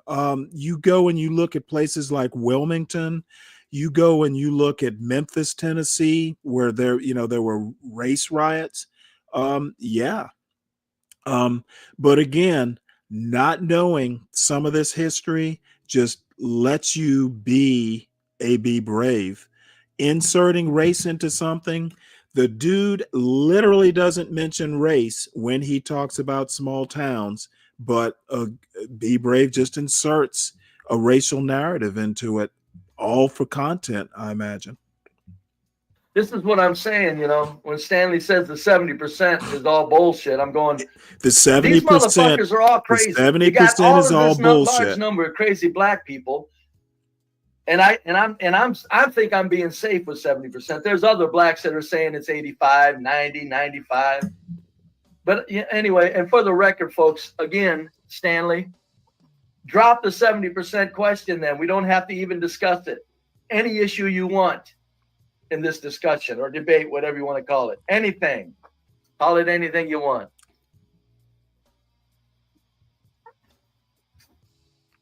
But this is amazing. This guy here, he says he calls up white people in small white. He talks about moving to small towns.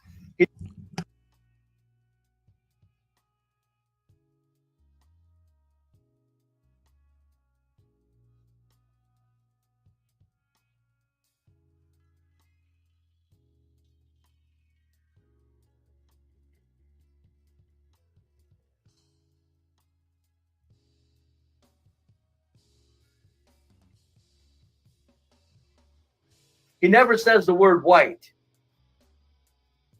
He never says the word white. He's too smart for that. Oh, yeah. He never says the word white because he's not talking race. But no. He's a crafty black man. Again, he has not played any of the video yet. We are 10 minutes into Be Brave's show, and the guy has not played 1 second of the video yet. Fuck you think runs these small farming communities across the nation? Eskimos. He calls them rubes and bumpkins. Okay, and again,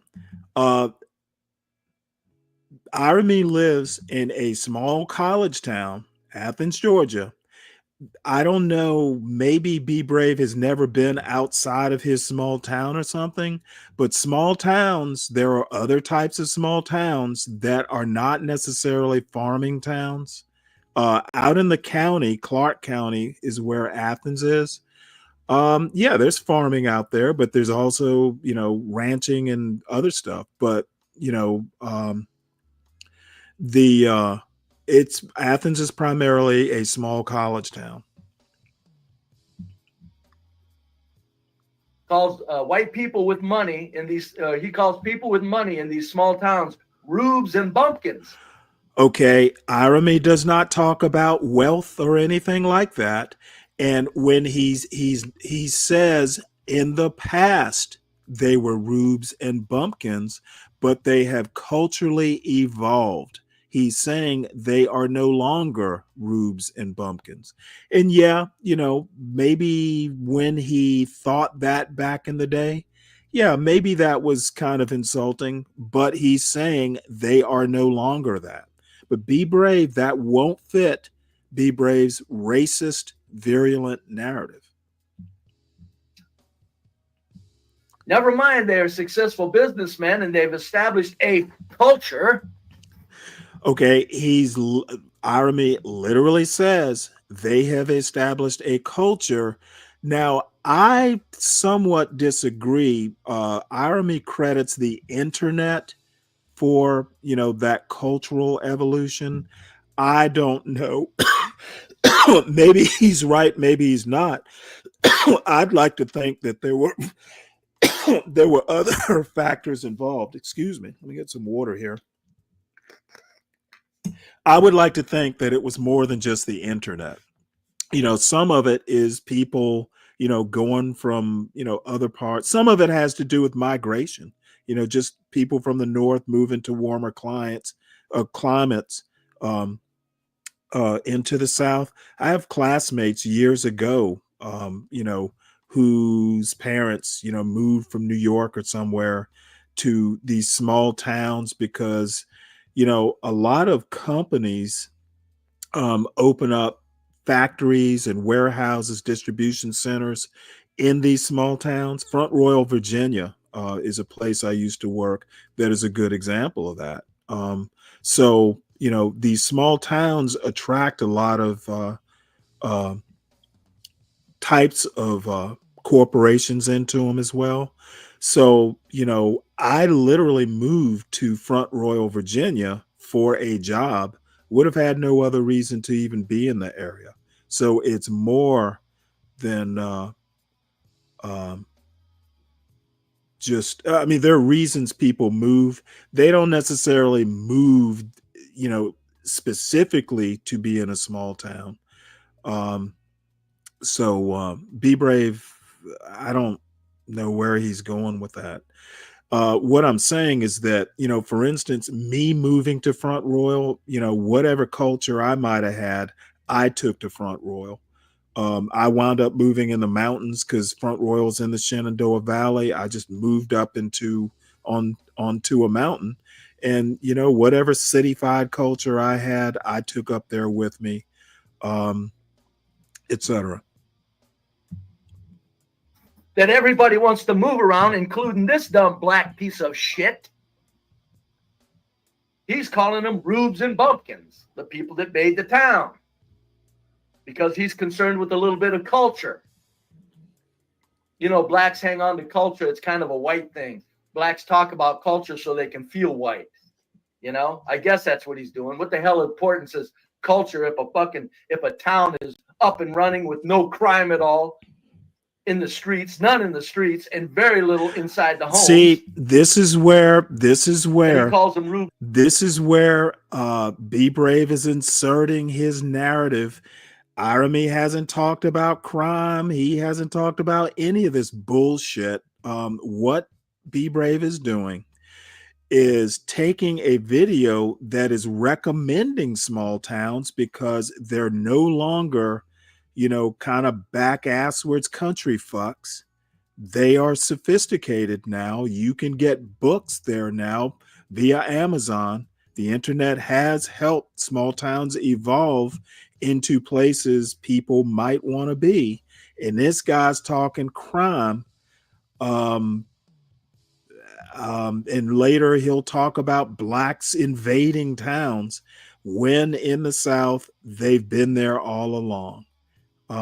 Be Brave just does not get it. And I don't know whether it's a function of being 70 years old. He's just kind of in a rut and can't think outside of his rut. But he just mangles not only the video, but he mangles my intent for showing the video. Rubes and bumpkins. He calls them wealthy and uncultured when he speaks of these small towns. Wealthy. He does not call them wealthy. He doesn't talk about wealth, at least up to this point. And he does not call them rubes. He says they used to be. They are now culturally evolved. And he credits the internet. But see how Be Brave, he brings in the 70%. This video in my show was nothing about the 70%, but Be Brave has to take my intent and the intent of the video I'm showing it. I don't know whether it's just to have content of his own, but he certainly injects that virulent, racist bullshit into something. I wasn't even thinking about race when I showed this video, but Be Brave has to take what I'm doing and just shove his racist foot up my rhetorical ass just to get content for his show. Wealthy and uncultured. But yet he's advising people to move there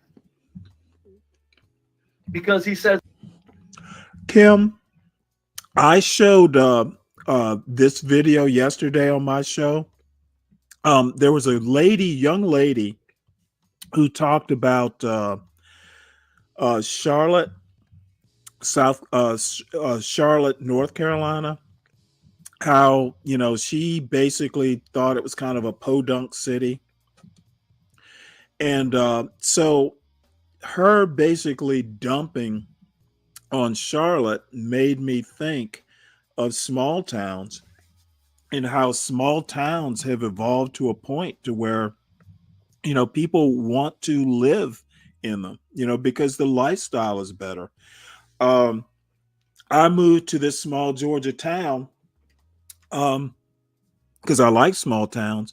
My son's public high school in this small town was excellent. The principals there were excellent. The teachers there were excellent. The damn students were excellent. And look where my son was from this little podunk town, got an excellent education. So, what I'm saying is, people who want to shit on small towns or call us backwards or whatever, they're wrong. You can be sophisticated culturally and have a good old time in a small town and maybe learn some stuff too. So that was my intent on showing it. Had nothing to do with race. It was more a culture argument, but Be Brave had to take it and just shit on it. Says these small towns are catching up with theaters and stuff like that. Has nothing to do. He now wants to move around white people because of the theaters. He now wants to move around white people. He lives in the town where the University of Georgia is. He's lived there for like 10 years. He's already there. And his 3 children, now I think he goes overboard with the parenting. His 3 children, 2 of his 3 children are like 12 and under, and they hold state records in track. They play like violin and, these classical instruments. They're in a youth orchestra. He is, I think, a little bit too much of a helicopter parent. He takes parenting as a competitive sport. I don't want to be that kind of parent. But nowhere does he talk about race or encourage blacks. Now, there is a book called The Devil You Know by a guy named Charles Blow. He's a former columnist for the New York Times. He does touch on a reverse migration. That book doesn't, I've never even heard Irami talk about the book. He's basically saying small towns are not what they used to be. You can basically be kind of, like a snooty culture type and still have a great life in a small town. Because you don't have to go to Atlanta to get books. You can just go to Amazon and get them. White never comes up. Black never comes up. Crime never comes up. In the whole damn video, crime does not come up. And the culture that's developing has nothing to do with it. Fucking white, you black piece of shit. When he refers to the predations of cities, as in predators in the cities. Yeah, he speaks of that What also. the fuck do predators? No, he does not Amazing to speak me, of it. This human piece of shit. Now, I want to point out that Be Brave is 12 minutes into this diatribe and has not played 1 second of Irami's video yet. He keeps saying, well, the guy talks about this. I haven't heard him say shit. And I played the first couple minutes before I started this Be Brave version of it. First 2 minutes, nothing about race, nothing about wealth. He doesn't mention it. He talks about culture.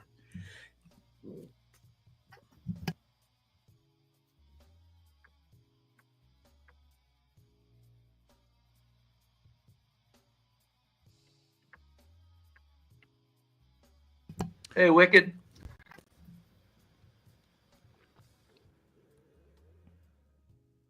I think he's Buenos días, señor. Hey, buenos dias. I'm going to speed this up a little bit. Está, amigo? Muy bien, muy bien. Muy bien. Oh, very good, very good, very good. Sí, Just señor. another day under the sun. Be brave. Hey, by the way, go ahead. What was that, Wicked? I said just another day under the sun. I know it. It is. These fucking people make you sick. I'm going to play this video. It's only about 15 minutes long. I'm going to stop it and let you people hear what this motherfucker's saying. Okay. Did you hear the quotes when I was reading his quotes in 2019 that he said as a university as a professor? They were not his You hear what I quotes. read? Yeah, I did hear you. They, by the way, he keeps attributing these quotes to Irami. Irami is reading from a book called The Man Not by Tommy Curry. He keeps saying Irami wrote this. Irami did not write the words. He is quoting from Dr. Tommy Curry's book, The Man Not. This dude, and I will have a little bit to say because I'm not going to show much more of this, but I want him to play Irami's video and then insert his narrative, because the part I watched, Irami would basically stop. I'm sorry, Be Brave would stop the video every sentence and then insert his own context. And when I started commenting, he would skip right over what I was saying. At least, because I watched a few minutes of it. You'll see what I'm talking about. And again, I'm not going to, sit here and bitch, for an hour about this. I just want to give a little snippet. If anybody wants it, you can go to Be Brave show on YouTube and watch it from yesterday. And you can go back and watch yesterday's show that I did. And if anybody needs Irami's video, I can drop it into the chat. I hear you. You know what? It's just another example of how low the bar is in hell for this demographic. How they could say any outlandish thing and nobody. Okay, now Wicked just got up to the panel and he's off to the races. Nothing in this fucking video has been played yet, but Wicked comes up here and just goes off to the races too. I don't understand how these people operate, to be honest. It's kind of, they're a mystery to me. Nobody bats an eye. No, they don't. That's what I'm saying. That's why I call them the 70%, and that's why I call them psychopaths. I think they bat an eye, Wicked. I think they close their eyes rather than bat them. They close them so they can just keep on their delusional speak. You know, there's something fucking wrong that isn't sinking in, that when they're chasing around Whitey, everything about their culture is coming undone at the seams, and basically all the other groups are now starting to hate them. Go ahead. But you know, be brave. When I say nobody bats an eye, I don't mean just some people. Everybody. You know, I watch the news. Oh, I got you. Okay, I see. All right. Yeah, when I watch, I like watching the city council, and I hear the black aldermen say outrageous shit, racist shit. Nobody bats an eye. No, they can't. Right, they can't. But if another demographic said a percentage of what was said, it'd be a big fuck. Once again, nothing to do with this video, nothing to do with my show, which if you see down in the corner here, there's my little audio avatar here. This is my show that Be Brave is talking about. I have no clue what Wicked is talking about.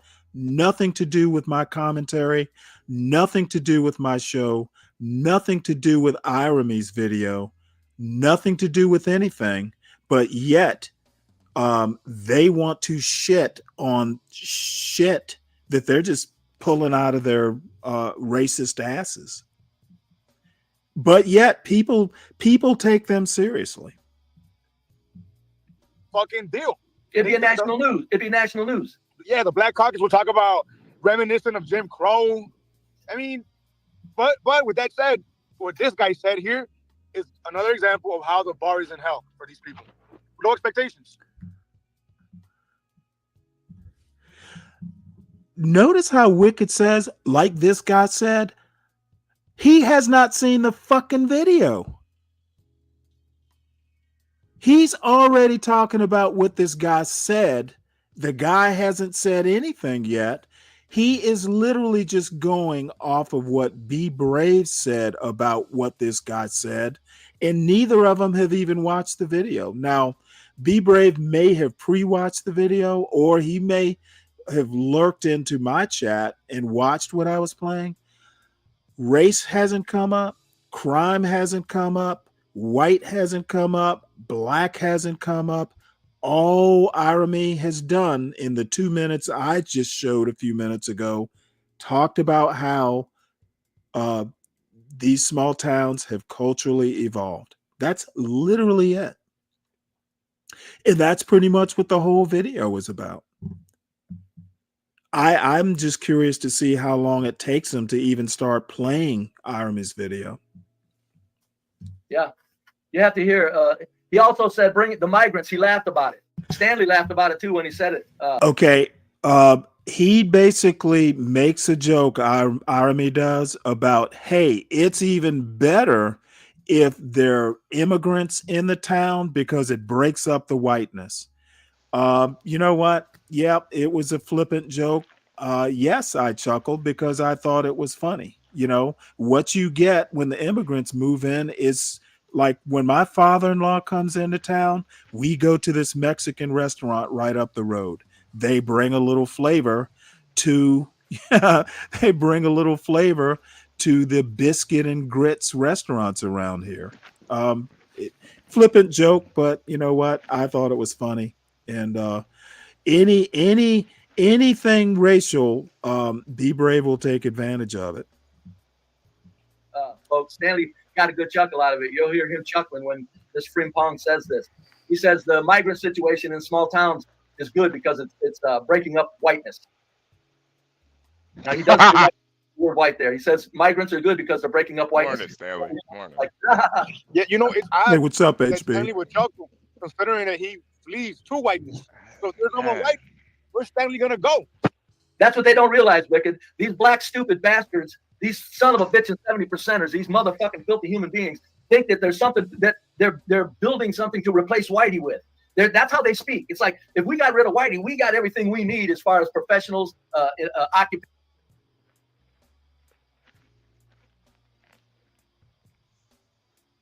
Man.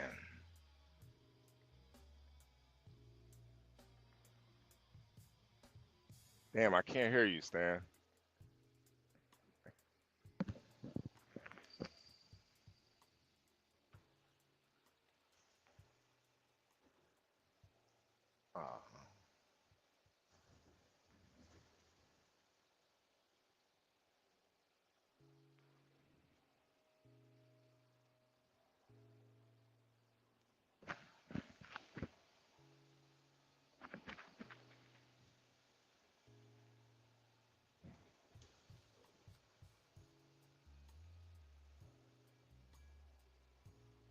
Oh, I'm sorry, HB. Any comments so far? I'm shocked you didn't see this yesterday. Weren't you? Weren't you over there? There we go. Weren't you? You were over there yesterday, right? Or maybe you were here and we listened to a portion of it. But I'm like, I'm amazed so far. So, I titled the show, what is it? The Racist's Mission Creep. He basically took something so far out of context that I don't even recognize what Be Brave is talking about. Occupations filled, service industries. No, the black fucking culture is nothing but a bunch of fucking moochers. Even the blacks that work are mooching off of white culture, and they don't understand that. That's why I say black culture owes white culture. Black people in America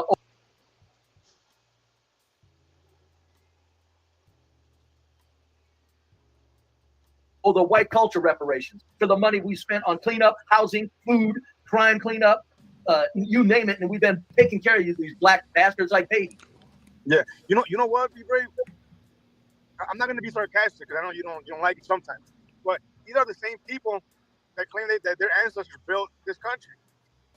So they probably do believe that they could sustain it, but reality begs the difference. I think it seems that what happened is it'll degrade, and almost immediately it'll degrade. Yeah. Oh, even if it doesn't, it just couldn't happen anyways. My point is, it's like, why are you? Okay, nowhere in this video does Irony talk about black people building shit. He doesn't talk race. Other than that joke about the immigrants adding, breaking up the whiteness. And like I said, my father-in-law, when I first met my father-in-law eats his steaks well done. Jesus Christ. You got to understand, like, he got on a whim. We went to a Mexican restaurant. He fucking fell in love with the waitress practically.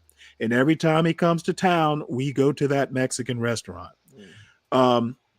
So, and he's white. So, they broke up his whiteness. He now loves tacos. Yeah. It was like the first time he'd ever eaten Mexican food, literally in my small town. So I'm going to just listen to a few more minutes of this.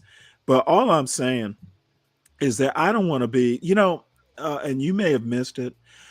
Be Brave is someone that I knew that we just vehemently disagree on the nature of race in America. Yeah. Like by a wide divergence. However, after listening to how he mangled up my show in this video, and you hear this invective, he's practically spitting. He's misquoting. He's taking things out of context. I honestly, his stock or his value as a human being literally went down after me watching this yesterday. Come on, Stanley. No. Really think so? Dude, I don't kid about shit like that. Yeah. Now, you could fuss at me for expecting too much, but at a modicum, I could say he was kind of like a jolly old man that you could hang out with on a panel and talk about something other than race. Yeah. I'm gonna be honest, I don't even want to fucking be on a panel with him. Yeah, but this no. He went too far. I guess you expect a lot more from white people than I do. No. I expect a lot from people in general. Yeah. And if you want to know what my expectations are, one of these days talk to my son. I'm not gonna fucking accept second best out of him. Okay. I expect in 2025 that at a minimum, you might have weird views on race. But when you want to start calling people human pieces of shit and haven't even played 1 minute of their video, why would I want to be associated with that? No, I get it. I always, when it comes to white And I'm folks, not, just to cut you off right quick, I'm not one of these people who just goes, oh, hey, it's YouTube, it's content. There are limits to content. And I think Be Brave reached, and it wouldn't be so bad if he had just gone out and gotten the video. He has to review my show. He has to skip over what I'm saying.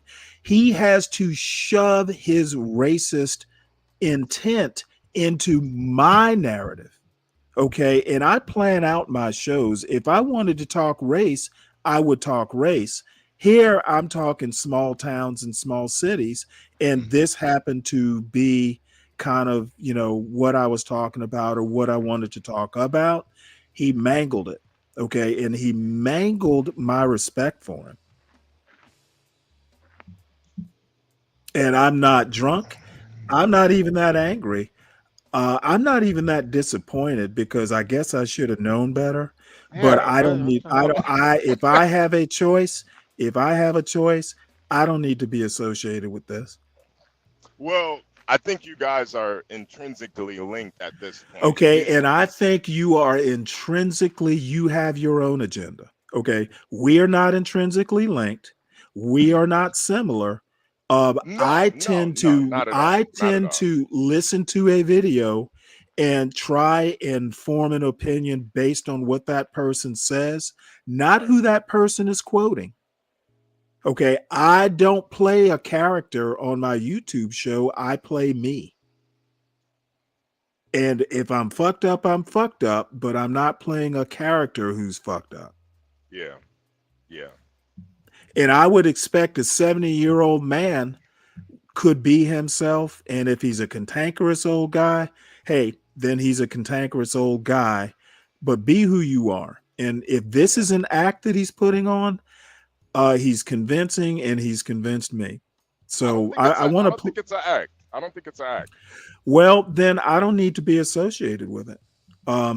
So I'm going to play a little bit more because I want to see. I know he plays Irami's video, and the part that I saw where he lets a sentence play, then he stops it, injects his narrative. He just keeps on doing that. And Wicked, I'm like, what the fuck? Wicked just got to it, and he's already talking about what Irami has said. They haven't played the video, and I know Wicked hasn't seen the video. But he's already off talking about how fucked up black people are, how fucked up what this guy Irami is saying, has not heard a word of it yet. You're talking as if you could do it. That's what I'm puzzled about. It's like there's no possible way that you can replace Whitey because your black culture is so dysfunctional, and yet you're talking like you don't need white people. That's how spoiled they are. They don't even, they're delusional with their comfort zone. That's how spoiled they are. Stanley said, I don't care if blacks who lived in the, and also Stanley, you lying, you bastard, and I mean that kindly, you bastard. You said poverty and crime are linked, you son of a gun. Yes, they are linked correlationally. I got quotation marks around it. Poverty and crime are linked. I don't care what you went on to explain. That sentence came out of your mouth. Okay, the sentence came out of my mouth, and I explained, but you're not going to take my explanation. You're going to take my sentence and insert your narrative into it. That's unacceptable. Either take my explanation, and if you're going to insert your narrative, why even fucking mention my name? Yeah, you know, Be Brave. There is some kind of correlation, right? Stop. Be Brave, let me finish my sentence. No. See there? In Wicked, actually, with the job he has, and apparently he has a degree in criminal justice, as soon is somebody that's not Stanley tries to explain it, because that's what I said. As soon as he starts, what does Be Brave do? No, stop. No. See, kick him off the Poverty panel. as an excuse at all whatsoever is banned on this channel. There's no poverty in America that. Yep, there you go, folks. There you go.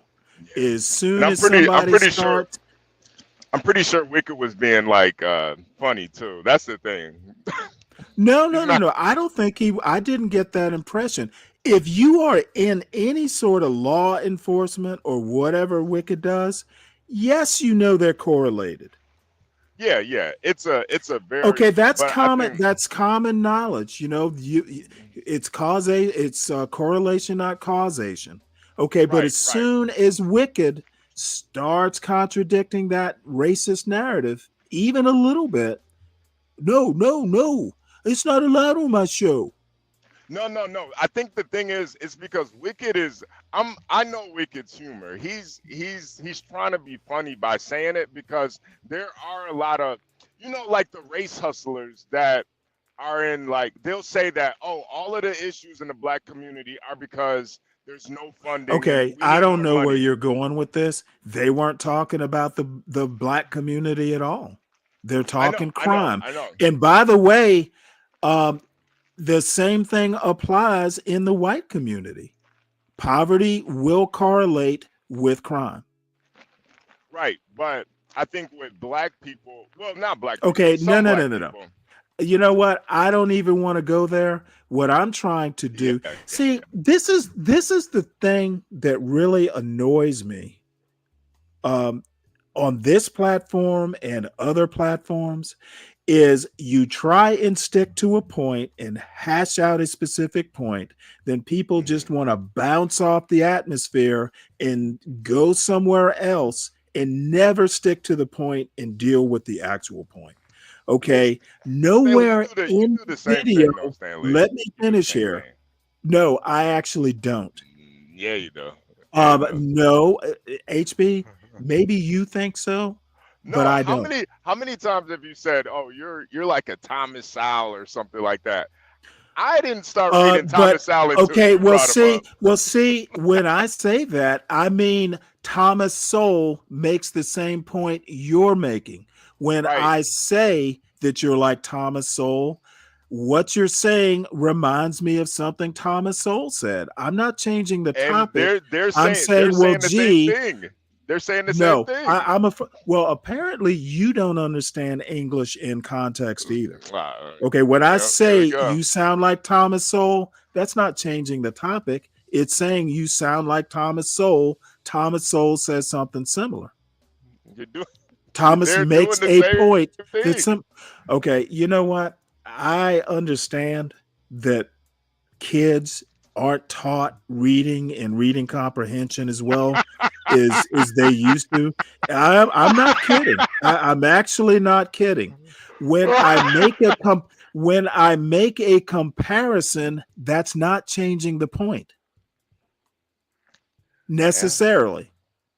If you say black people are fucked up, and I say, well, gee, you sound like Thomas Sowell, am I changing the point? Or am I saying, gee, Thomas Sowell thinks black people are fucked up too? That's not changing the topic. It's actually reinforcing your point. Yeah, but you're going off, like you said, you're going off the stratosphere. You're bringing in other. No, I disagree with that. Again, I will have to accept that, kids aren't as sophisticated as they used to be in these sorts of conversations. And then you're not educated enough. It's the same. Oh yeah, no. I am not shy about pointing that out. Wait, Stanley, what I'm saying is, what you're complaining about, you do the same thing. And I'm saying you're wrong. I do not. No. You're entitled to your opinion. No. Just like Be Brave is entitled to his. I will give you one thing. You do it better. I'll give you that. You can take what somebody says and manipulate it way better than Well, of Brave course can. I can. Yeah, you can do it better, but You guys do the same shit, man. No, I'm afraid that's not true. At least in my opinion. You have your opinion, and I'm not going to bat opinions. I'm not going to do dueling opinions. Yeah. But I actually pride myself of being able to stick to a point. Now, I can take that point and I can twist it, but I never leave the point. That causes any violent crime. I don't care about the link between poverty and stupid behavior. I'm saying this violent fucking crime that these black bastards are shooting up the streets with and killing other people, destroying homes and lives of decent low-income black people that have to live around them and are stuck. There's no poverty in America that causes them to act like that. So we can't even. Okay, you dumb son of a bitch. Nobody's saying it's a cause. They're saying it's correlated. Okay, once again, he doesn't want to deal with the correlation. He wants to deal with the causes. No one says poverty causes crime. You will not find anybody left, right, or center who will make that claim. So he talk about moving the goalpost. Nobody was talking causes, but yet he kicks somebody off the panel and then goes straight into causes. Something they weren't talking about.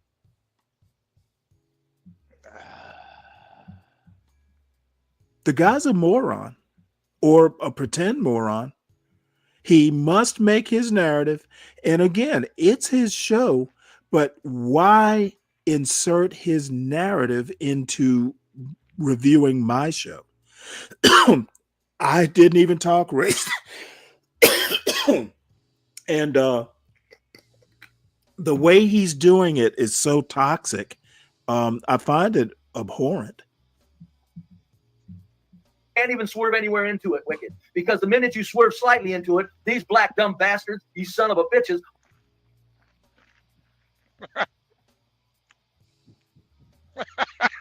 will grab onto your slight reference and say, see, poverty does cause crime. So you're not even gonna, I don't even want to hear a slight, I don't want to hear nothing.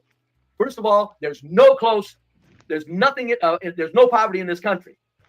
Everybody's taking care of feed, food, and housing, and the people. Okay, see, that's where we swerve in to there's no poverty in this country. I think that's demonstrably false, and I don't want to debate with a lowbrow motherfucker like that. If he can't think, or he is so set in some of these ways, what is there to debate? I'm serious. If he is that entrenched in his ways, as a 70-year-old might be, I have nothing to debate with him on. His opinions are already formulated. Maybe we should not call it a debate. We should just call it an entertaining conversation. Yeah. And not be constrained by debates, because to be honest with you, I'm dead serious. I don't want to do any event with him. Yeah. Okay, it is just too toxic, and I don't want that bullshit, that virulent, toxic, racist stuff that he's talking to rub off on me. Yeah. I mean, yeah. I think it's kind of rubbed off on you already, though, Stan. But And you know what? I think you're the one who's taking Be Brave's side. I'm going to argue that, he's your Svengali, not mine. People that are intense are I'm not there because of taking, their own goddamn I'm not filthy taking behavior. Be Brave side. I'm not taking his side. I just think you guys, you and Brave, for some reason, you guys have very similar but very different points of views about things. And I do think both of you guys take each other out of context a lot of times. No, And, I'm literally watching his show. When Wicked says correlation and then he kicks him off the panel and starts talking causation, how am I taking him out of context? well, because Brave is taking Wicked out of context. Wicked has this like dry humor where he has to tell. Okay, I don't give a shit about his humor. I'm taking him at his word. Yeah, but you could. That's Okay, where I'm context sorry. matters, though. I'm That's gonna where take. context matters. I'm gonna use his words. I'm not gonna be brave and read intent into his words.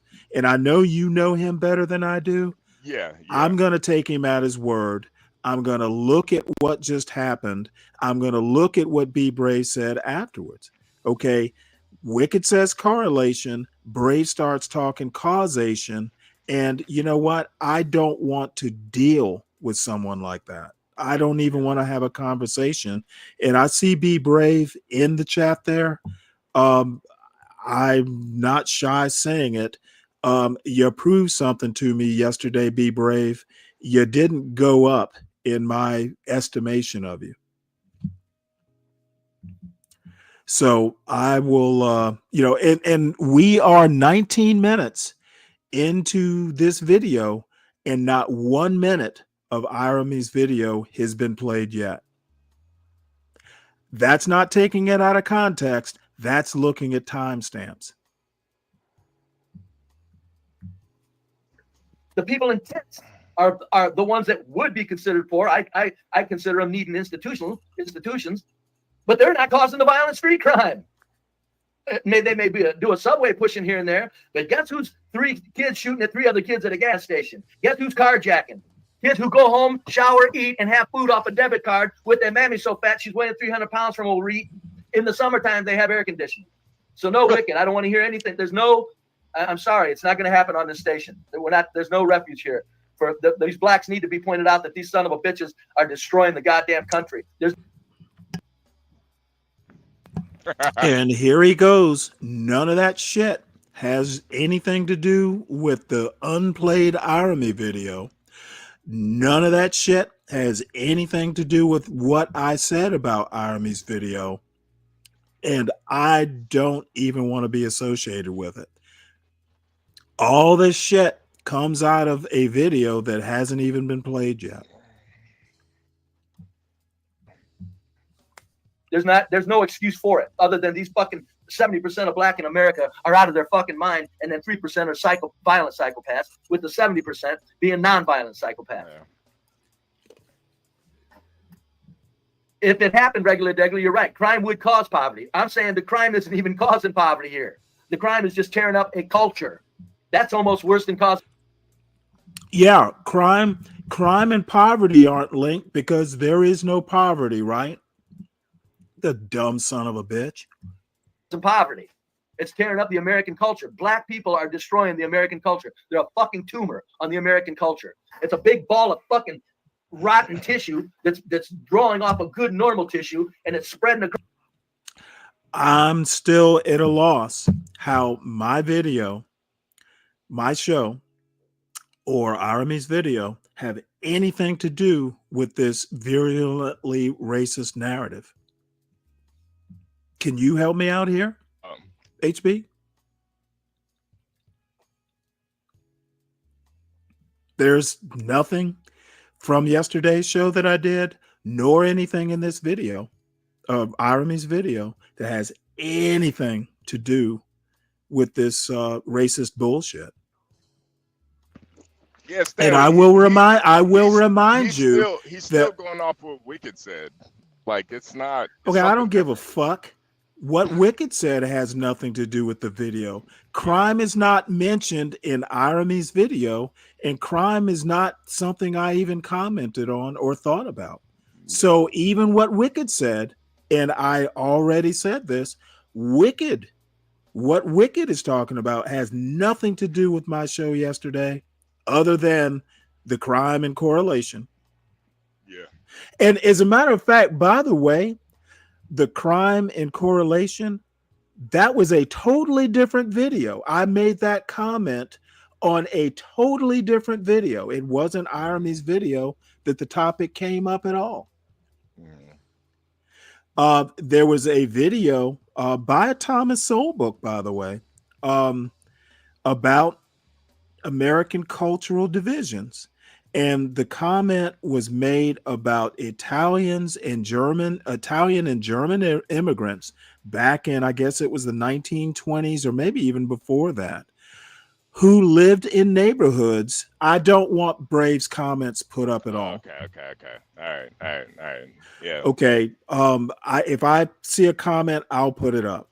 All right. Italian immigrants, Irish immigrants, German immigrants lived in neighborhoods, these new immigrant type neighborhoods that were ridden with crime and poverty. During that Thomas Sowell video about American culture, I made the point that, see, even back then, poverty and crime were correlated. Okay. I wasn't even talking about black people. I was talking about Italian and German immigrants, and maybe the Irish came up.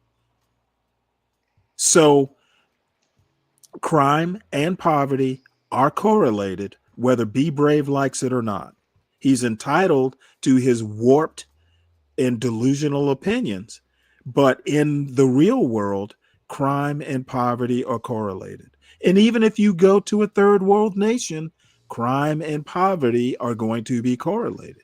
I think that's an obvious statement, right, Stanley? That's obvious. Well, it's not obvious to Be Brave. No. It's not that it's not obvious. It's that point is often abused a lot. Okay, well, I wasn't the one doing the abusing. No, obviously. So I don't care about I don't care about the abuse. What I care about is I brought it up for a specific reason, and I was pointing it out in a totally different video. Irony doesn't talk about crime. Right. Yeah. But why Irene's face is up here? And he's talking crime, he and Wicked talking crime? No idea. Yeah. But it is across something American that's culture abused. poisoning it. I'm sorry, what? That ideology is abused a lot. And so what? How is that relevant? How is that relevant to the points I'm making right now? It's not. Okay, well then why bring it up? Because that's what they're arguing. Again, skipping off the point to something totally different. So that's apparently you, me, and Brave do it. That's what they're arguing, though. I'm trying to explain to you what they're okay. arguing. Why do you need to explain them? They're on the video. Because you're acting like aloof to what's going on here. No, I'm describing what's going on. I am describing. No. I don't understand your need to explain this, but it's not helping. You don't understand, Stanley. Oh no, I don't understand. I don't understand how two grown men can be idiots. I don't know either. I'm trying to figure it out. Okay, well, why are you trying? You know what? If you can explain their idiocy, maybe I should be listening to you and debating you instead of Be Brave. You can't, Stanley. You're not ready to debate me yet, man. You're not ready. I will take you. What I did to Linwood yesterday, I will do to you.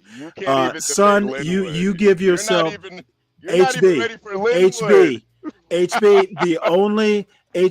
The only way you outcompete me intellectually is you turn your mic up higher. No, I don't need to, Stanley. I do that. Okay, dude, you give yourself much. See, there you go. I really don't need to. Okay, son, all I have to tell you is you're not ready. Stanley, you're not ready. Don't give yourself that much credit. I want you to win this thing. I have done it before to you, and I can do it again. I want you to win this thing, Stanley. But you know what? There are no winners and losers. There's only Stanley kicking some rhetorical butt. Yeah, but there's a lot of people that don't want this to happen and want it to happen for whatever reason. I have no idea what they want to happen, but I don't like this Be Brave level sloppiness. But that's what the black culture is. Show that you have a higher intellect than that. Okay, it's not dude, you don't need a high intellect to suss out this stuff. Well, some of the stuff Okay, is kind of hard to debate. this is not a matter of intellect, it's a matter of logic. Okay, it's a matter of being able to figure out that, if a video is talking about how small towns are not as culturally backwards as they used to be, it doesn't take high intellect to understand that point and to stick to that point.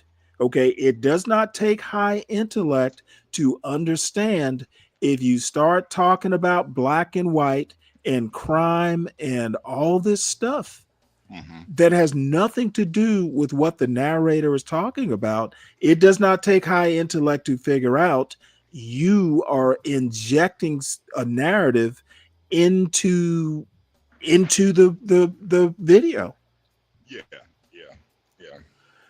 Okay, if the man is saying, "Hey, towns are great because of Small the towns. internet, small towns are great because you can now order books.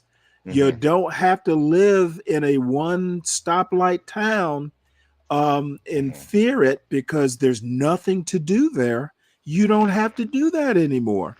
They build Let me ask you cultural this. centers." Let me ask you this. Why do you think Arami is overlooking the racial makeup of these small towns? Oh, he talks plenty about race, just not in this video. Right. The dude, hey, why, hold on a second. This what I'm asking dude you, has though, is why. okay, I'm trying to tell you. He talks about race, just not in this video. Irami has been doing this for about 10 years.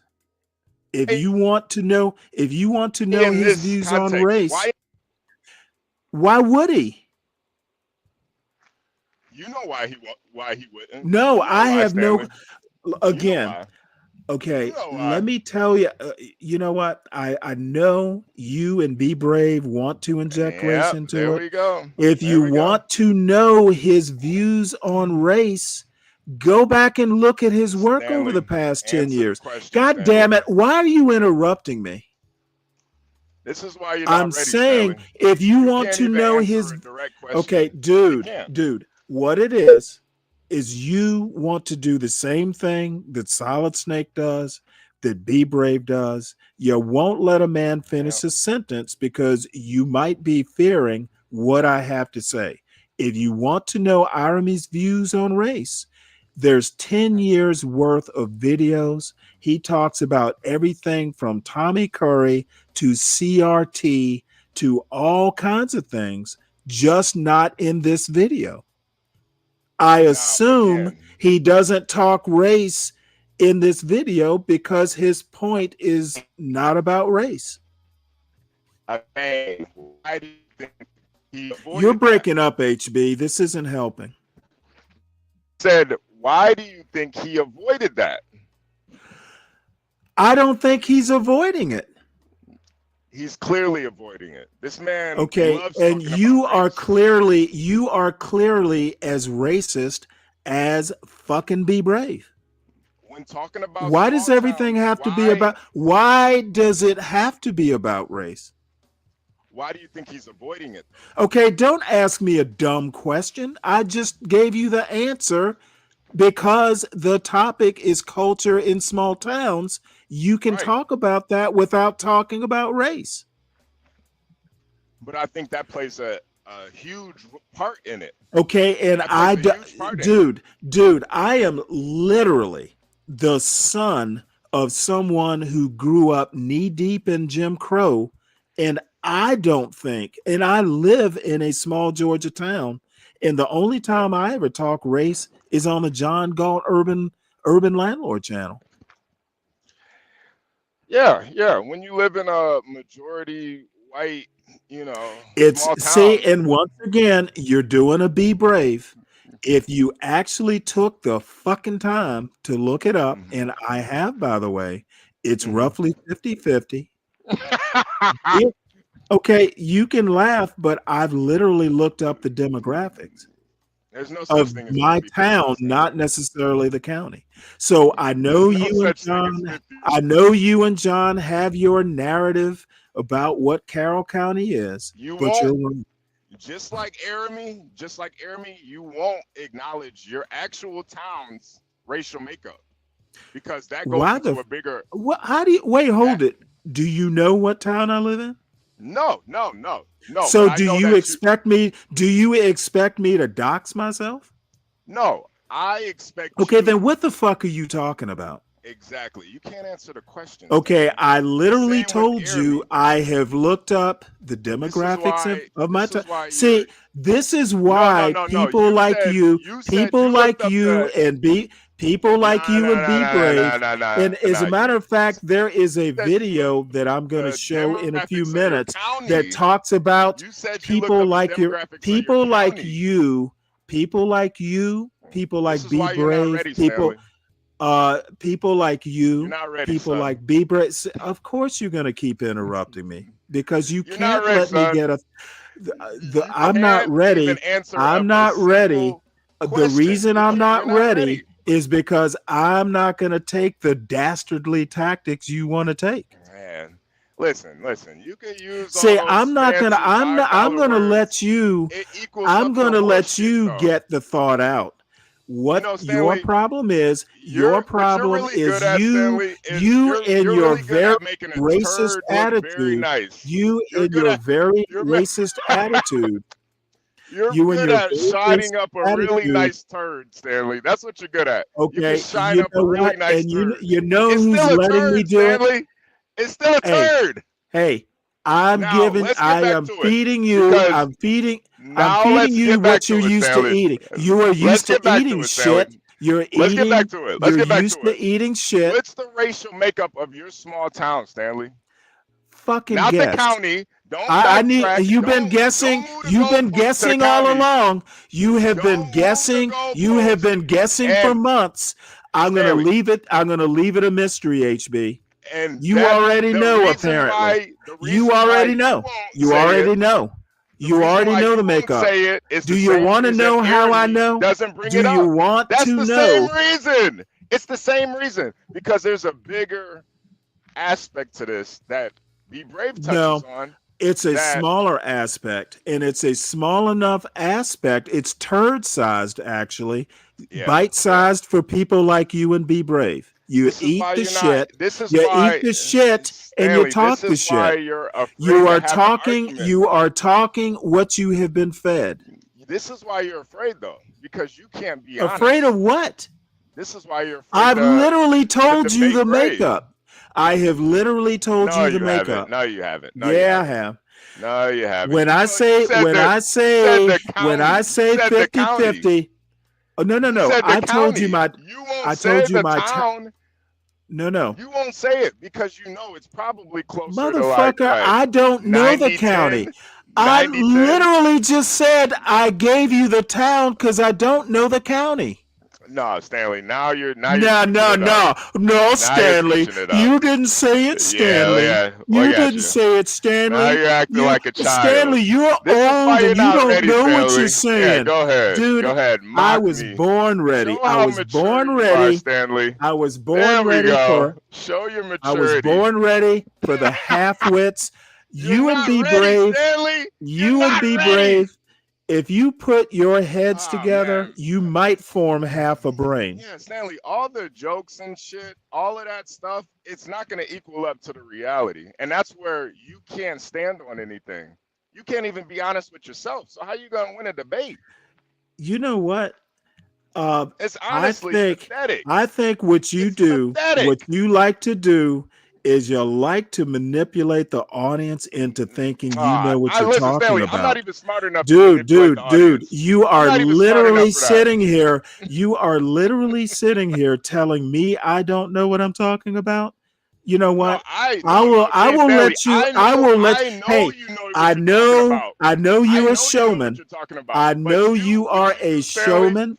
is I you know go Be out of your Brave is a way. showman. You go out of Y'all your way to talking deny. about polishing turds. Go out of your You way take to that racial deny, shit. to You act take like you that don't racial know. shit You take that racial shit and shove it up your audiences down your to act like you you don't take know. You go deaf, dumb, and blind to the reality. You won't say it, Stanley. The same reason Jeremy won't say it. what am I is the not same saying? reason You know what? you won't say it. Apparently you know more than I do. Tell me what I say.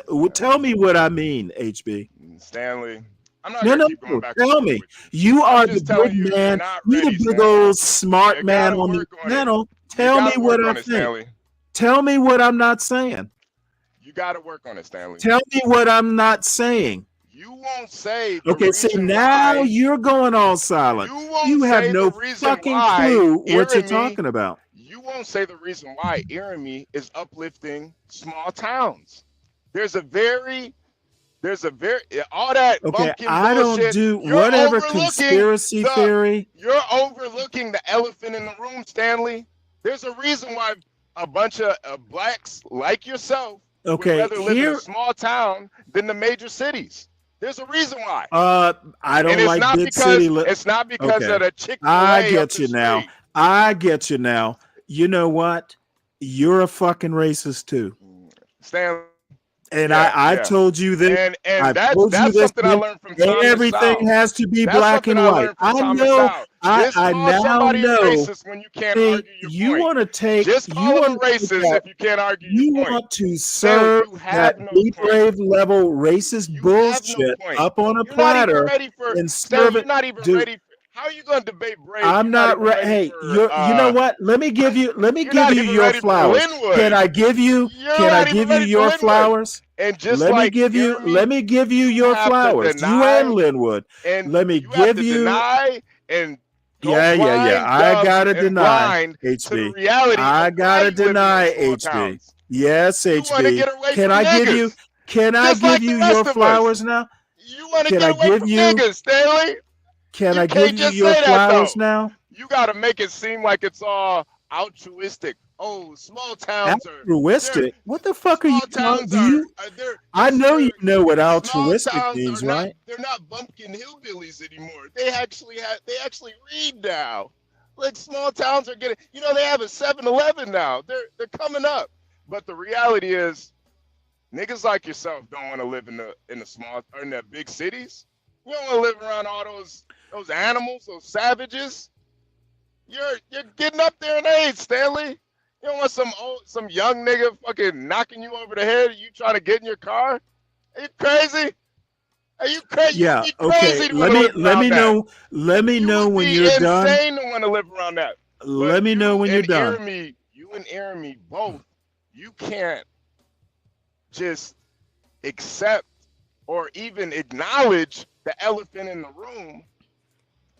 So you try Well, to let me glorify go ahead and get a word in edgewise. these small towns Okay, instead of motherfucker, you're gonna addressing do a be brave, and I'm just gonna have to shit all over you. the reality. The reality. Okay, the reality is that you, Be Brave, and Linwood I'm are a racist. fucking. I'm an Of course, idiot. I can't I'm a finish the racist. I'm an sentence. idiot. Of course, you're not going to let I me already know finish what my you're gonna say, sentence. Stanley. You're too predictable. Motherfucker, you have no clue what I'm going to say. This is why, Stanley, and this is why you got to get better, man. You got to get ready for this. I don't want you to lose to Brave. He's already winning the culture war right I'm now. not going to lose to He's Brave. making you look like a fool, Stanley. A goddamn You know what? Well, let me put it to you this way. You're better than this. I am Brave. perfectly Brave is willing. a 6th grade If it means looking like a fool to people like you and Be Brave, I'm willing to do that because you literally between you, Be Brave, and Linwood, and let me lump in John, and let me lump in Universal as well. I want to get all the black racists I know. I want to make sure. I want to make sure that all the black racists I know are lumped in. Everybody get a plate. If I took y'all together, you want a plate of racist gumbo? If I took you all and formed you into one Stanley, big lump, you can't even if I hang took on to all Brave. you brown young Brave is men, running circles around you. all you brown young men, How you let this 6th grade dropout run circles if around I, you? Brave you know is what? a fucking loser, Stanley. He's Hey, a loser. and you know what? You And let you them know what? run circles around you. You're absolutely Stanley, right. I'm embarrassed for Hey, you. Honestly, hey, I'm you know embarrassed what? for you, man. All I have to say is that Honestly, racists in America you're better always than that, win. Stanley. No, Ways I'm better. not. You went to school. You were in the Navy. You have so many accolades. Brave And can't even you know what imagine this it. means? You Brave has know what never this left means? this town. He's never even left this town, but he understands culture and reality and accepts it for what it is. You want to deny it. That's why you're losing this. HB, you sound That's like why. you are a 6th grade graduate. Yeah. And You are Be Brave. see, You are just a little bit taller. You're Be Brave and in braids. everybody sees it, Stanley. If Be All you Brave do was is a name black man, call. he All would you be can do, Stanley, all you can do HB2N. is name call and Oh yeah, sidetrack motherfucker! and I'm not deflect. shy And calling an it's idiot an idiot. and Stanley, but it's immature. Hey, man. let me It's call you a immature. name. Let me call It's you a name. immature. You are a Be Brave black man. Ah, man. I've You heard it are all a before, Be Stanley. Brave flunky. I want you to win, You are Stanley. a Be. This No, isn't about me. motherfucker. It's I don't about need you. you. I don't I need want you you to to win this, want man. anything from me. Hey. I Don't want want you to for win me. this, Stanley. Don't want for I. You know what? I don't want to win it your way. I told him I know. I don't want to be brave to beat Be Brave. Oh, Stanley. I don't want to be HB to beat Be Brave. No, I just want you to be Stanley. All that racist bullshit y'all want to pull. I'm not about that. Stanley, it's not racist to acknowledge It's reality. motherfucking racist to the core. No, it's not. Even It Thomas is Sowell says that. anti-black. You know what? All that I say have to racist say all is day, I'm all not it the is one to pretend like licking the you're on balls. moral high I'm ground not than the one somebody licking else. the balls of It's a honestly Jared feminine. Taylor. I'm It's not honestly inviting racists on for one-on-one interviews on Thursday. Stanley, you're moving the goalposts, man. Who Well, cares about that? motherfucker, you want Who to talk? cares You about want to that? talk about Be Brave? You want to I talk don't give a about fuck the about that, nigga. reality? I don't give a fuck about that, nigga. See, I'm not, hey, I'm not trying to who's do the? that interview. Of I don't course, give a fuck about that, you're nigga. gonna use the N word. Of course you are. You're a racist. You literally called me a nigger the other day, Stanley. You use it Oh too. well, you know what? People use it probably. too. And this is Let the me tell thing, you. Stanley. Let me put something. Let me tell you something. You gotta stop don't being realize. such a hypocrite. You man. remember It's, me saying it. You remember me saying it because Man, it's Stanley, not man. every other word out of my mouth. Stanley, you gotta stop being a hypocrite, man. No. You gotta stop What it. you got to stop doing is telling gotta me what stop to it, do. man. You got to stop telling me how to be Stanley. I do it way better than you. No. I'm not trying to tell you to be anything. Well, it sounds like you are. I'm just saying you gotta be better. Okay, don't just say. I know what I'm doing. You gotta be better than this. Okay, You gotta be then better. you know what? If I don't meet your high standards, HB, I'm sorry for that. Well, I appreciate that. But I have to say, I appreciate that. you aren't the sort of standard that I want to live up to. I'm sorry. I'm sorry. I'm sorry. You can't Deacon reach Dave, of course, racist birds look, of hey, the Deacon Dave, watch him. He does this. It's the same thing. Oh yeah, over and motherfucker, over. y'all are All racist. he's gonna do is deflect the trap. Oh no! And make How fun am of I everybody else, but deflecting he when I say acknowledge the reality. And it's pathetic. I full It's the pathetic. reality. This is why The reality is you are the fruit of America. You are about as American as it gets. It does not get more American than you, HB. You are America. Yeah, you run circles around me. Keep running them. Keep running them, and I will sit here and watch you run circles. See, what you think is you're scoring. You think you're scoring points. All you're doing is having the Deacon Dave say you're right. That's all you're getting out of this. Stanley, that's the thing. I really don't care what these people Yeah, you do. think. You I don't eat it care. up when You care Deacon what the Dave, people think. when Deacon That's what you care. Dave and Be Brave, all those guys look up to you You're the and one that's John. you're the one that's Hey, what acknowledging does them. I'm John? not even What does acknowledging them. John? Hey, the You're last thing acknowledging John them. Galt I don't played care. before he, I really don't the care. yeah, you I don't care. care. Yeah, you care. No, you care. I The don't care. I'm not last even thing, acknowledging hey, them. the last thing John Galt Hey, played Deacon before he Dave. left the Hey, panel Deacon yesterday. Dave. What was it that Hey. John Galt But you played? know what you're What gonna was it do? that John You're Galt gonna played last thing deny, on the panel deflect, and yesterday? derail. This is Do why you you're remember? afraid That's right, of motherfucker. Brave. I'm on. You This is why forgot you're this. afraid of Brave. You forgot dismantle. Afraid of Brave. That's the new slogan, 2025. Yeah, that's Afraid what of I Brave. am. This is why. Anyway, This is speaking why. of Be Brave, Because I need you to can't. get back. I need to get back to this show. Okay. Go ahead, Stanley. Go ahead. What's up, CK? Hey, So CK. anyway, We you know got. Hey, what? listen. We gotta I've act like probably. we have some. We gotta act like we have some decorum around CKJ. I Respectfully. think that I've pretty much made my point. I should probably play more, but there's other stuff I want to get to. And fooling around with HB, his obviously it was intentional to deflect me from my purpose.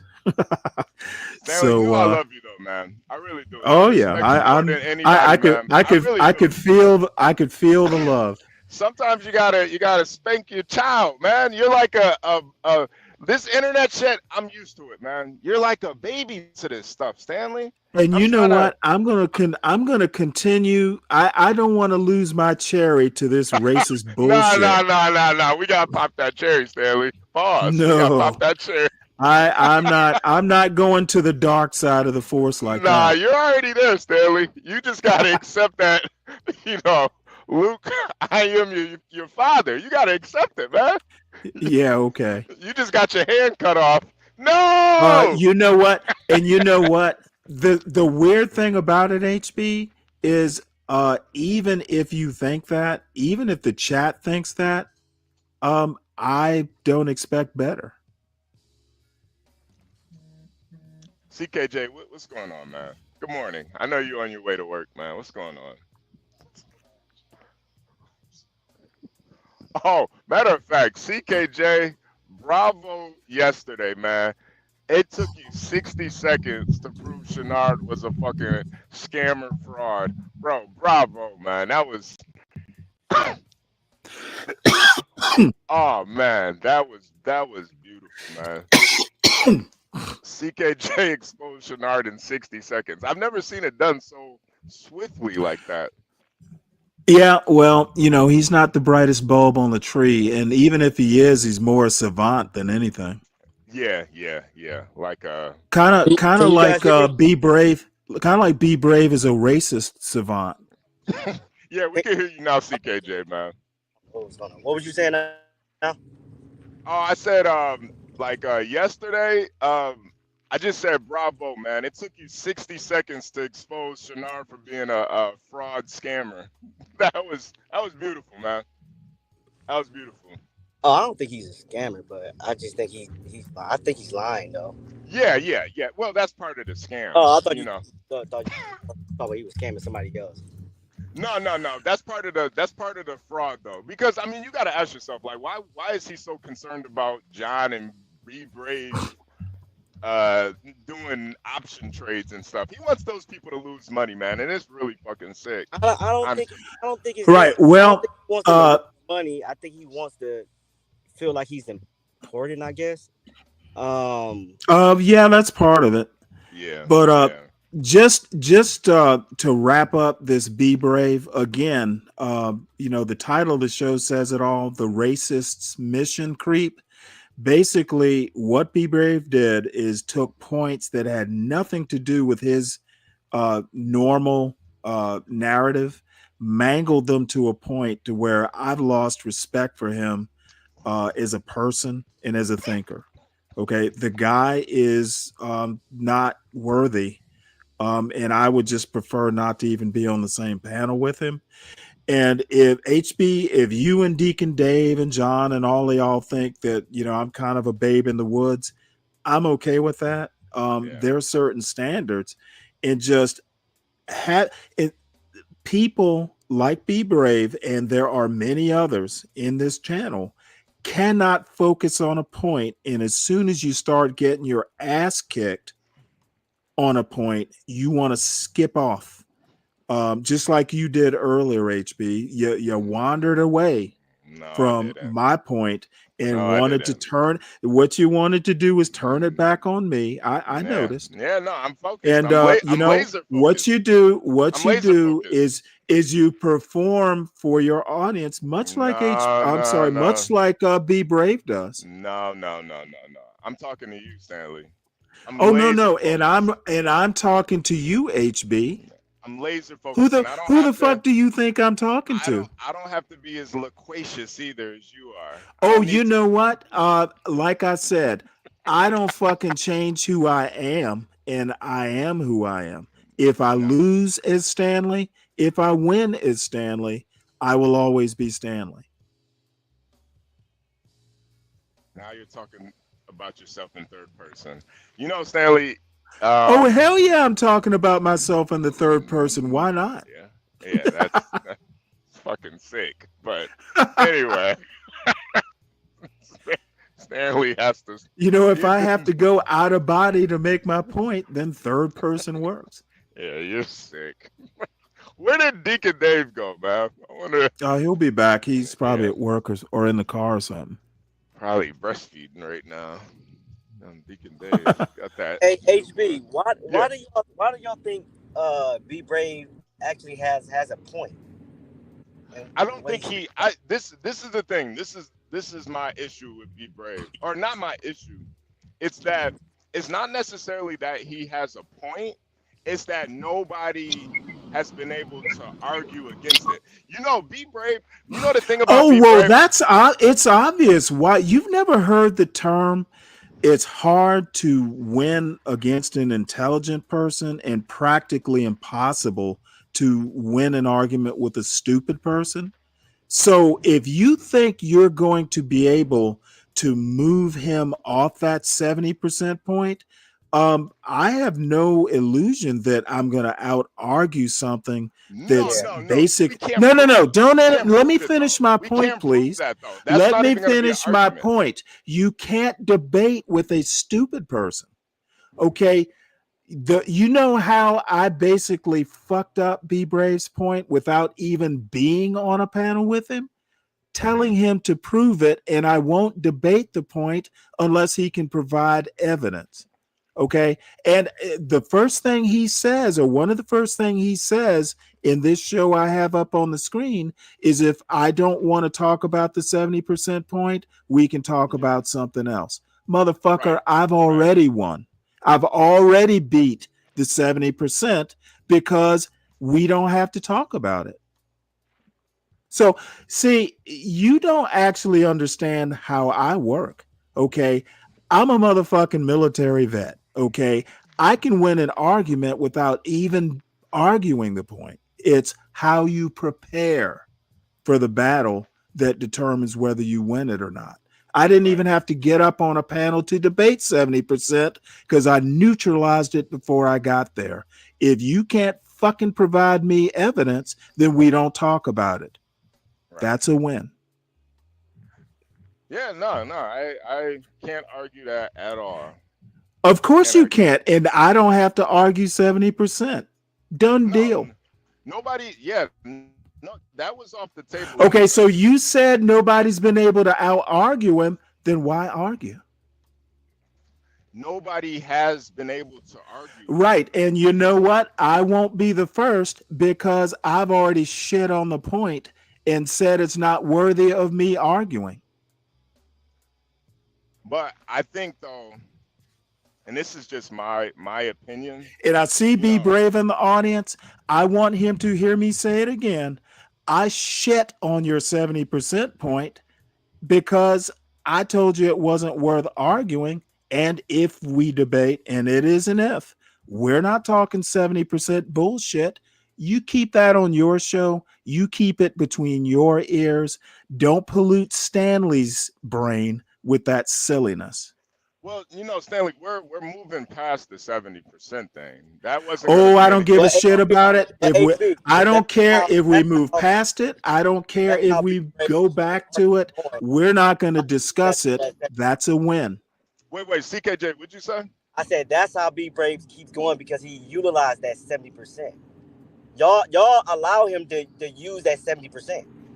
Well, no.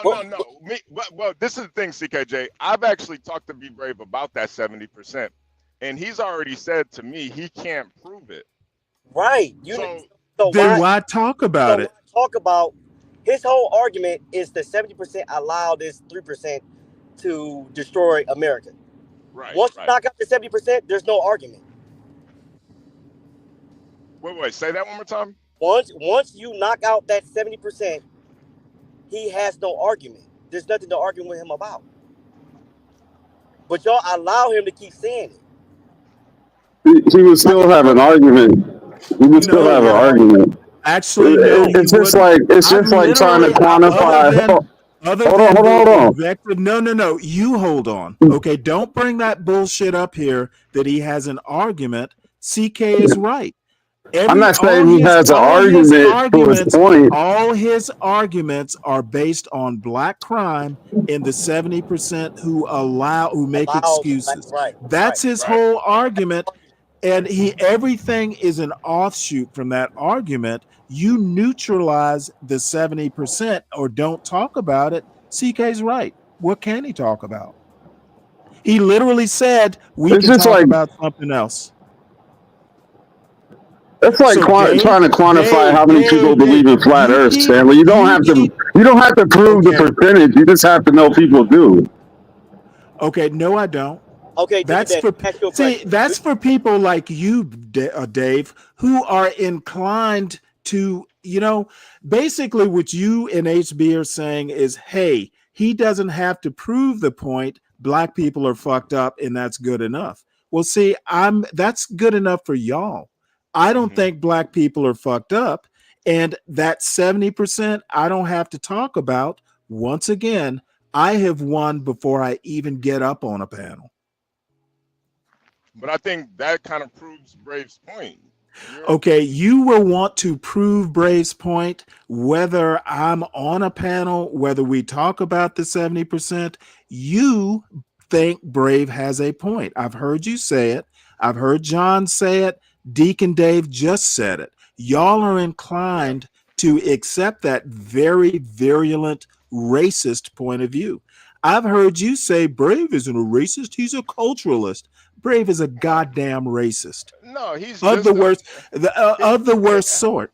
He's just as racist as you are, Stanley. You know what the problem is even if you're right and you're not, but let's just take you up. Let's just take you up on it. I know. Don't be. You want to be a racist crab in a basket, pulling me back in with y'all. I'll play the game at least for a couple minutes. Stanley, you're the one who said you don't have any experience with the hood. Even if I'm racist, I basically don't want to be, and I work to try not to. Okay, Be Brave fucking embraces the dark side. I'm trying to outlive it, outrun it, outthink it. Hey, HB.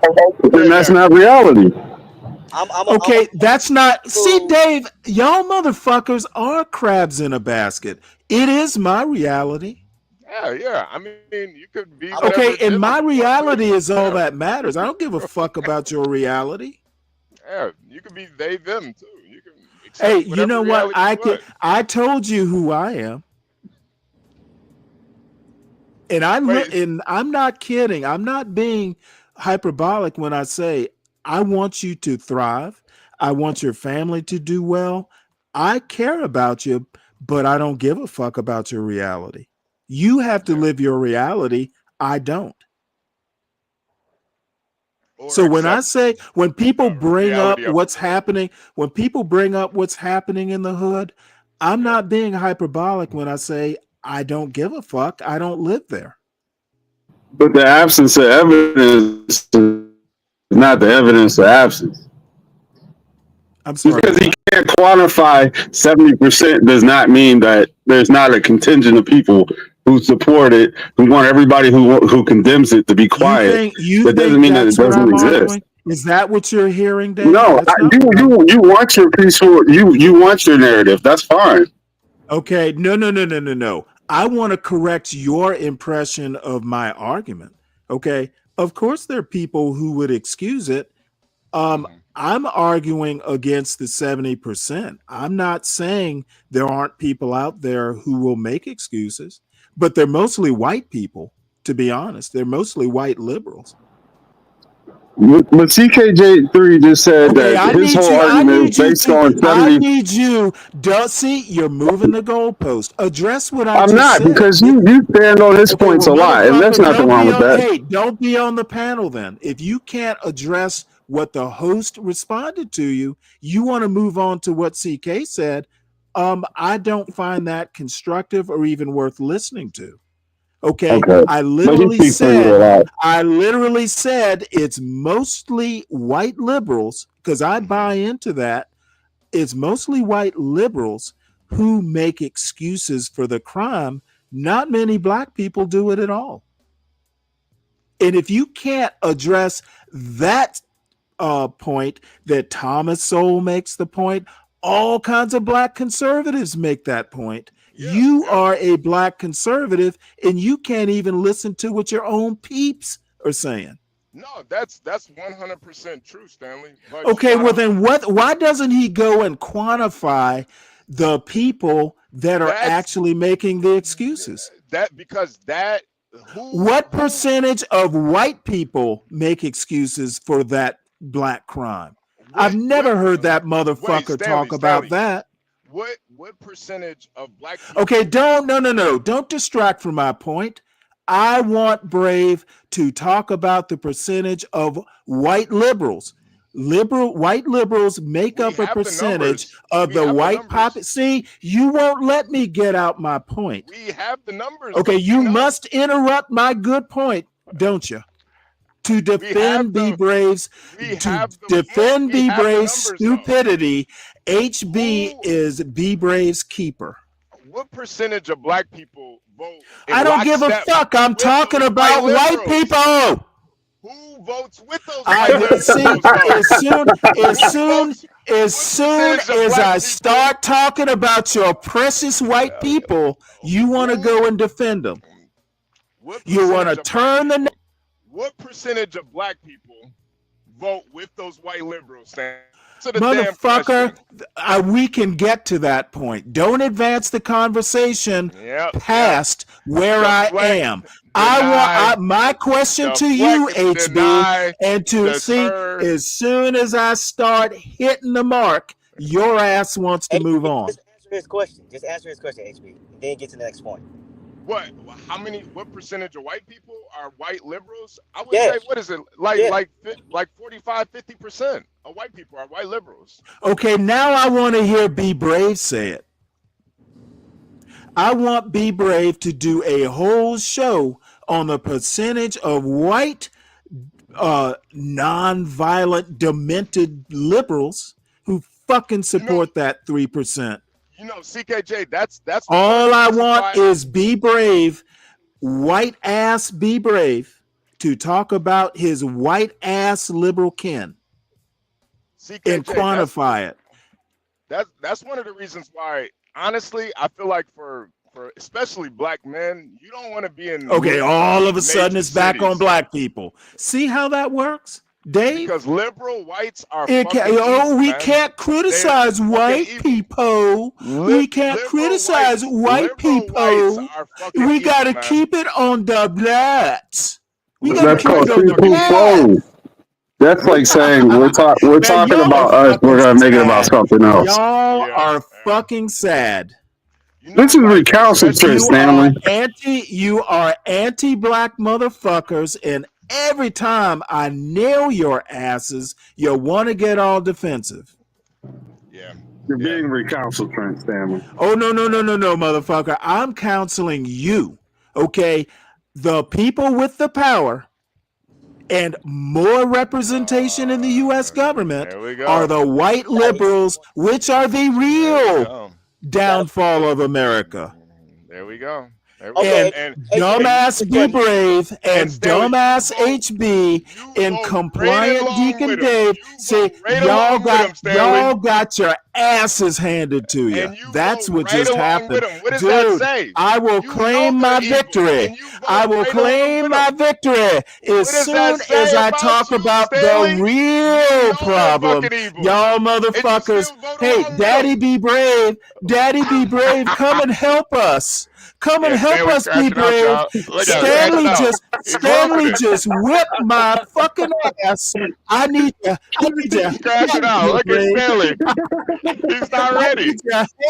I need your help. He's scratching out. Look at him. He's scratching out. Hey, dude, I am Stanley, enjoying we're this. sharpening iron Hey, right now. That's all we're doing. as soon as I bring up, white liberals, y'all get all. He's about to lose it. Hey, I took two of y'all motherfuckers on, dismantled your point. I handed your point. I oriented you in the right direction. Now, son, I can't make the journey with you. You might make it up to the mountaintop. Go grab that towel, Stanley. All I have to say is when y'all get to the mountaintop and you can address your white brethren with the real problem, then America will move forward. Well, clearly it's the real problem, Stanley, but black people. Okay, well, motherfucker, stop concentrating on black people. With these Are you scared of Whitey? You're scared of Whitey, ain't you? We gotta check. You gotta check what's in your own house, I guess. Hey, you know what? It's not my house. It's your house. It's easier. My house is just fine. You go right along with them. With those evil. All I have to say. That's how I have. know. Hey, look at you! Look at you! Now you want to move that? Ooh, you're just as racist HB is struggling with that goalpost. He gotta move. Oh, he's just as racist. He's just as racist, dude. Hey, let me ask you a question, HB. Because when black people try to confront the problem, you'll call them racist for trying to confront it. You're not confronting it. I don't think. I think all you're doing is you're joining your white racist masters. So yeah. Deflect, deny, derail. Deflect, deny, derail. That's all you do. Oh, hey, HB, is your back hurting from all that goalpost moving? Derail. Your back is aching, isn't it? Let's get CKJ in here real quick. I said you agree with Be Brave that blacks are destroying America. That are what? That blacks are the ones that is destroying America. You agree? No. I don't believe with that narrative. I think I don't believe with that. I don't believe in that. He doesn't have a point. What point does he have then? That's his point. I don't But believe y'all agree with that point though. You said what? Y'all are agreeing with him. That's his only I'm not agreeing. I'm not agreeing with him on that. He's basically saying that blacks are ruining. Blacks are destroying America. He says it every day. Right. The fabric and culture of America. I don't think blacks are doing it. I think they are the face of a lot of it, but they're not doing it by themselves. Of destroying America, HB? Do y'all know what that considers? You said what? Do y'all know what goes on into destroying America? And it's just blacks? Wait. Say that one more time. Do you know what goes on in America? And it's just blacks? Every day he says that blacks is destroying America, right? That's it. And he says 70% is whatever this 70% is. It's making an excuse for this 3% of destroying America. You believe that? Yeah. You believe that? I think I don't believe it necessarily. I think though, when you look at who black people, because the only way that I can quantify that is looking at the voting patterns. Now, most black people don't even fucking vote. So we got to look at the ones that do vote.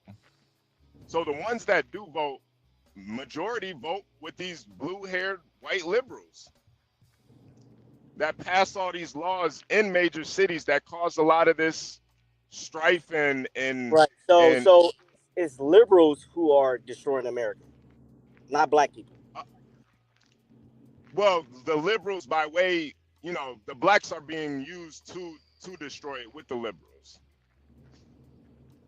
Like and when I say liberals, I don't mean like people that are like Democrats. I mean the liberal agendas where it's like, oh, we need to get rid of bail because people who commit crimes are much, they're so poor, we gotta get rid of that. So, people that have committed 12, 20 crimes, they can get out of jail and commit more crimes, which this Yeah. more That's issues in the hood. reality. That's how it's really happening, right? Yeah, that's exactly how it's happening. Let me take the reins back. Bottom That's line exactly how is it's happening. no, I disagree with that. I think Be Brave has yet to do a show that I'm aware of. I haven't seen every show. What I'm saying is, when Be Brave can quantify the percentage of white people that are the ones that are making excuses for black people, I will take him a bit more seriously. Um, what he needs to do is turn his super smart brain onto his own kinfolk and come up with a percentage. And I see something about 80%. I don't give a fuck what he's saying in the chat. When he does a show on the white liberals are destroying America, then I will, at least think he's a little bit more fair and balanced. Otherwise, that 70% bullshit, he can take that back to his show. Like I said, until he can back it up, it is a non-issue, not something I'm interested in talking, and I will take my victory lap now. You say it can't be argued, and I agree. You can't argue with stupidity, but what you can do is just not argue it at all for the win. Hey, CKJ, you still there? Yeah, I'm here. Do you think like liberal policies are softer or harder on crime? Moving the goalpost, I bet your back is hurting, isn't it? Go ahead, CKJ. Say it again. And see, dumbass here. I said, do you think hold on before you policies... move on. Let's see what Mr. Be Brave and Be Stupid says. The white liberals are not killing people. They're bub. A little bit of a difference. No, there's not. If anything, though, the white liberals are aiding and abetting. If they're making excuses, they are co-conspirators, aiding and abetting.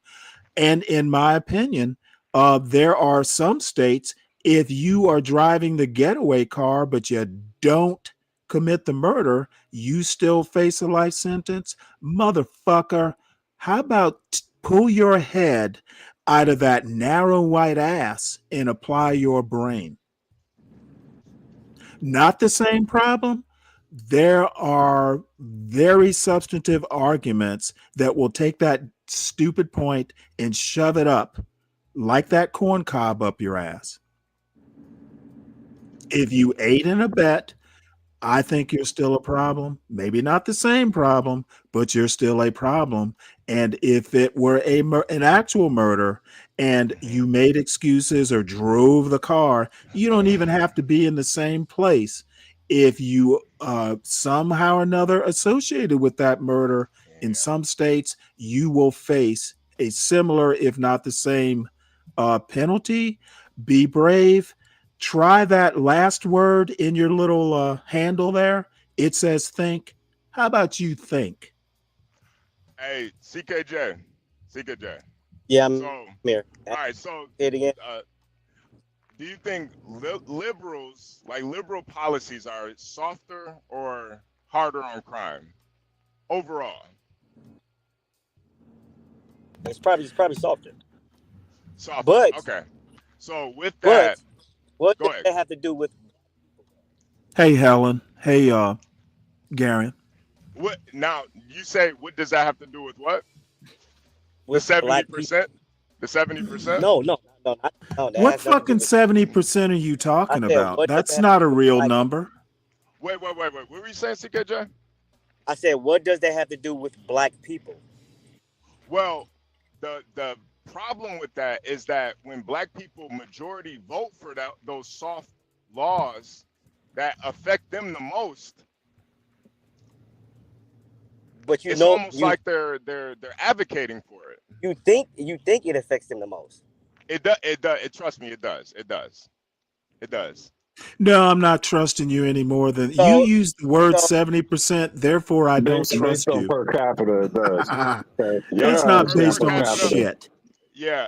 but look, see, that's what I don't like. But this what I don't like about the per capita, because you can use per capita with anything, with Yeah. any crime, but we don't. We only use it with homicides within the black community. Right. Yep. You don't use it. Yep. You don't use it on grape. You don't use it on all these Oh, well, other wait, crimes. hold it. Let me You don't only use it on that particular topic. But even now. that, Now, when you're talking here's about here's violent the crimes, reason though, for that. I just most of those happen. people are most of the people that commit violent crimes have committed way more crimes before that. Yeah, They grow up. irrelevant to the point. That's just What moving. what what That's what, moving what a all considered goalpost. a violent crime? You said say that one more time, What CKJ. is all considered a violent crime? I mean, you stick somebody up, you rob someplace, you pull a gun out on somebody, like all of those are considered violent crimes. And black people do not lead in all those categories. HB. No, I didn't say they. I didn't say they led in them. I didn't say they led in them. But B Brave makes it out to seem like we lead in all those categories, and we don't. No, Well, why he doesn't have a here's the point. deal, because I actually have looked at these stats in the past couple days. There is a problem. The per capita is actually relevant. In 2024, or this is 2023, whites committed more murders or more violent crime. I can't remember which it is. Right here in 2023, there's whites right here, there's black, there's unknown. So whites commit more murders. The problem is when you compare populations, 45,000 versus, I can't remember how many whites there are, but the per capita is a problem. And the other thing is if you factor in geography, excuse me, it becomes a bigger problem. All those murders are happening in very tight geographic locations. So it is a problem. Yep. However, it does depend on perspective because whites commit more murders. So, it depends on perspective, but per capita, and I have theories as to why per capita matters versus just the plain numbers. But the bottom line is everybody, liberal, conservative, black, white, it doesn't matter. That per capita plus geography is a big problem. Yeah, Stanley, because I think. But I think it's appropriate to say whites commit more crime, more murders. Definitely, but I think per capita matters because Brave, a lot of. Wait, this is the reason why per capita matters because it can be like narratives can be spent if you don't. Well, take that's that into account. now the per capita is a narrative. No. The per capita puts things in perspective. Like if you just look at the news, you would think Chicago is the most dangerous city, but in reality, Detroit, St. Louis, per capita, you're more likely to get killed in one of those cities than Chicago. Well, yeah, that's if you are, not avoiding neighborhoods. I mean, there are ways to mitigate that risk. Right. But that's why per capita matters because I mean, I didn't say it didn't matter. I said it's Right. important. But when you like just say the raw numbers, you're Chicago had 600 murders this year, but you're not taking into consideration there's like 10 million people in Metro Chicago area. So if it's really not that many people when you really break it down, and it's not even that many historically when you look at it. 70s But and 80s had way more people. how do you mitigate that risk, Stanley? By not going places where you're more likely to be killed. What are those places? Okay, literally, don't fucking go there. I just answered your question. If I have you a follow-up avoid question. the high risk areas, you lessen your risk. You don't need to go farther than that. That is a complete answer. But unfortunately, the places with the And see, highest this is what these fucking these be brave type blacks. Unfortunately. You answer their question, then they want to move on instead of just dealing with the answer. But the places with the per capita, the highest numbers are majority black places. St. Louis, Detroit, Memphis. That's a problem. That's what, when I say geography, that's what I meant. Yeah.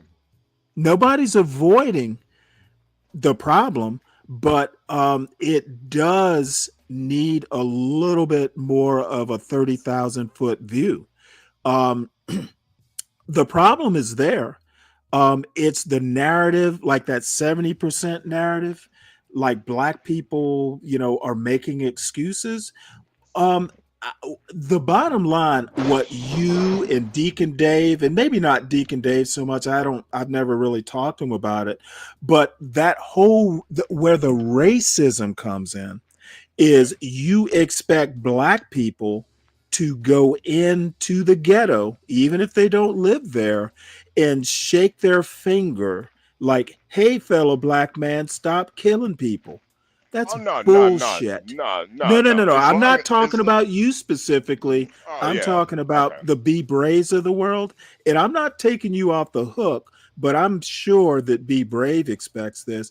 People who are talking about Obama not doing shit for black people, that is racist. What did you expect him to do? Go into the ghetto and fix it? Okay, I expect the cops to do their job. And I have literally talked to Be Brave about this when I say it is an American problem. He wants to go, nope, it's a black problem. Okay, and that is the racist narrative that he wants to propagate. He's saying that the 70% or whatever that fictitious number is, they're making excuses because they're not getting up out of off their asses, and that 70% going and forming like their own police department apparently and cleaning up the black neighborhood. That's what he really means. And maybe he said it before. I think it's a lot simpler. Okay, well, no. Be Brave expects black people to take care of his quote black problem. If it's a black man's problem, black man needs to fix it because it's a black problem. White people, we have our own culture that will police.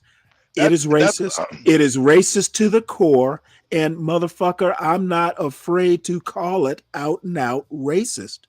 That's why I believe people that vote liberal and are soft on crime. I don't give a fuck about voting. I'm talking about Be Brave. Look at you moving that goalpost. Your back must be aching. Yeah. You said it was. I want to concentrate on shitting on Be Brave with him in the chat. That's fine, but you said it was an American Oh problem. no, I and you know said it's it was fine. I don't need your approval to do it. I'm not trying to listen. You said it was an American problem, then you said that white people. It is an American problem. Be Brave thinks it's a black problem. Well, He wants to racialize it. Aren't blacks Americans though? Yeah, Aren't whites Americans? And it's not separated. It's not a separate. Yeah. What they want to do is they want to racialize it. That way, white people can wipe their hands of it. Okay. And what I say is that white liberals making excuses makes them just as culpable as that fictitious pulled out of his corn cob laden ass. That 70%, I want to know who are their partners in the white community. Like the argument is white liberals are their partners and therefore just as culpable. Yeah, yeah. And the That's the 70%, argument. the That's the 70%, argument. I've never heard Be Brave make that point. That's the but So that's now that's I the, have literally to made the argument now for him. now I literally have to help that fucking racist out with his own argument. God is doesn't say God that, is good, man. God is good, man. Stanley just made the argument for Brave. Jesus, you just proved this. Jesus Christ. Oh no, Stanley. I didn't prove his point. Yeah, I you made did. I made you his did. point. You might have moved it up from 70 to about 80%. Okay, no. The 70% is non-existent if unproven. No proof. You know what I used to say? No picture, no proof. No numbers, no proof. Okay. I'm just saying that 70%, it is a percentage, but I would almost say there are more white people making those excuses than there are black people. Oh, absolutely. Absolutely. So why isn't Mr. Be Brave and race fucking talking about the whiteys? Because I think even Brave knows that He's afraid to. Because no. I think he knows instinctually. Shitting on blacks brings in more. Shitting on HB, blacks brings in more views. CKJ, I think instinctually, CKJ, Come on, let me say this. HB. CKJ, I think Come on. instinctually, Be Brave knows how evil most white people are. You said He what? knows. Oh, Be stop Brave talking for Be Brave. He can No. talk on his own show.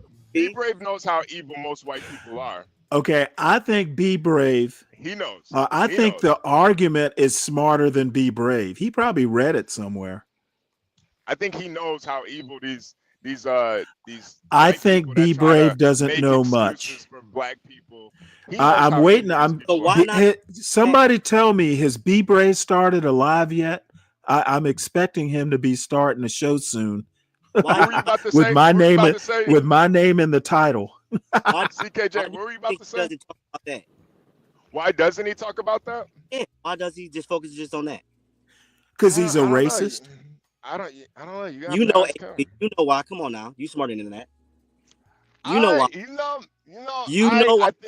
I think that's just built into the fabric of America. I mean, when you saw when look, okay, fucking, and Stanley always says America is a racist country. There's no denying that. And anybody that tries to act like it's not, or just try to ignore race and racism, they're fucking. But people do it. People come on this panel every day and they deny it. No, and I don't agree. Yeah, they do. Go back at it. I don't Every time agree Stanley says it, y'all, no, it's not Stanley. No, it's not. Well, Y'all well, do it every day. I don't think it's. I don't do it. I don't think it's everything. You do, HB. You do, HB. No. I don't think it's everything. I think Stanley denies racism more than anything. Oh, really? Stanley, you must be kidding. You must be kidding. CKJ, Oh, look at him. Talk about deflecting. Talk about deflecting. Anytime we talk about race, Stanley is about not everything. deflection. Why do you have to bring Deflection. race into everything? Why? Why do you have to bring race into everything? Oh, He does that all the CKJ3, time. you hear It's this race shit? in everything. This is a Dude, racist country. how many times have I literally said America is racist from the floor when up? it fits your narrative, you'll say Of it. course Yeah, when I it do, fits your but narrative. it's racist when it even. Hey, when it does. What is it? Hey, HB, since you're so smart, when it doesn't fit my. Okay, look at you. Okay, now my question to you, Be Brave. I'm sorry, almost called you Be Brave. When it doesn't fit my narrative, what is America? Not racist? Of course not. It is fucking racist whether it fits my narrative or not. I think what it is you just don't like when black people acknowledge the differences and the races. No, I don't like anti-black blacks.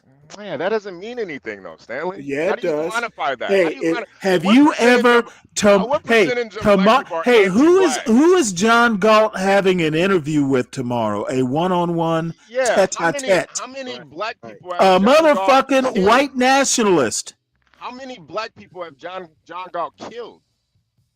You talking about Okay, anti-black? so you have Having a to kill. conversation Oh, make that having a CKJ. Do you conversation hear this shit? So having a you have to conversation kill makes you somebody to be a anti-black? Hey, racist? but That's HB, immature. Oh my Having a God. conversation with Not somebody racist, makes you anti-black. anti-black?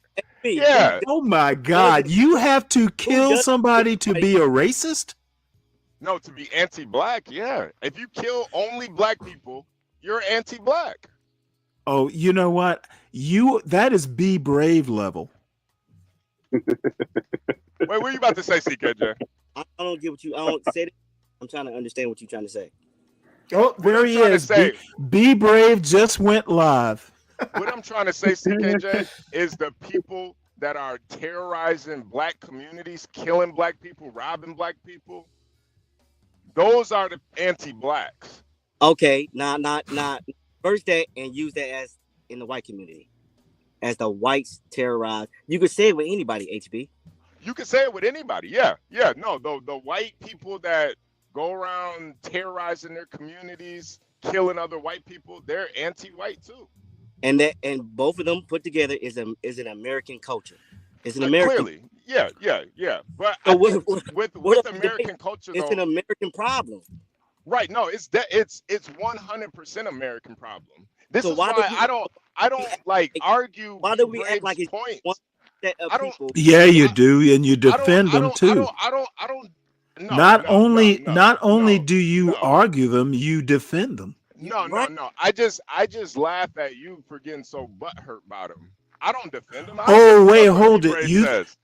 I don't give a butthurt or fuck. disgusted? Do you know the difference? Yeah, no, you get butthurt about it. I don't think you know the difference between butthurt. You're afraid to actually just have a civil conversation with him because you can't.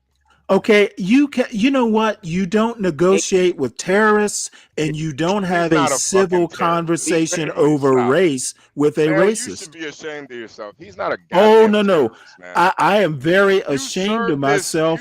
I swear goddamn I am country. ashamed of myself for served this entertaining country, the man. thought of You having serve a this country. discussion Don't with a call- racist. Don't use words have meanings. Don't say They somebody's absolutely a do. terrorist. You know what? When He's I say racist, old I mean white guy. racist. He's a retired old white guy that sparks up a YouTube stream. Oh, I Stop it. called him a racist, not a terrorist. I just compared him to a terrorist. Stop. I made the Stanley. comparison. And that's the problem. You guys give these white people way too much power. Oh yeah, you know I what? don't give a fuck You know what, HB? That's You know a what, fact, HB? HB. You know what, I agree HB? with that. I agree with that. Y'all are just making that shit up in your little. Y'all that's making sick, man. y'all That's are sick. making That's shit a up mental in your illness. silly little heads. That's a I think you put more energy into defending the skin suit than condemning the issue. No, what I put my energy into is defeating the stupidity. Yep. Deflect, deny. Be Brave betrayal. makes a very stupid argument, and the people who buy into that argument are stupid too. You blurred the lines of culture in America. Oh, absolutely, I blurred it. You want to know why? Because it's fun. But then you used it when you It wanted is to make literally a point. fun to take you and HB and just fucking spin y'all around like little black tops. Yeah, I already know how you roll. I know how you roll, Stanley. Look at you spin. I know how you roll. It didn't get me. can't It do it didn't with shake Brave, me off though. my base. Yeah, you Hey, can't do it with Brave. Hey, all I have to say is Be Brave just Look at you. started. Look at you. Hey, look at Be Brave's.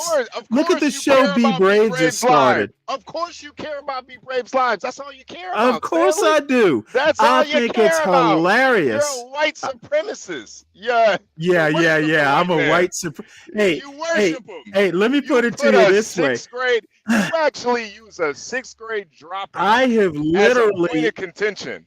I have literally given him much more attention than I should have. You're So goddamn right. maybe you're right. I am a goddamn white right. supremacist. I am a white supremacist because I've given that little leprechaun too much attention. Yo, Stanley, you're literally the reason why Brave is going live.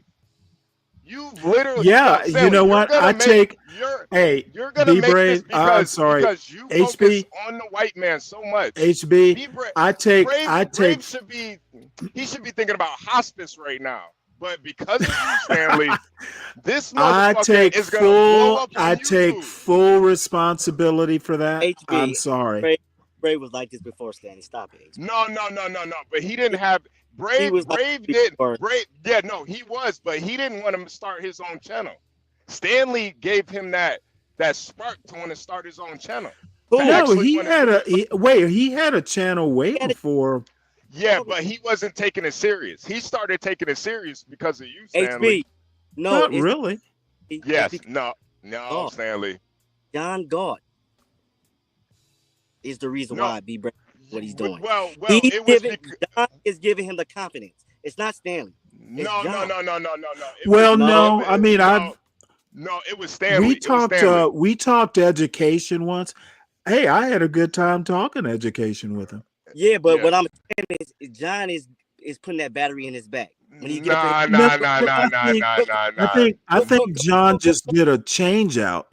You know what? I put a double A, and then John upgraded him to like a lantern battery. Thank you, Stanley. Stanley, you gotta take the credit. You're the one that really made Brave take it to the next level, to like start streaming consistently. He literally listens to your show every morning just to go live about it. Hey, John is fucking with me already. This is and Stanley, this is because you, unfortunately, you give too much credence to what the white people say, man. Who cares what You they know think, what? man? Hey, you know what? I give them credence and I give them hope.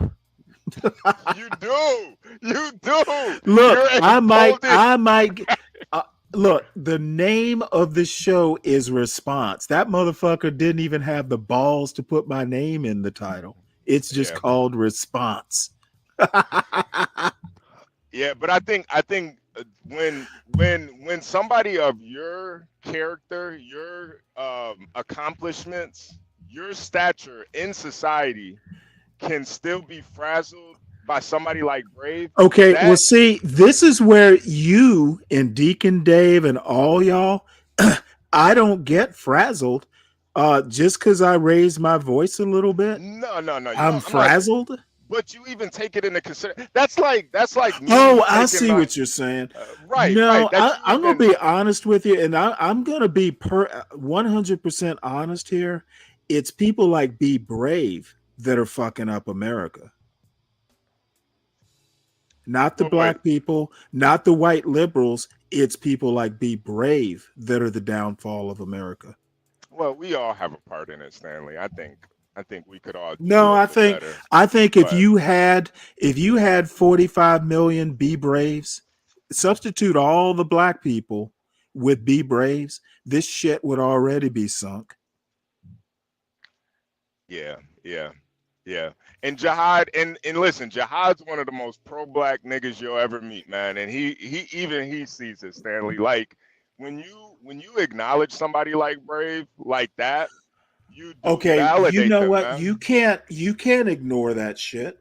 No, you can't. You don't solve problems by ignoring them. Yeah, but you have to also look at the messenger. Okay, I'm sorry, HB, but I'm not going to take your advice over here. I'm 60 I'm not years telling old. you. I'm not telling you to take my advice. I have faced like adversaries. Okay, that's what makes it even more. Solve problems by ignoring them. That's what makes it even more like startling. It's like, bro, you've seen real action. Well, all I have to say is maybe it's the military experience. You don't solve problems by sweeping them under a rug or avoiding them. No, you solve problems by solving problems. Yeah. No, I get it, but I think this is probably a problem that you don't really understand. A lot of with people on the internet, the more you feed, That's the more true. you like, Yeah. the more you I agree. yeah, like, and that's just the reality. Especially like if you Well, can't it's just have like also a the price you pay.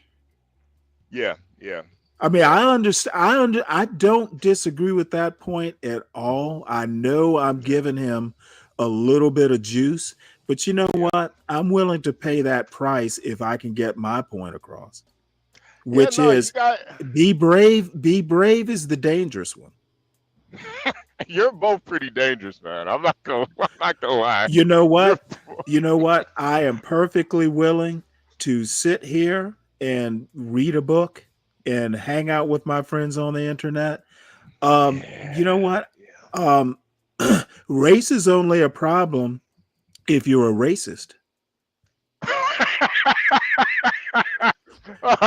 yeah, that's like saying murder is only a problem if you're a murderer. Well, I mean, is that not true? no, I think. Wait, what? I don't even know where I am anymore. What the hell? CKJ, man, can you bring us back to reality for a second? CKJ, man, where you at, man? Deacon Dave, what the hell's going on, man? Come on, guys. What you guys got to say about this? Be brave. He can't live without talking about black people. You know, Jihad makes an excellent point. When has a black man been able to talk a racist out of being racist? Well, there's Daryl Davis. Supposedly, he's that black guy, like former jazz musician, who apparently is like declanned some Klan members. He's kind of famous for that. So, Jihad Bell, look up a guy named Daryl Davis. But why would You you, know even what I'm want to talking waste about, your right, time HB? doing that? Yeah, but Hey, still, I have Stanley. no idea why. Yeah, why would you even? That's Apparently, like sick. apparently it was important to him to attempt, and he's been. As a matter of fact, if you've ever seen him on like Oprah, like these Klan members like give him their robes, like here. So he's got a closet full of Klan trophies, Klan robe trophies. Deacon Dave, you still there? Did Deacon leave? No, he's here. He dialed into another phone, and CK probably got to work. Yeah. Nah, because I really do like talking to CKJ, man. He's like really fucking logical about shit. Is he? Is that the impression you get? With CKJ? Yeah, nah. He gets... See, I understand. CKJ is actually logical. That's what I said. I said he's really. Oh, I'm sorry. I thought you said Deacon Dave. My bad. No. I'm talking about CK. You know what? Yeah. When CKJ argues a point, it is very easy to follow his point, and you can. Yeah. He has had to solve problems. He's very methodical about how he breaks down, these things we discuss online.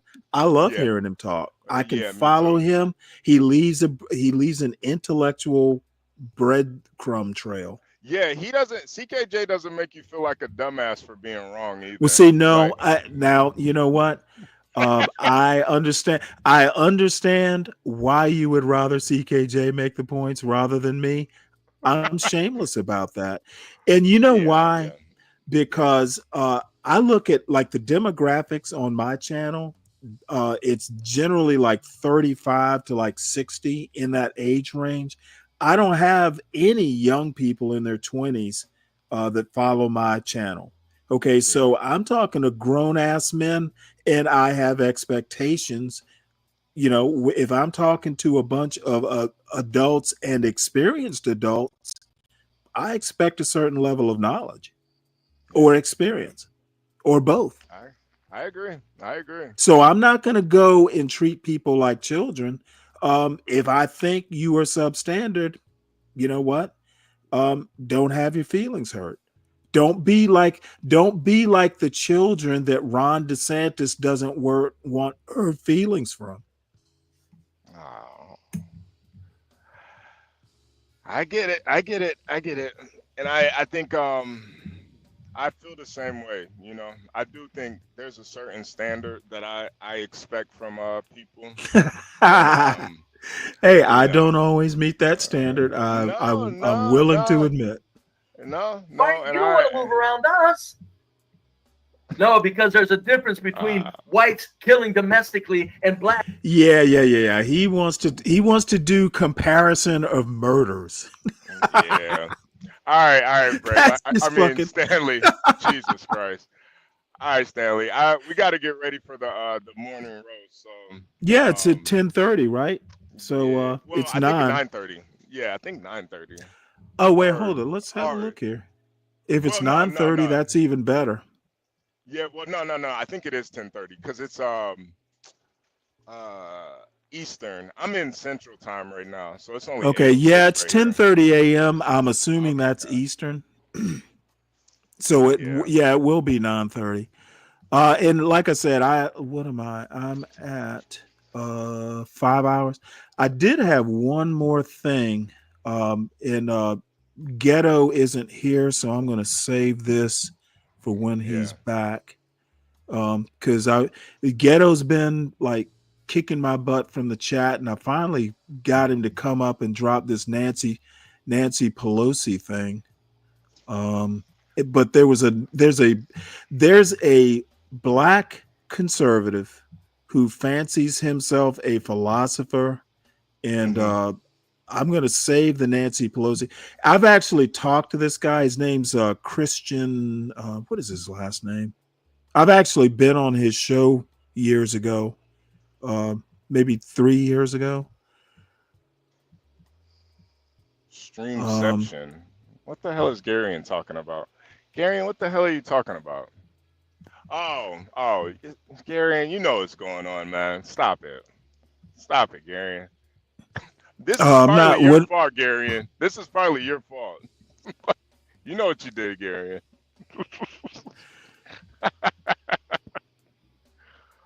Man. Well, I'm gonna Did I let you get not to it, save Stanley. that? I'm gonna let you get to it. All right. Well, I actually wanted. If you got to go, that's fine.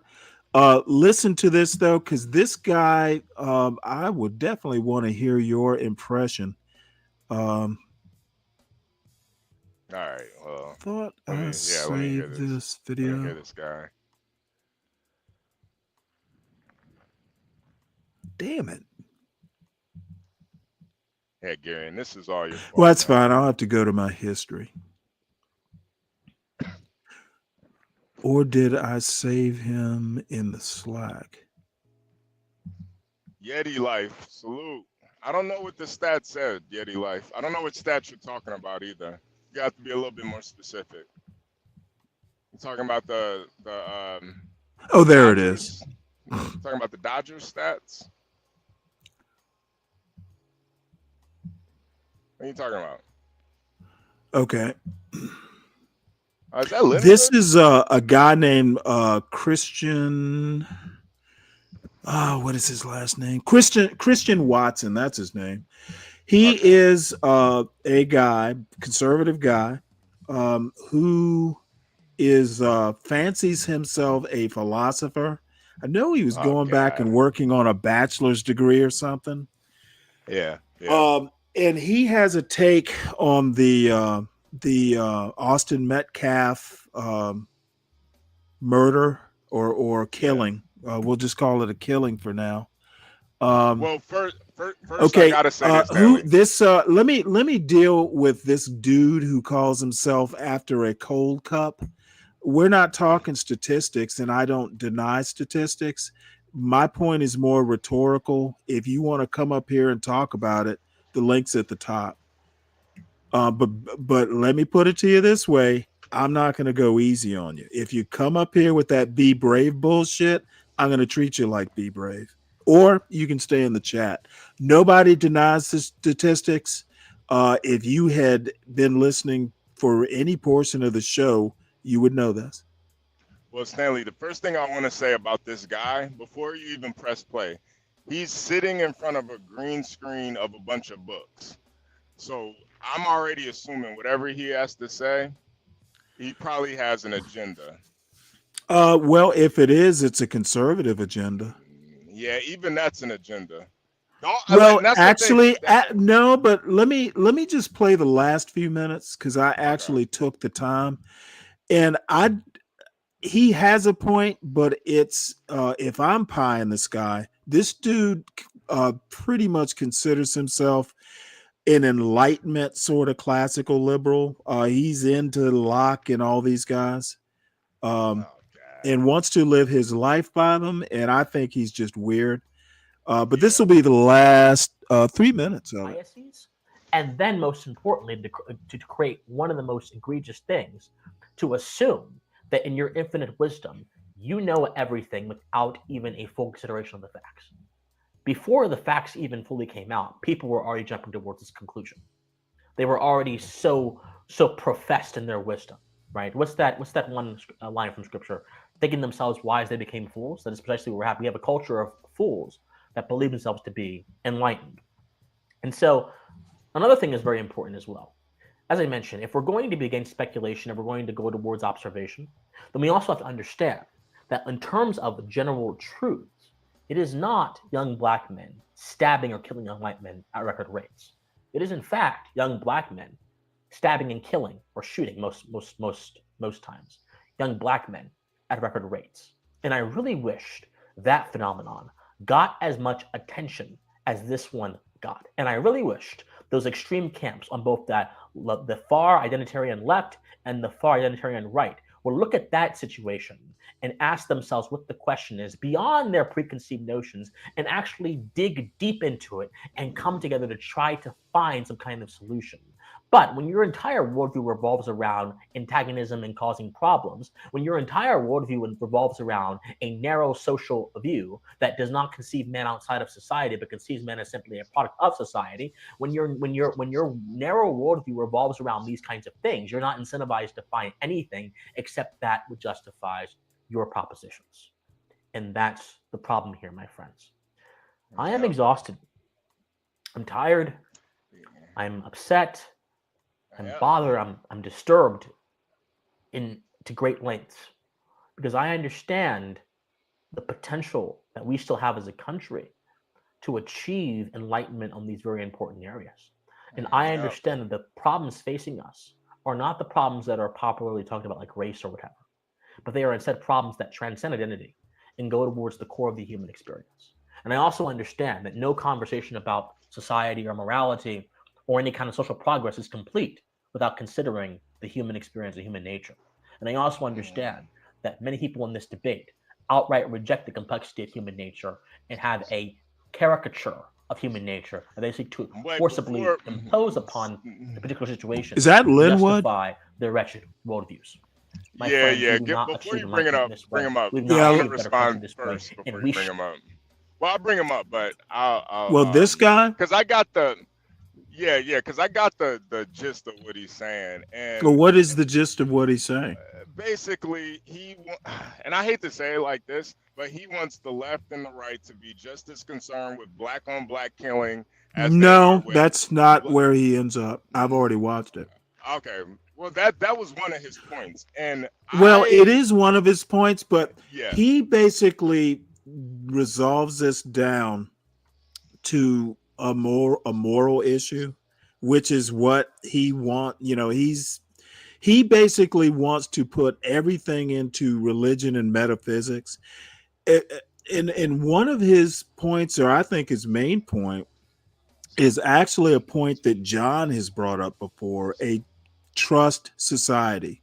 The kids, this guy brought a knife because he did not trust that the other guy. He's basically saying these teens did not trust each other, and I think that's kind of pie in the sky. He calls the race stuff identitarian. He says both the right and the left at the extremes are identitarian, and they want to basically look at race because they look at everything as identitarians. Well, He's saying this is more a core moral issue. We need to do better as a country. We need to be able to trust each other, et cetera, et cetera. And essentially, what he almost sounds like Coleman Hughes. And I think he's full. I think he's full of shit. The views expressed by the views expressed by the gentleman that is currently speaking are not those of the two sellouts or anybody else for that matter. Thank you very much. Now, Are you going to come up here and say hello? Or are you going to pretend Fucking like you're the host? You jerk. You're going to call us a You're not even going to say good morning first? Hello. You call us a sellout? You jerk. Hello. Fucking Now, asshole. there you go. Hello. Jesus there you go. Christ, Linwood. Now, I will be say an this. asshole. It's not even 10 o'clock yet. You know, it's kind of to funny. get to the I'm record. kind of brusque and direct, and even I'm offended. Yeah, right? You fucking douchebag. Come on, man. Okay. I will repeat my disclaimer. The views expressed by a victim of non-justice is not those of the sellouts. What you have for breakfast this morning, I don't even understand what that means. You're more confusing than Christian Watson. Frosted midi wheat. Now, back what I said. Yeah, of course you did. You like that Yeah, white frosted. Yeah, frosted midi on wheat. that wheat. So you like the white. Pressing that wheat, don't you? White man. Did you leave some of that white powder on your lips? No. The views expressed. You sucked those mini wheats like a dick, didn't you? The views expressed. Did you at least chocolate milk? He sucked the powder off those mini wheats. Did you at least use chocolate milk, Glenwood? You sellout? Yeah, I bet you did. Sipping on that white milk. Yeah, you loved it, didn't you? The views you loved expressed by the victim of non-justice are not those of the two gentlemen on the panel. All right, yeah, we can let him go now. Go ahead. Now, I would like to say this for the record. What this gentleman is saying is, he said what he said. Personally, okay, you didn't watch the whole video. See, this is the other thing. I've seen I'm seen this talking guy about before. the left, the far, the Linwood left, and the Be Brave right. Y'all didn't watch the whole video. Y'all heard about 2 minutes of it, and you want to make a whole narrative. Well, it's because y'all are used to thinking in sound bites. I prefer to play the whole video and then listen, then make a comment so everything's in context. As a matter of fact, I think I'm going to start it from the beginning since HB has to run. I'm going to start it from the beginning because we started it towards the end. Since you're here and you want to make these grand narratives, let's listen to the whole thing. I was going to make a comment about what he said.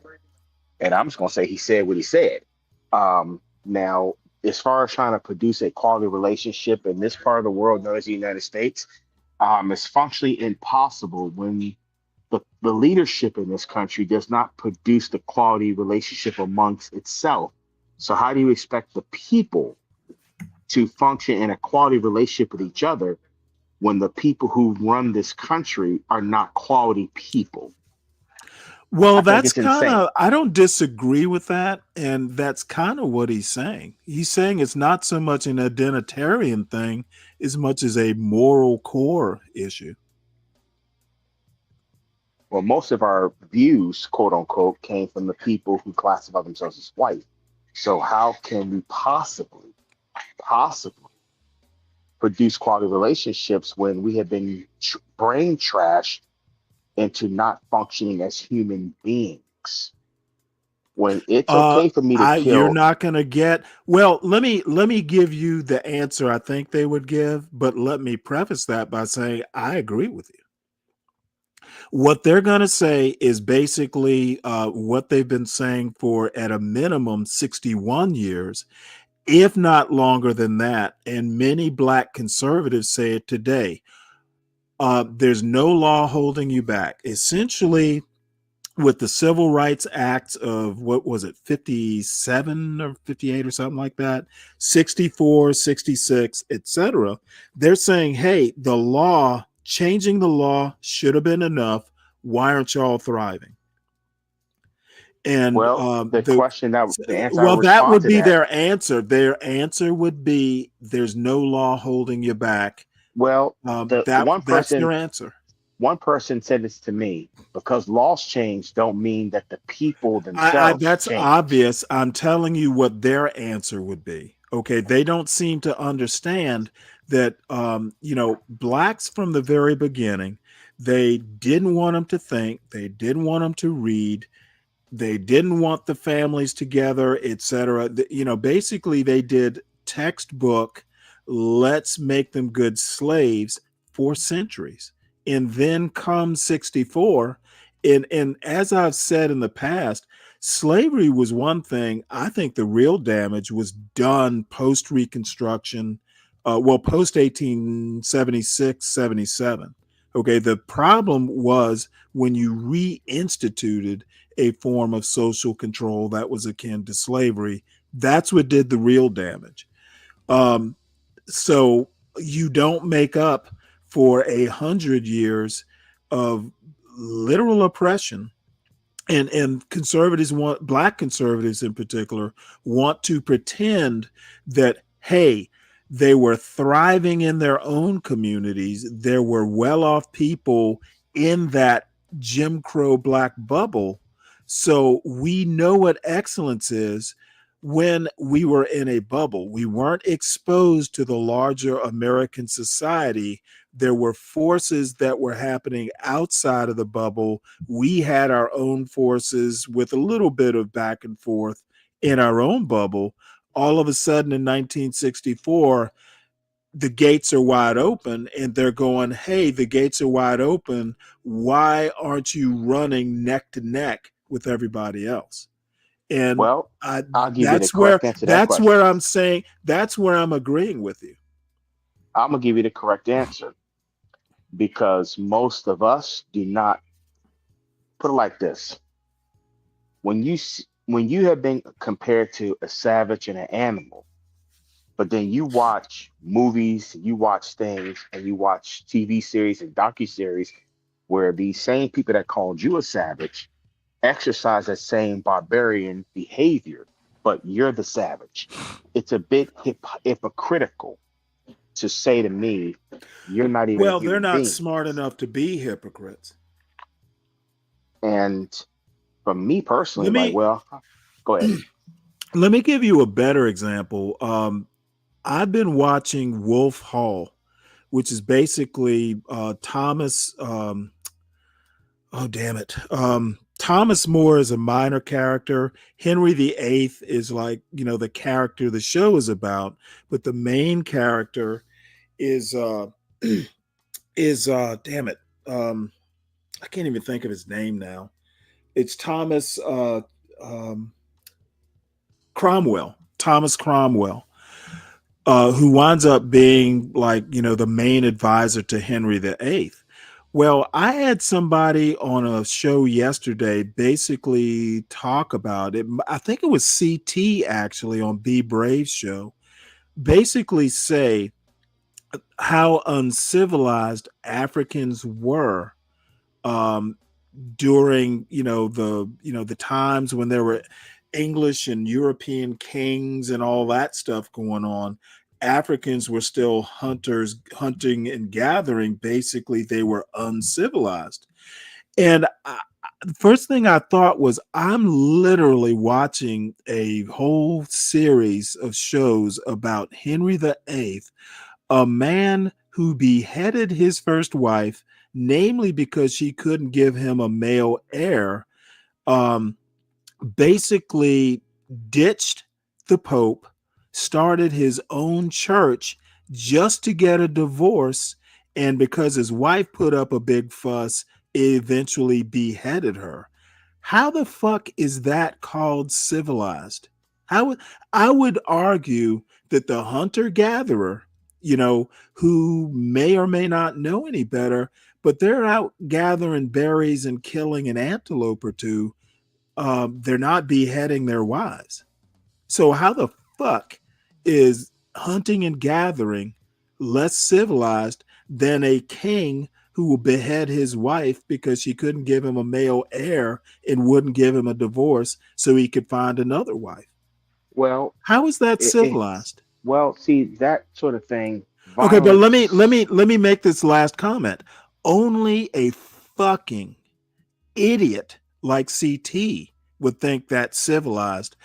People like CT depend on their audiences not knowing shit and not being able to think critically. Okay. First Well, thing I that's the heard grift. when he's calling That's the grift.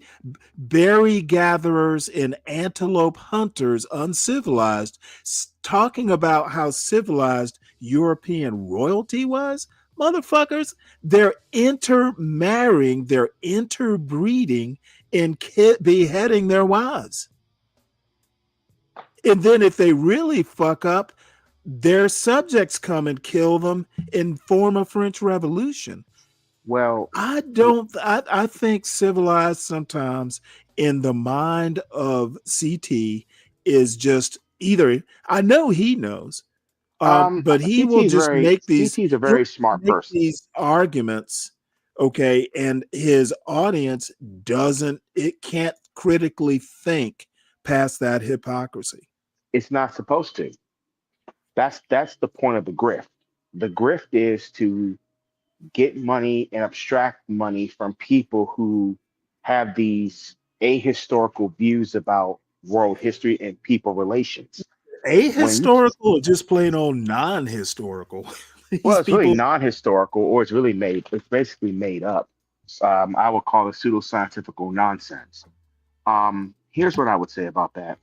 Violence that white people conduct to each other is more entertaining. It's broadcast and people make money off of it. Violence that black people conduct to each other, they're savages. We need to build more prison. So really what it really looks down to, when white people kill each other, we entertain that. We put it on the news. We make documentaries out of it. We write whole books and chapters about how that killing is, how did it happen? And they sensationalize the killing. Killing is killing. But in CT's, I will call it white supremacist supported mindset, is the belief that everything that white people do is good. Everything that non-white people who are, particularly if they're black, are negative. And even if I have dark brown skin, I really hate myself. I would rather put a gun to my head and kill my own self, but I can't do that. So what I'm going to do is I'm not going to produce offspring with my black wife.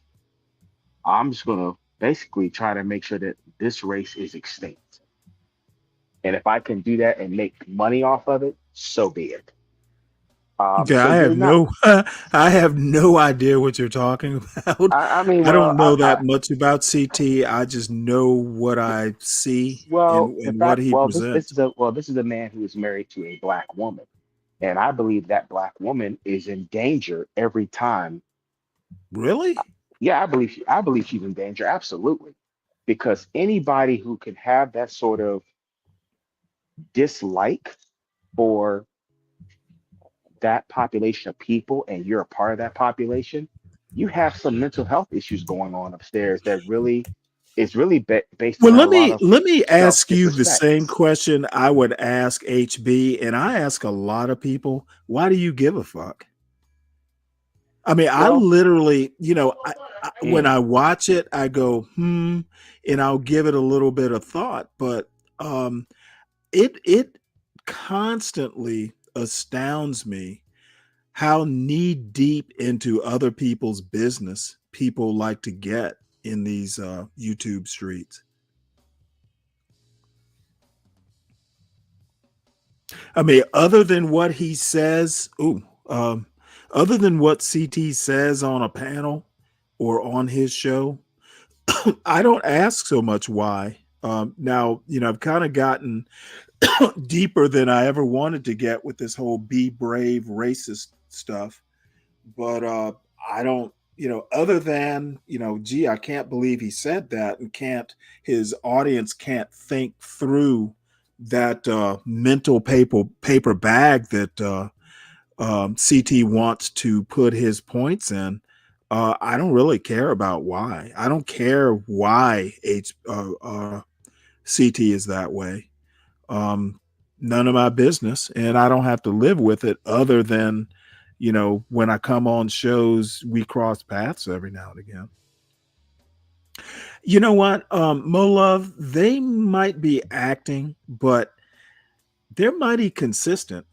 I would think every now and again over the months or the years, there'd be chinks in the armor. I'm more inclined, and HB called me kind of naive, and he might be right. You might be right, but man, they're real good actors. They're real consistent with this stuff.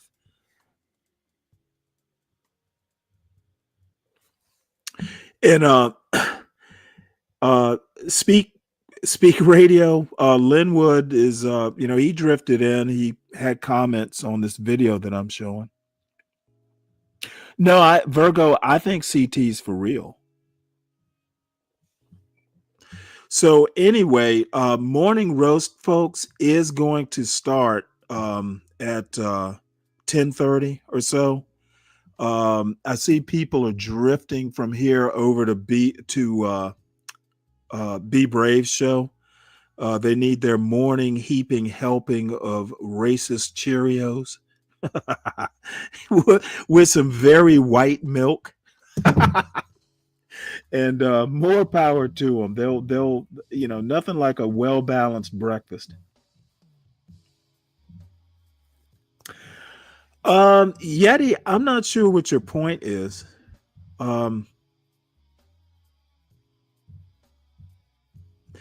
That might be, and that percentage might go up because the graduates, if you got 7% of a student body that's black, but all the blacks are qualified to be there, then of course they're going to have high graduation rates.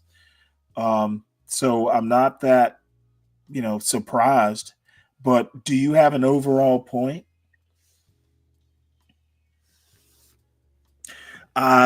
Yes, it's from Forbes. Do you have an overall point? I'm trying to figure out what your narrative is.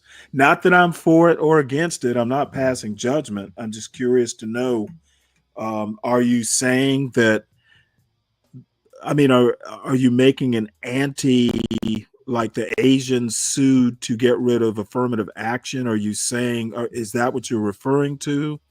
I assume if you get into Harvard, you have a fighting chance of graduating. I just assume that.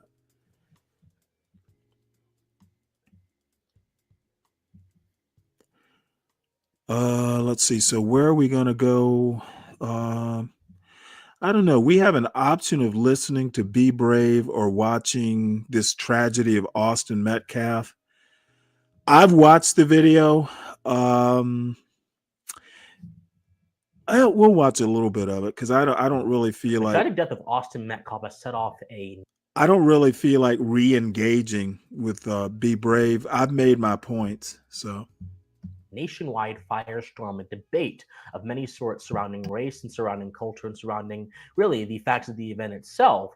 And this debate is causing respective factions on both sides, the extreme respective factions on both sides, to try to make apologism for the indefensible, to defend the indefensible, and also to try to draw conclusions that, in my opinion, this situation does not warrant. So in this video, my friends, we're going to cover this tragedy. I'm going to go over the facts, but then I'm going to explore the various reactions to it.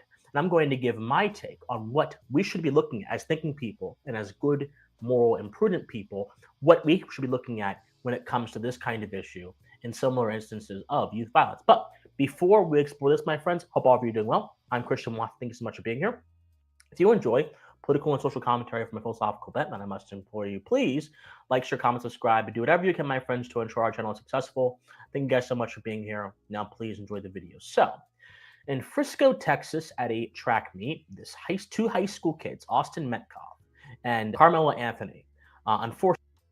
By the way, I don't know if everybody's real familiar with Christian Watson. I've actually been on his show maybe 3 years ago. I've talked to him a couple times.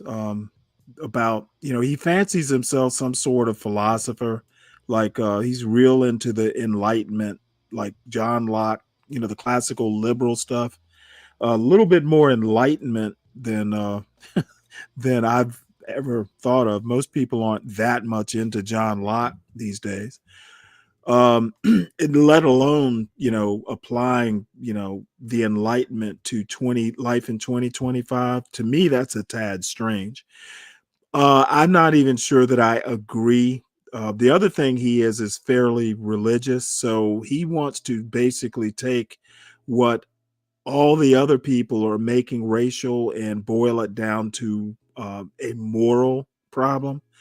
Not sure that I disagree with him, but it is an odd and unusual point of view. Now, he is a conservative. He is he's being a little bit more balanced about this than I'm used to him being. But if you listen carefully, you'll discern his bias. But this is probably the first time that I've played him on the show. He hasn't been doing many shows, but if he does something interesting, I'll bring a Christian conservative up here to make a point. And this isn't a bad point. So I figured I forgot to make a brief introduction like that. So here we go. Fortunately had an encounter that led to the death of one of them. This is the timeline of that encounter. So Carmelo Anthony was in a tent that did not belong to his particular track team. He was in the wrong tent. Austin Metcalf, the victim, went up to him and asked him to leave. This is according to the police report. Carmelo Anthony immediately puts his hands into his bag, which contained a knife, and he said, "If you touch me, see what happens." Austin Metcalf, not really taking him seriously, again, according to the police report, and his friends not taking him seriously, not believing he would actually have any kind of weapon, walks up to him and tries to move him gently, according to the police report, from the spot. At that point, Anthony Carmelo takes the knife, stabs it in Metcalf's heart, runs away, tells a local police officer that eventually encounters him that it's not alleged that he stabbed anyone, that he actually did stab him, so he admits to the crime.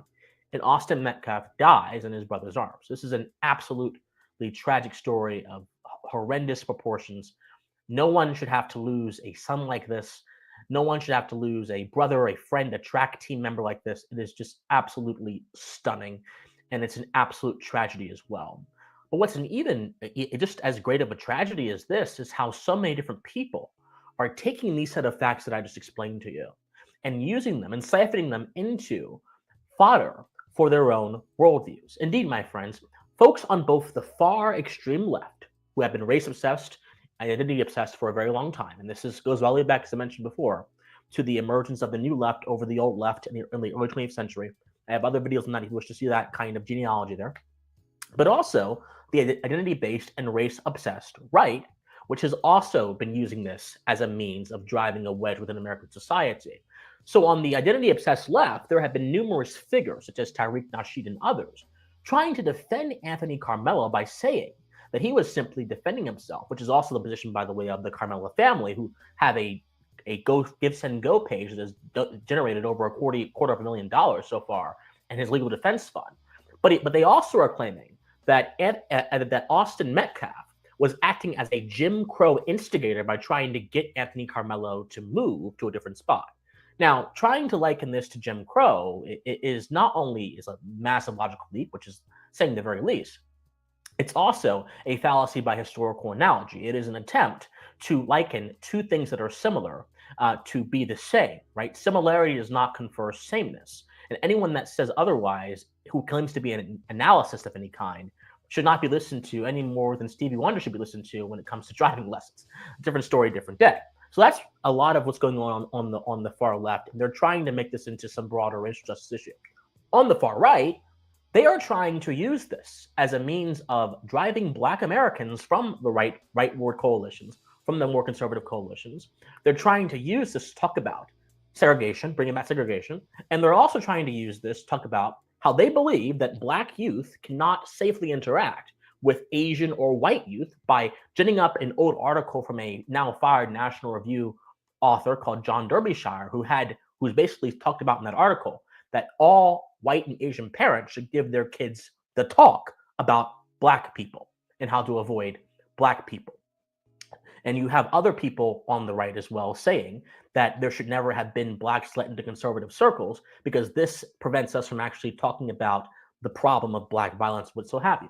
So on the far left, you have this identity-based apologism, this defense of the indefensible on the basis of identity. And on the far right, you have this call for segregation and this call for exclusion of Black people and this call for, as well, just blatant collective guilt and racial sentiment.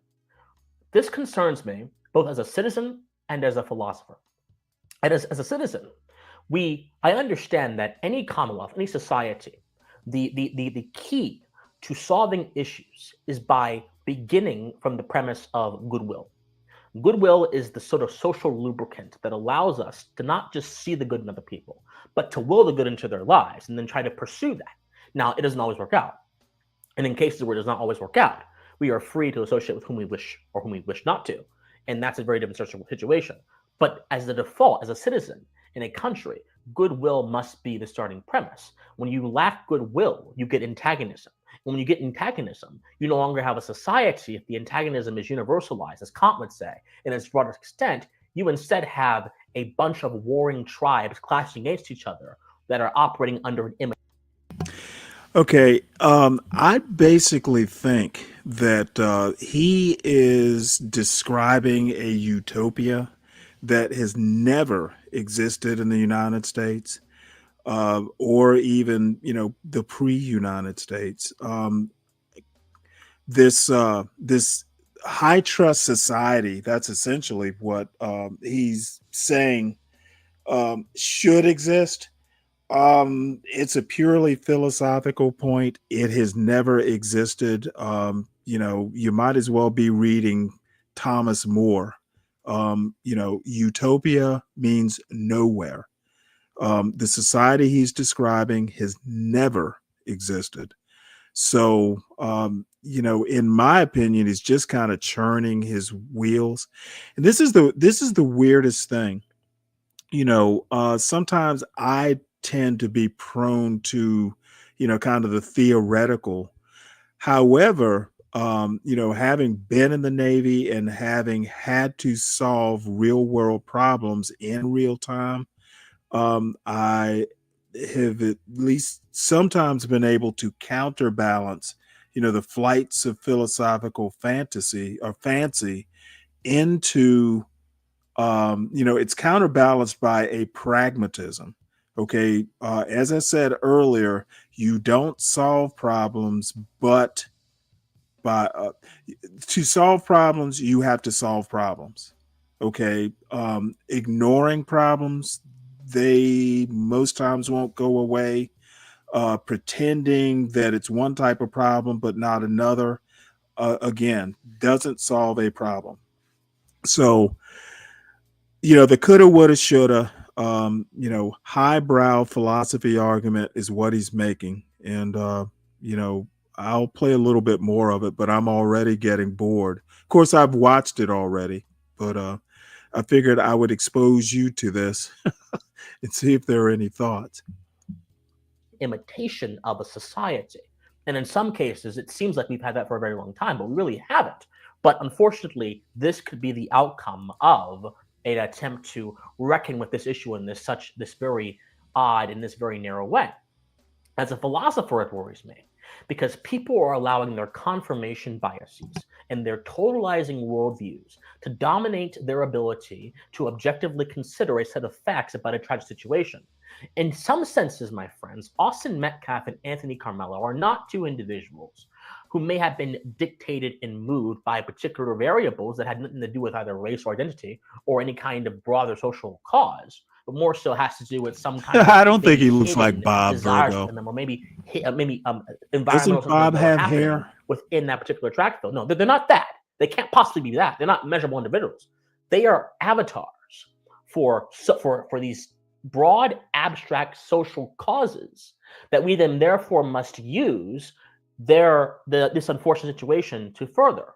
So there's also a problem here, my friends, of speculation speculation being the attempt of seeing things that happen within the society, not through an observable and calculable lens, but through a lens that encourages abstract thinking and also encourages the imagination to take over and supplant reason.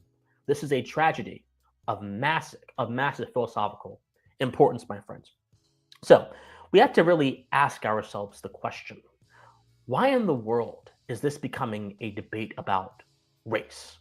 Why in the world, out of every single other factor, so much I want to explore in a second, that could be talked about in relation to this tragedy, why in the world is this a debate about race? My friends, every moral person, every rational person should be concerned about one thing, and that one thing is stopping and fighting evil. Okay, I'm going to have to stop this foolishness at least briefly here. Okay, he literally is talking about what rational people should do. Rational people meet problems where they are. Okay, if your question is why are we talking about race in this tragedy, it's because America is not a high trust society. It never has been, not as a whole country, a contiguous country. He again is talking about a utopia. A rational person asking that question will go back and look at the actual history of America. The reason it's racial is because we are a racial country. Okay. What we should be is for a textbook, not for solving real world problems or asking hard questions. So, Mr. Watson, John, I don't know if you know who Christian Watson is, but this is what happens if you are a MAGA type conservative and you read a book. You turn into Christian Watson, asking dumb questions because you want to apply Kant. You want to apply Kant to two teenage boys, one of them murdered. Kant can't help you here. So he's a conservative. He is one of y'all. Sally, I'll be right back. Okay. I'll play a little bit more of this because it's actually more amusing than I thought it would be, because I get to make jokes about it. And the moment, my friends, that we are not concerned about addressing acts of evil, hey Roz, how you doing? Acts of evil, and Good morning. instead addressing acts of evil as acts born of some kind of immutable characteristic, or rather acts born of some kind of social status, is the moment we demote human behavior from being that of a willful action that therefore.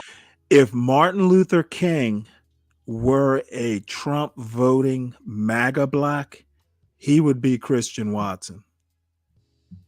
Produces the circumstances for moral responsibility to being that of some deterministic, predetermined action Hey T, how by you which doing? no one can be held responsible for their actions whatsoever. The moment you allow some factor, some immeasurable factor, whether it be race, whether it be status, whether it be anything beyond the will of the individual, which is free and is capable of acting towards a particular conclusion, bad or good, the moment you allow those other factors to supplant that is the moment you get rid of not just personal responsibility, which is on one level, simply you taking responsibility for your own actions, but moral responsibility, which is a much greater version of personal responsibility, which simply says you're not just responsible for your own actions. You're responsible for how your actions accord with right reason. You're responsible for how your actions accord with first principles. You're responsible for how your actions accord with virtue. You're responsible for how your actions accord with X, Y, Z. And this, my friends, is the issue here. This is not a race issue. This is a moral issue. This is not just a moral issue. This is an issue of fidelity. This is not just an issue of fidelity. This is an issue of perception. There are three stages, my friends. It's going to get a little bit deep, so if that's not your thing, click off if you want to, but I encourage you to stay tuned because we need to really understand what's going on here if I'm going to. Okay, well, you know what? Put a 1 in the chat if you want to watch the rest of this.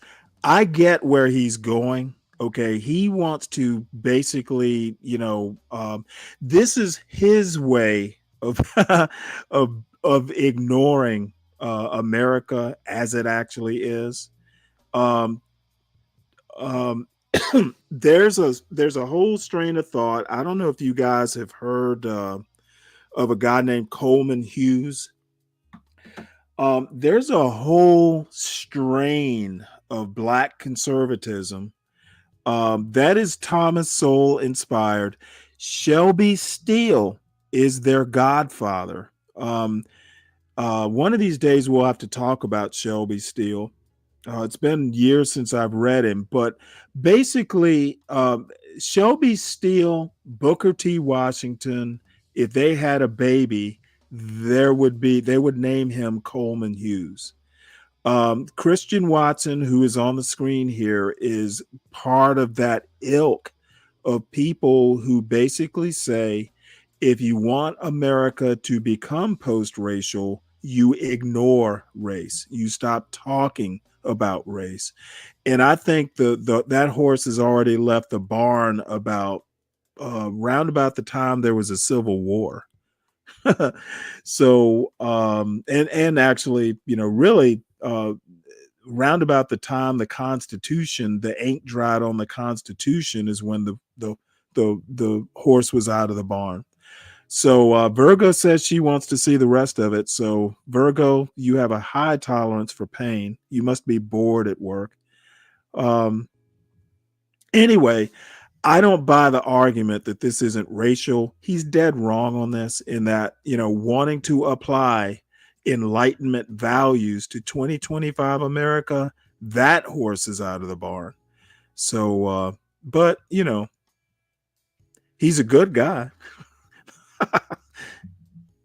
Yeah, make any sense to speak to these insanities going on. There are 3 levels of moral engagement. There's understanding, there's perception, then there's action. In order to have the right kind of moral perceptions, you must understand what morality is, what ethics are, and how to act within the parameters laid forth by a robust account of both of those things within society. That understanding them influences your perception. This is one of the reasons why, if you go out to a tribe in the Amazon, or you go out to the North Central Nepalese people off the coast of India who have no moral education, they will kill you just for being there, because they have a primitive mind. They're primitive minded, so to speak. They are not educated in the ways of civilized society. So we must all educate ourselves in the ways of civilized society, in a way that's going to bind our sort of primal activities as a human being. So once your perception is all right, then your behavior now has a basis within perception to actually be acted out, because a lot of us will act on the basis of our perception, for good or for ill. This is simply how things work.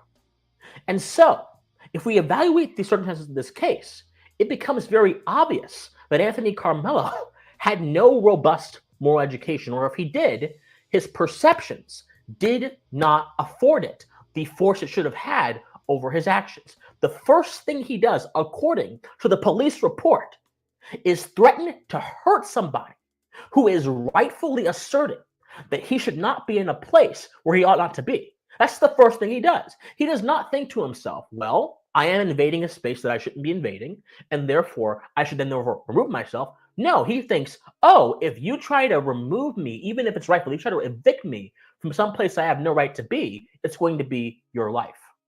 This demonstrates an extreme lack of moral education. This demonstrates an extreme lack of goodwill. And most importantly, this demonstrates a complete lack of fidelity. And that's my first thing here. This is not a race issue. This issue, in my opinion, if it's going to be derivative of any broader thing, and by the way, I'm not convinced that you have to assume that that particular events that happen on a particular area are a result of some broader phenomenon. This is the fallacy that idealism has wrought upon all of us as Americans. Idealism, which is a European import, comes straight from Germany, comes straight from France, or comes straight from those sort of Enlightenment schools, those sort of anti-Enlightenment schools rather, because it's really an anti-Enlightenment idea, comes straight from the sort of postmodern schools. And idealism convinces all of us that we can perceive of the world as our imagination constructs it, not as the world. Fucking dude. Nothing to do with what you're talking about. Going into postmodernism, the race issue is not a postmodern problem. It is a product of the Enlightenment, and actually pre-Enlightenment. Modernism, it wants to talk about power, and then race fits into that power dynamic. Race is not the only type of power. He has gone off the track here. This is why if you take a MAGA black and you give them Kant, this is what you get. Something totally unusable when he's trying to explain current events. Nothing to do with 2025. Christian, we're gonna maybe I could reach out to you and bring you over here so you can deal with some of your fellow MAGA blacks, and maybe they can school you. World actually is. Some folks think this is just denying reality. It's a little bit more than that. It's remaking a reality in your own image according to a particular worldview that is false. So the moment you perceive the world in a way that it's not actually is, and you reframe it, you can then therefore reframe our tools of engagement with the world. That means you can throw out all reason, all logic, you can throw out all consideration, all fidelity towards truth, because it's no longer about the truth of what's going on in the world. It's the truth of upholding your ideology. This is what's called a totalizing belief system. So we're having a significant fidelity crisis here. And if we're going to view anything in a broader sense, we have to look at that as well. But I'm also open to the possibility that maybe this is just an encounter, an unfortunate case of passion, impulse, and ignorance on the case of Anthony Carmelo, overtaking his behavior, causing him to commit an egregious wrong, one which he must be duly punished for. I'm not convinced that. By the way, you're gonna notice Mr. Philosopher here starts referring to the perp, for want of a better word, as Anthony Carmelo. First thing you want to do if you're going to start making all these highfalutin analyses is get the guy's name right. It's not Anthony Carmelo. He does this several times, but just too bad it's not Friday night. Every time he says Anthony Carmelo, I'd say take a drink, but it's a little early in the morning and still kind of middle of the week, so. That everything has to be some grandiose issue tied to some grand idealistic construct. And this form of thinking has to be eradicated from the American psyche. Or what's going to happen is very simple. It's actually very disgusting what's going to happen. What's going to happen is that we're not going to be able to conceptualize events that occur due to circumstances that are not immediately evident, and events that occur due to things that are evident to us, but are a product of our confirmation bias. And therefore, whenever this kind of stuff happens, we're going to be trapped in a loop, perpetual loop of infinite regression in our ability to deal with them. But the people who want clicks online, to the abstract mind, to the speculative minds, none of this matters, of course. Hey, yeah, it's hump day, like that hump in the middle of his head. Sensationalize everything. You have to just take everything out of context. Anyway, if we're going to assign a general cause, it ought to be a few things. Number one, the fidelity crisis. Fidelity, trust, is the glue of society. It is one thing to have a society where respect is held to be very important. But you have to have some level of credibility in terms of that respect. And this is where fidelity comes in. We've been having a fidelity crisis in the West for a very long time. There are people who are abandoning their homes and their towns and whatever just to get a quick buck. There are people that are abandoning. You know what? I hate to keep stopping this, but Solid Snake would be proud of me. He is acting like we were ever a high fidelity, or like there was ever a high level of trust in American society. There never has been.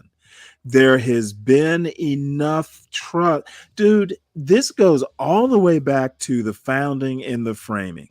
Okay, the first reason there parties developed in the United States was because the Federalists didn't trust the Anti-Federalists. Um, America unanimously elected George Washington to office. That was the last time there was high fidelity in American society. Immediately after Washington was elected, we broke off into Federalists and well, actually, it was slightly before that, but America's never had that high level of trust. That's why there are checks and balances in the very form of our government. I don't know what the hell he's talking about, to be honest.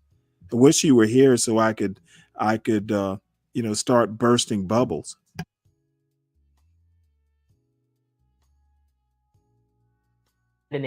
Their promises with wanton disregard just because they wish to pursue their own interest over the promises they had previously established.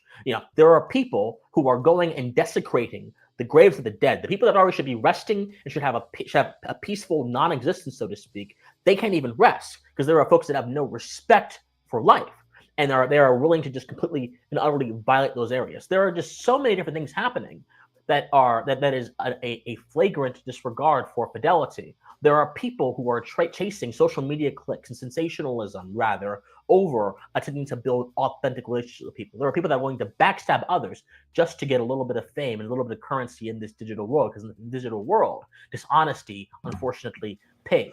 The fidelity crisis, a society without fidelity, is not just a bad society, because it's one thing to have a society that is bad but functional. But it is also a society that cannot possibly function. Distrust breeds aggression and breeds, frankly, antagonism. And antagonism breeds the dissolution of bonds, and the dissolution of bonds breeds all kinds of unfortunate ills. So fidelity is an important issue here. There was no fidelity on Anthony Carmelo's part towards the life or even towards the basic issue of respecting the place he was in. There was no fidelity towards place, which is also a very big problem in our society today as well. Place is just seen as entirely coincidental and entirely discarded for other kinds of aims. But as I also mentioned, there's a crisis of moral education. There was no exercise of principles when it comes to this incident. There was just a use of passion and this sort of conceited, wholly self-absorbed, I should probably say, notion that Anthony Carmelo's ability to feel as if he is comfortable and as if he is right overrides any possibility of him being wrong. But there's also something else that is very important. There is a desensitization and also a lionization of violence within youth culture. Whether it be, for example, in some more popular examples, a very popular singer, Sabrina Carpenter, had a music video that came out where the whole music video is basically just a gore fest where she and another girl are just trying to kill each other. That's one thing. You have, for example, in popular music amongst Gen Z, a lot of rap music, a lot of talks of antagonism and aggression and enmity, a lot of talks of having random sex with people and shooting people and taking their women or doing other kinds of egregious things, so on and so forth. Violence is not something that is seen as a kind of moral horror or something to be avoided. It is rather either something to be treated as coy, something that should be treated as just an everyday fact of life, or something to be lionized as a kind of strength. And lionized is a kind of sign of strength. That is something that is very prominent right now. And when you lionize a clearly bad action, a clearly antisocial and a clearly anti-moral action as a sign of strength, even if there is a understanding that's not actually a good thing in reality, there are people who will internalize that and whose behavior may be implicitly guided by that. We have to understand that willful action can always be implicitly guided. It's not always a clean shot between willful action and willful intent. Sometimes there is no clean break there. These are three very important issues.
that deserve a lot of conversation, that go beyond the Anthony Carmelo situation, that go beyond the Alison Metcalf situation, and instead speak to deep truths that we need to reckon with as people within Western civilization.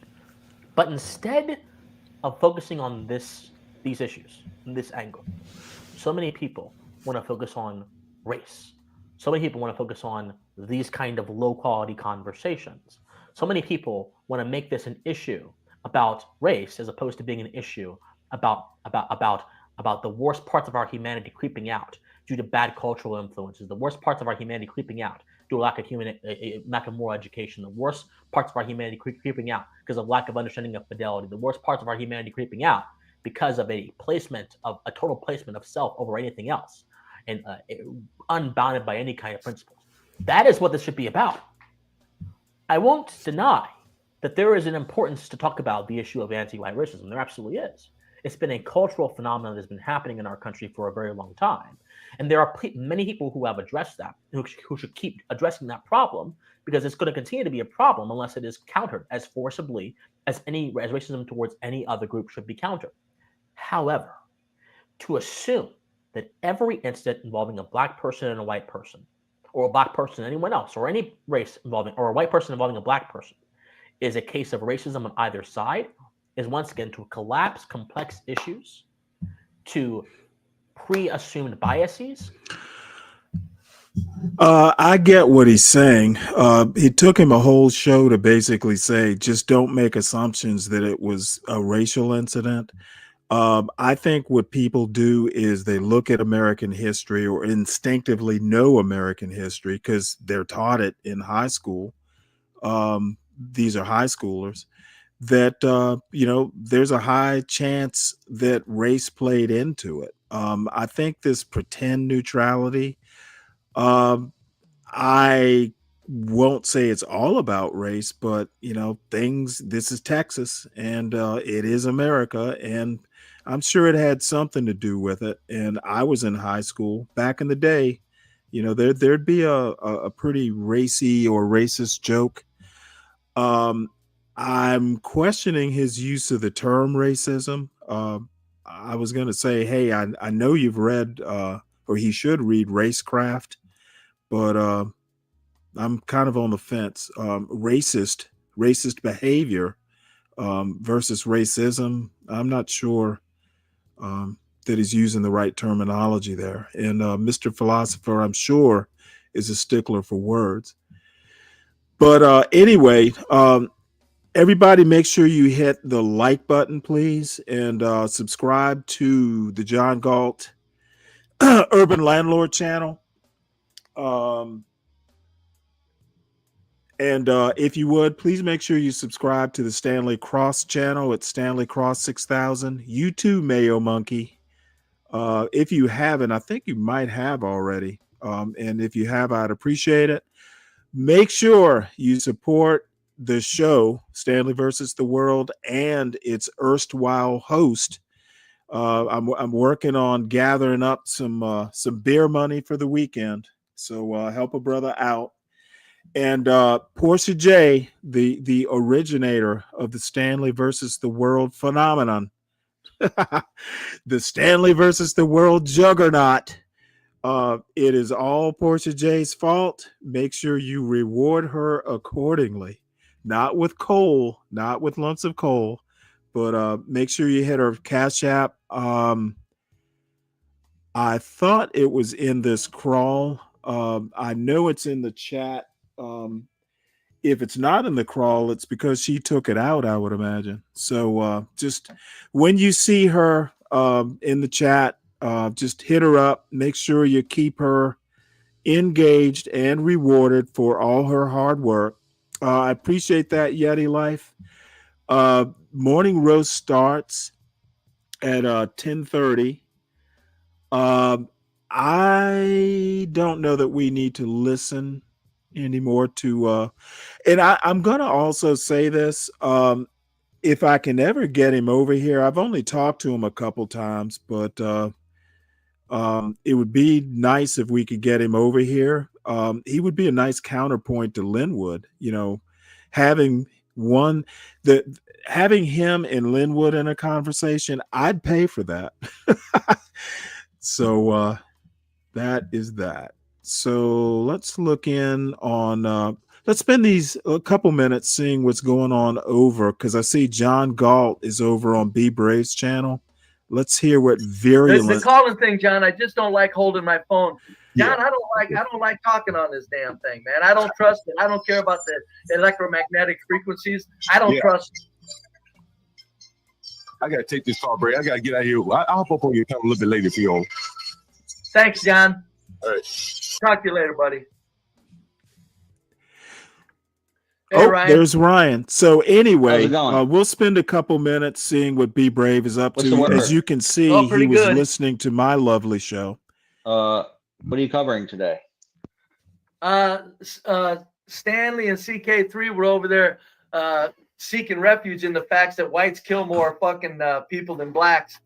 And I told him, I said, if whites are the ones that are doing more homicides, and they are, and he didn't I don't care about the 200 million and the 40 million and the percentage. I'm giving them the fact. I'm giving them this. Let me type in his little chat here. God damn it. Yeah.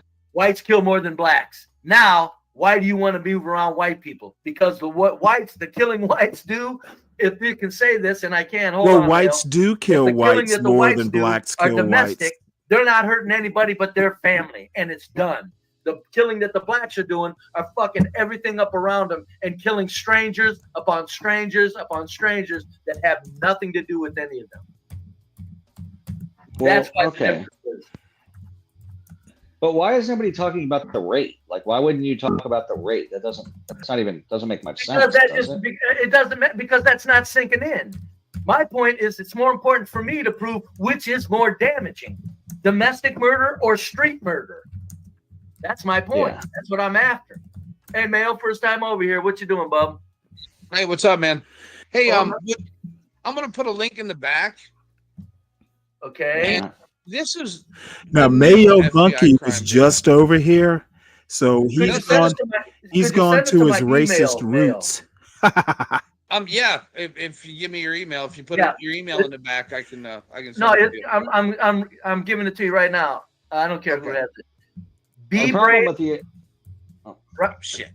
Be brave and think at gmail.com. We'll fuck with Be Brave a few more minutes here. Yeah, send that to my email. I'd be very interested in it. What is it now? What are you saying it is? Remember the old FBI crime data table? Somewhat. Table 43. Yeah, that, and notice, and something I'll give you about table 43, right, that nobody ever points out. It's not convictions, it's just arrests. Okay. Yeah, there's a difference. That's what table 43 covers, right? That is,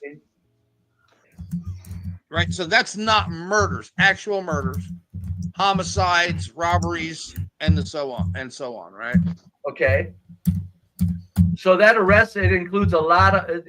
Are you saying it's arrests that aren't convicted, or is it arrests in a lot of different crimes?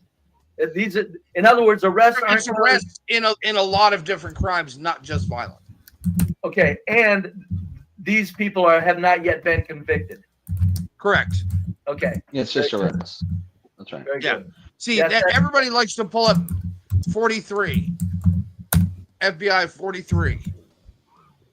And it's just not a relevant source. Well, why do you say that? Because it has to do with arrests and not convictions, sir. Oh, what bullshit! It's so okay. The FBI is not in charge of convictions. You moron. Excuse me. Hold on, Ryan. I'm sorry. Hey, we got a celebrity in here. Stanley, he's in my chat. Thank you for watching from your panel. I appreciate it, Stanley. I'm getting some views from Stanley's show. Go ahead, fellas. I'm sorry. So Mayo, here's the problem, and I agree with what you're saying. So here's the issue, right? The issue is he's making a specific statement, which is that the whites are committing murders, committing deletions in their homes and not on the street. And that he's also saying that whites are doing it more, and that is patently false. Well, hold on. It's not false in overall numbers, but it is rate wise. You follow me? Yeah, that's what you're saying, right, Mayo? You're talking about blacks do a larger percentage, right? No, I'm talking about overall numbers and percentage. Okay, What let they me don't ask this then. Okay, understand hold is on. I looked at the I put that Bureau in the of back, sir. Prison This is the new Statistics. FBI data. This is These the new way that guys they think publish I'm an those. idiot Wow, because that's they're new information. idiots. So forget the 200 million whites and the 40 million blacks. We're saying that if it comes to murders, blacks do more murders than whites. Period. No percent, no rate, nothing. You're saying overall? Yes. Okay. And I put a link in the back for you, Ryan. This is called the FBI Crime Data Explorer page. Yeah, I know the FBI. I mean, I've looked at it before. This is not the old Table 43 you're used to. No, I know. You looked at Leonza, law enforcement, blah blah blah. Right? No. I've been on the Explorer before. The DJIS.gov. CDE.UCR. By the way, I put the link in the back, looked for and folks you to gave it listen to me on my at, email, I right? looked Yes, sir. at the Bureau of Prison Data. I looked at the FBI CBE, which is like a flip table. And I think I might have looked at the Table 43 that, as a matter of fact, I didn't look at the Table 43. This is what I looked at. The FBI has this huge site with all kinds of stuff in it. There are numbers there's crime data, there's law enforcement data, there's a shitload of stuff. So the Table 43 that Mayo Monkey's looking at, he's right. It's an easy go-to, but if you really want not only law enforcement and crime data, I think they also include methods. So it's the Crime Data Explorer, and it's got all kinds of stuff. The other thing I looked at is where is it? I must be on the other set. I also looked at the Federal Bureau of Prisons data. Oh, I'm sorry. Let me show this to you. This is the Federal Bureau of Prisons data, which is basically going to give you, who's actually in jail. And I assume if they're in jail, they've been convicted. So Mayo Monkey is right. You have to be a little bit more comprehensive about the data you're looking at.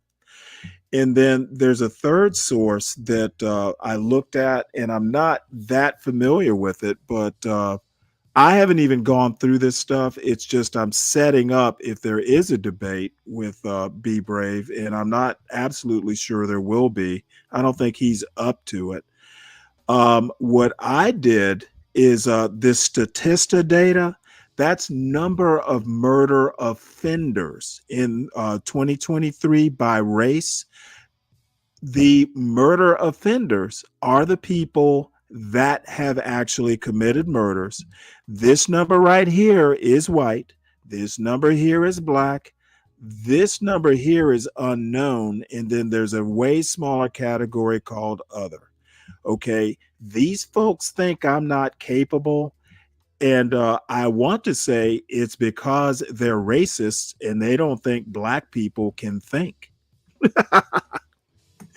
But anyway, this isn't FBI data. This is Statista. And if anybody's familiar with statistics, this is a very trusted source of statistics. I looked at the Federal Bureau of Prisons, and I haven't really gone in and dug in deep, but this is Bureau of Prisons. Everybody in prison has been convicted, we hope. And then this is the Crime Data Explorer, which is like a compendium of FBI data. So I don't know what more they could want. They can talk all the bullshit they want, but I ain't chopped liver, and these guys don't know who they're dealing with. But I don't want to. I don't want to come off as all arrogant and shit. But when you're dealing with folks like this, you have to cover your bases, at least the best you can.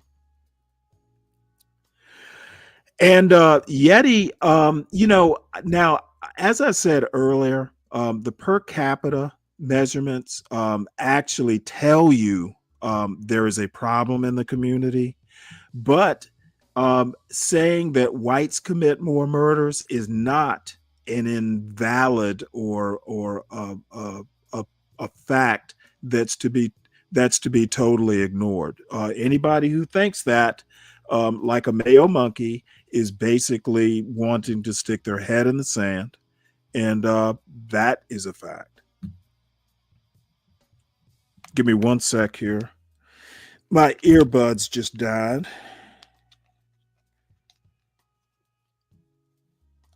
So, the bottom line is I like to cover my bases. I don't even like to have these sorts of debates, but, when the B-Brays of the world want to talk numbers, you pretty much have to be prepared. So, with that, we are winding down. Imports, exports, all that kind of stuff. You wouldn't believe I'm any going of to it, Chris. type in the I'm chat. talking about they use- don't show us I the race use doing the street crime. F Oh, that's FBI. That's different. Right. Well, whatever. I'm saying I said that's not available.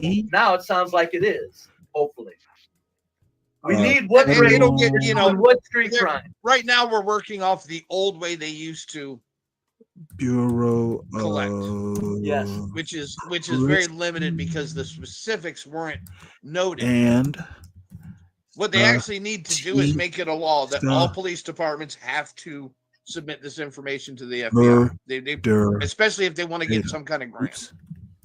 But the problem is, a lot of people are afraid that this information will come out because it's just like the reason. How come they don't include drug crimes in mass shootings statistics? They do now. They changed. Biden changed it. They do. No, I don't Four believe more. it. Yeah, he did. 4 more people shot at once is automatically a mass shooting. It was By whose? So Biden anyway, changed folks, it because his whole goal was to bump up the number of mass shootings, because it's against guns, right? He wants to get rid of guns. Who now the other thing, with that new stat? Who now? let me go ahead and What mute these group fools. would commit the most mass? So anyway, this is winding down, and me, I like to go in and see things through till the bitter end. And this is I've been shitting on Be Brave all morning, and I'm gonna kind of miss doing it. Maybe I'll go over there into his chat and shit on him. Yeti Life, you need to hang out more often, and next time you come over, come up to the chat. We can chat back and forth. Your stuff about the elite universities, I definitely like talking education.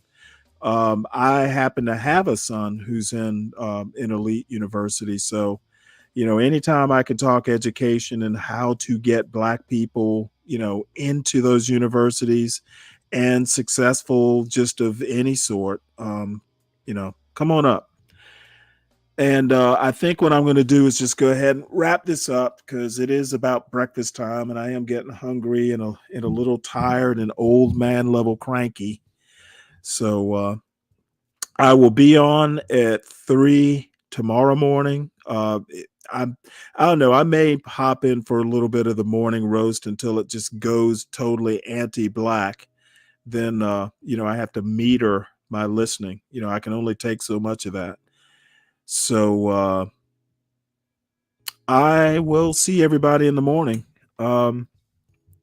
Yeah, it wasn't the best talk, but I try, and and eventually I'll get good at it. So y'all have a good day, and I will either see you throughout the day, or I will be back probably around 3:30 in the morning, and we'll catch up and look at the news that's happened today, etc. So have a good day, folks.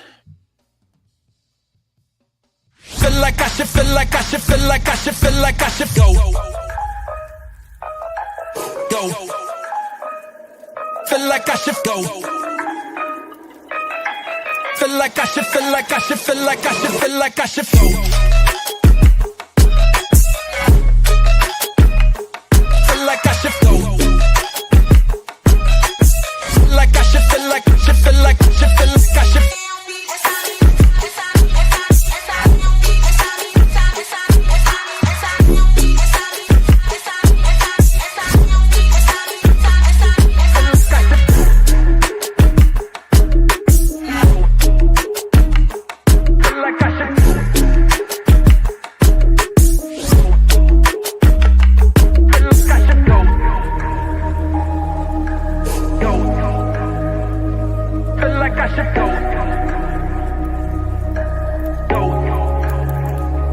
Feel like I should go.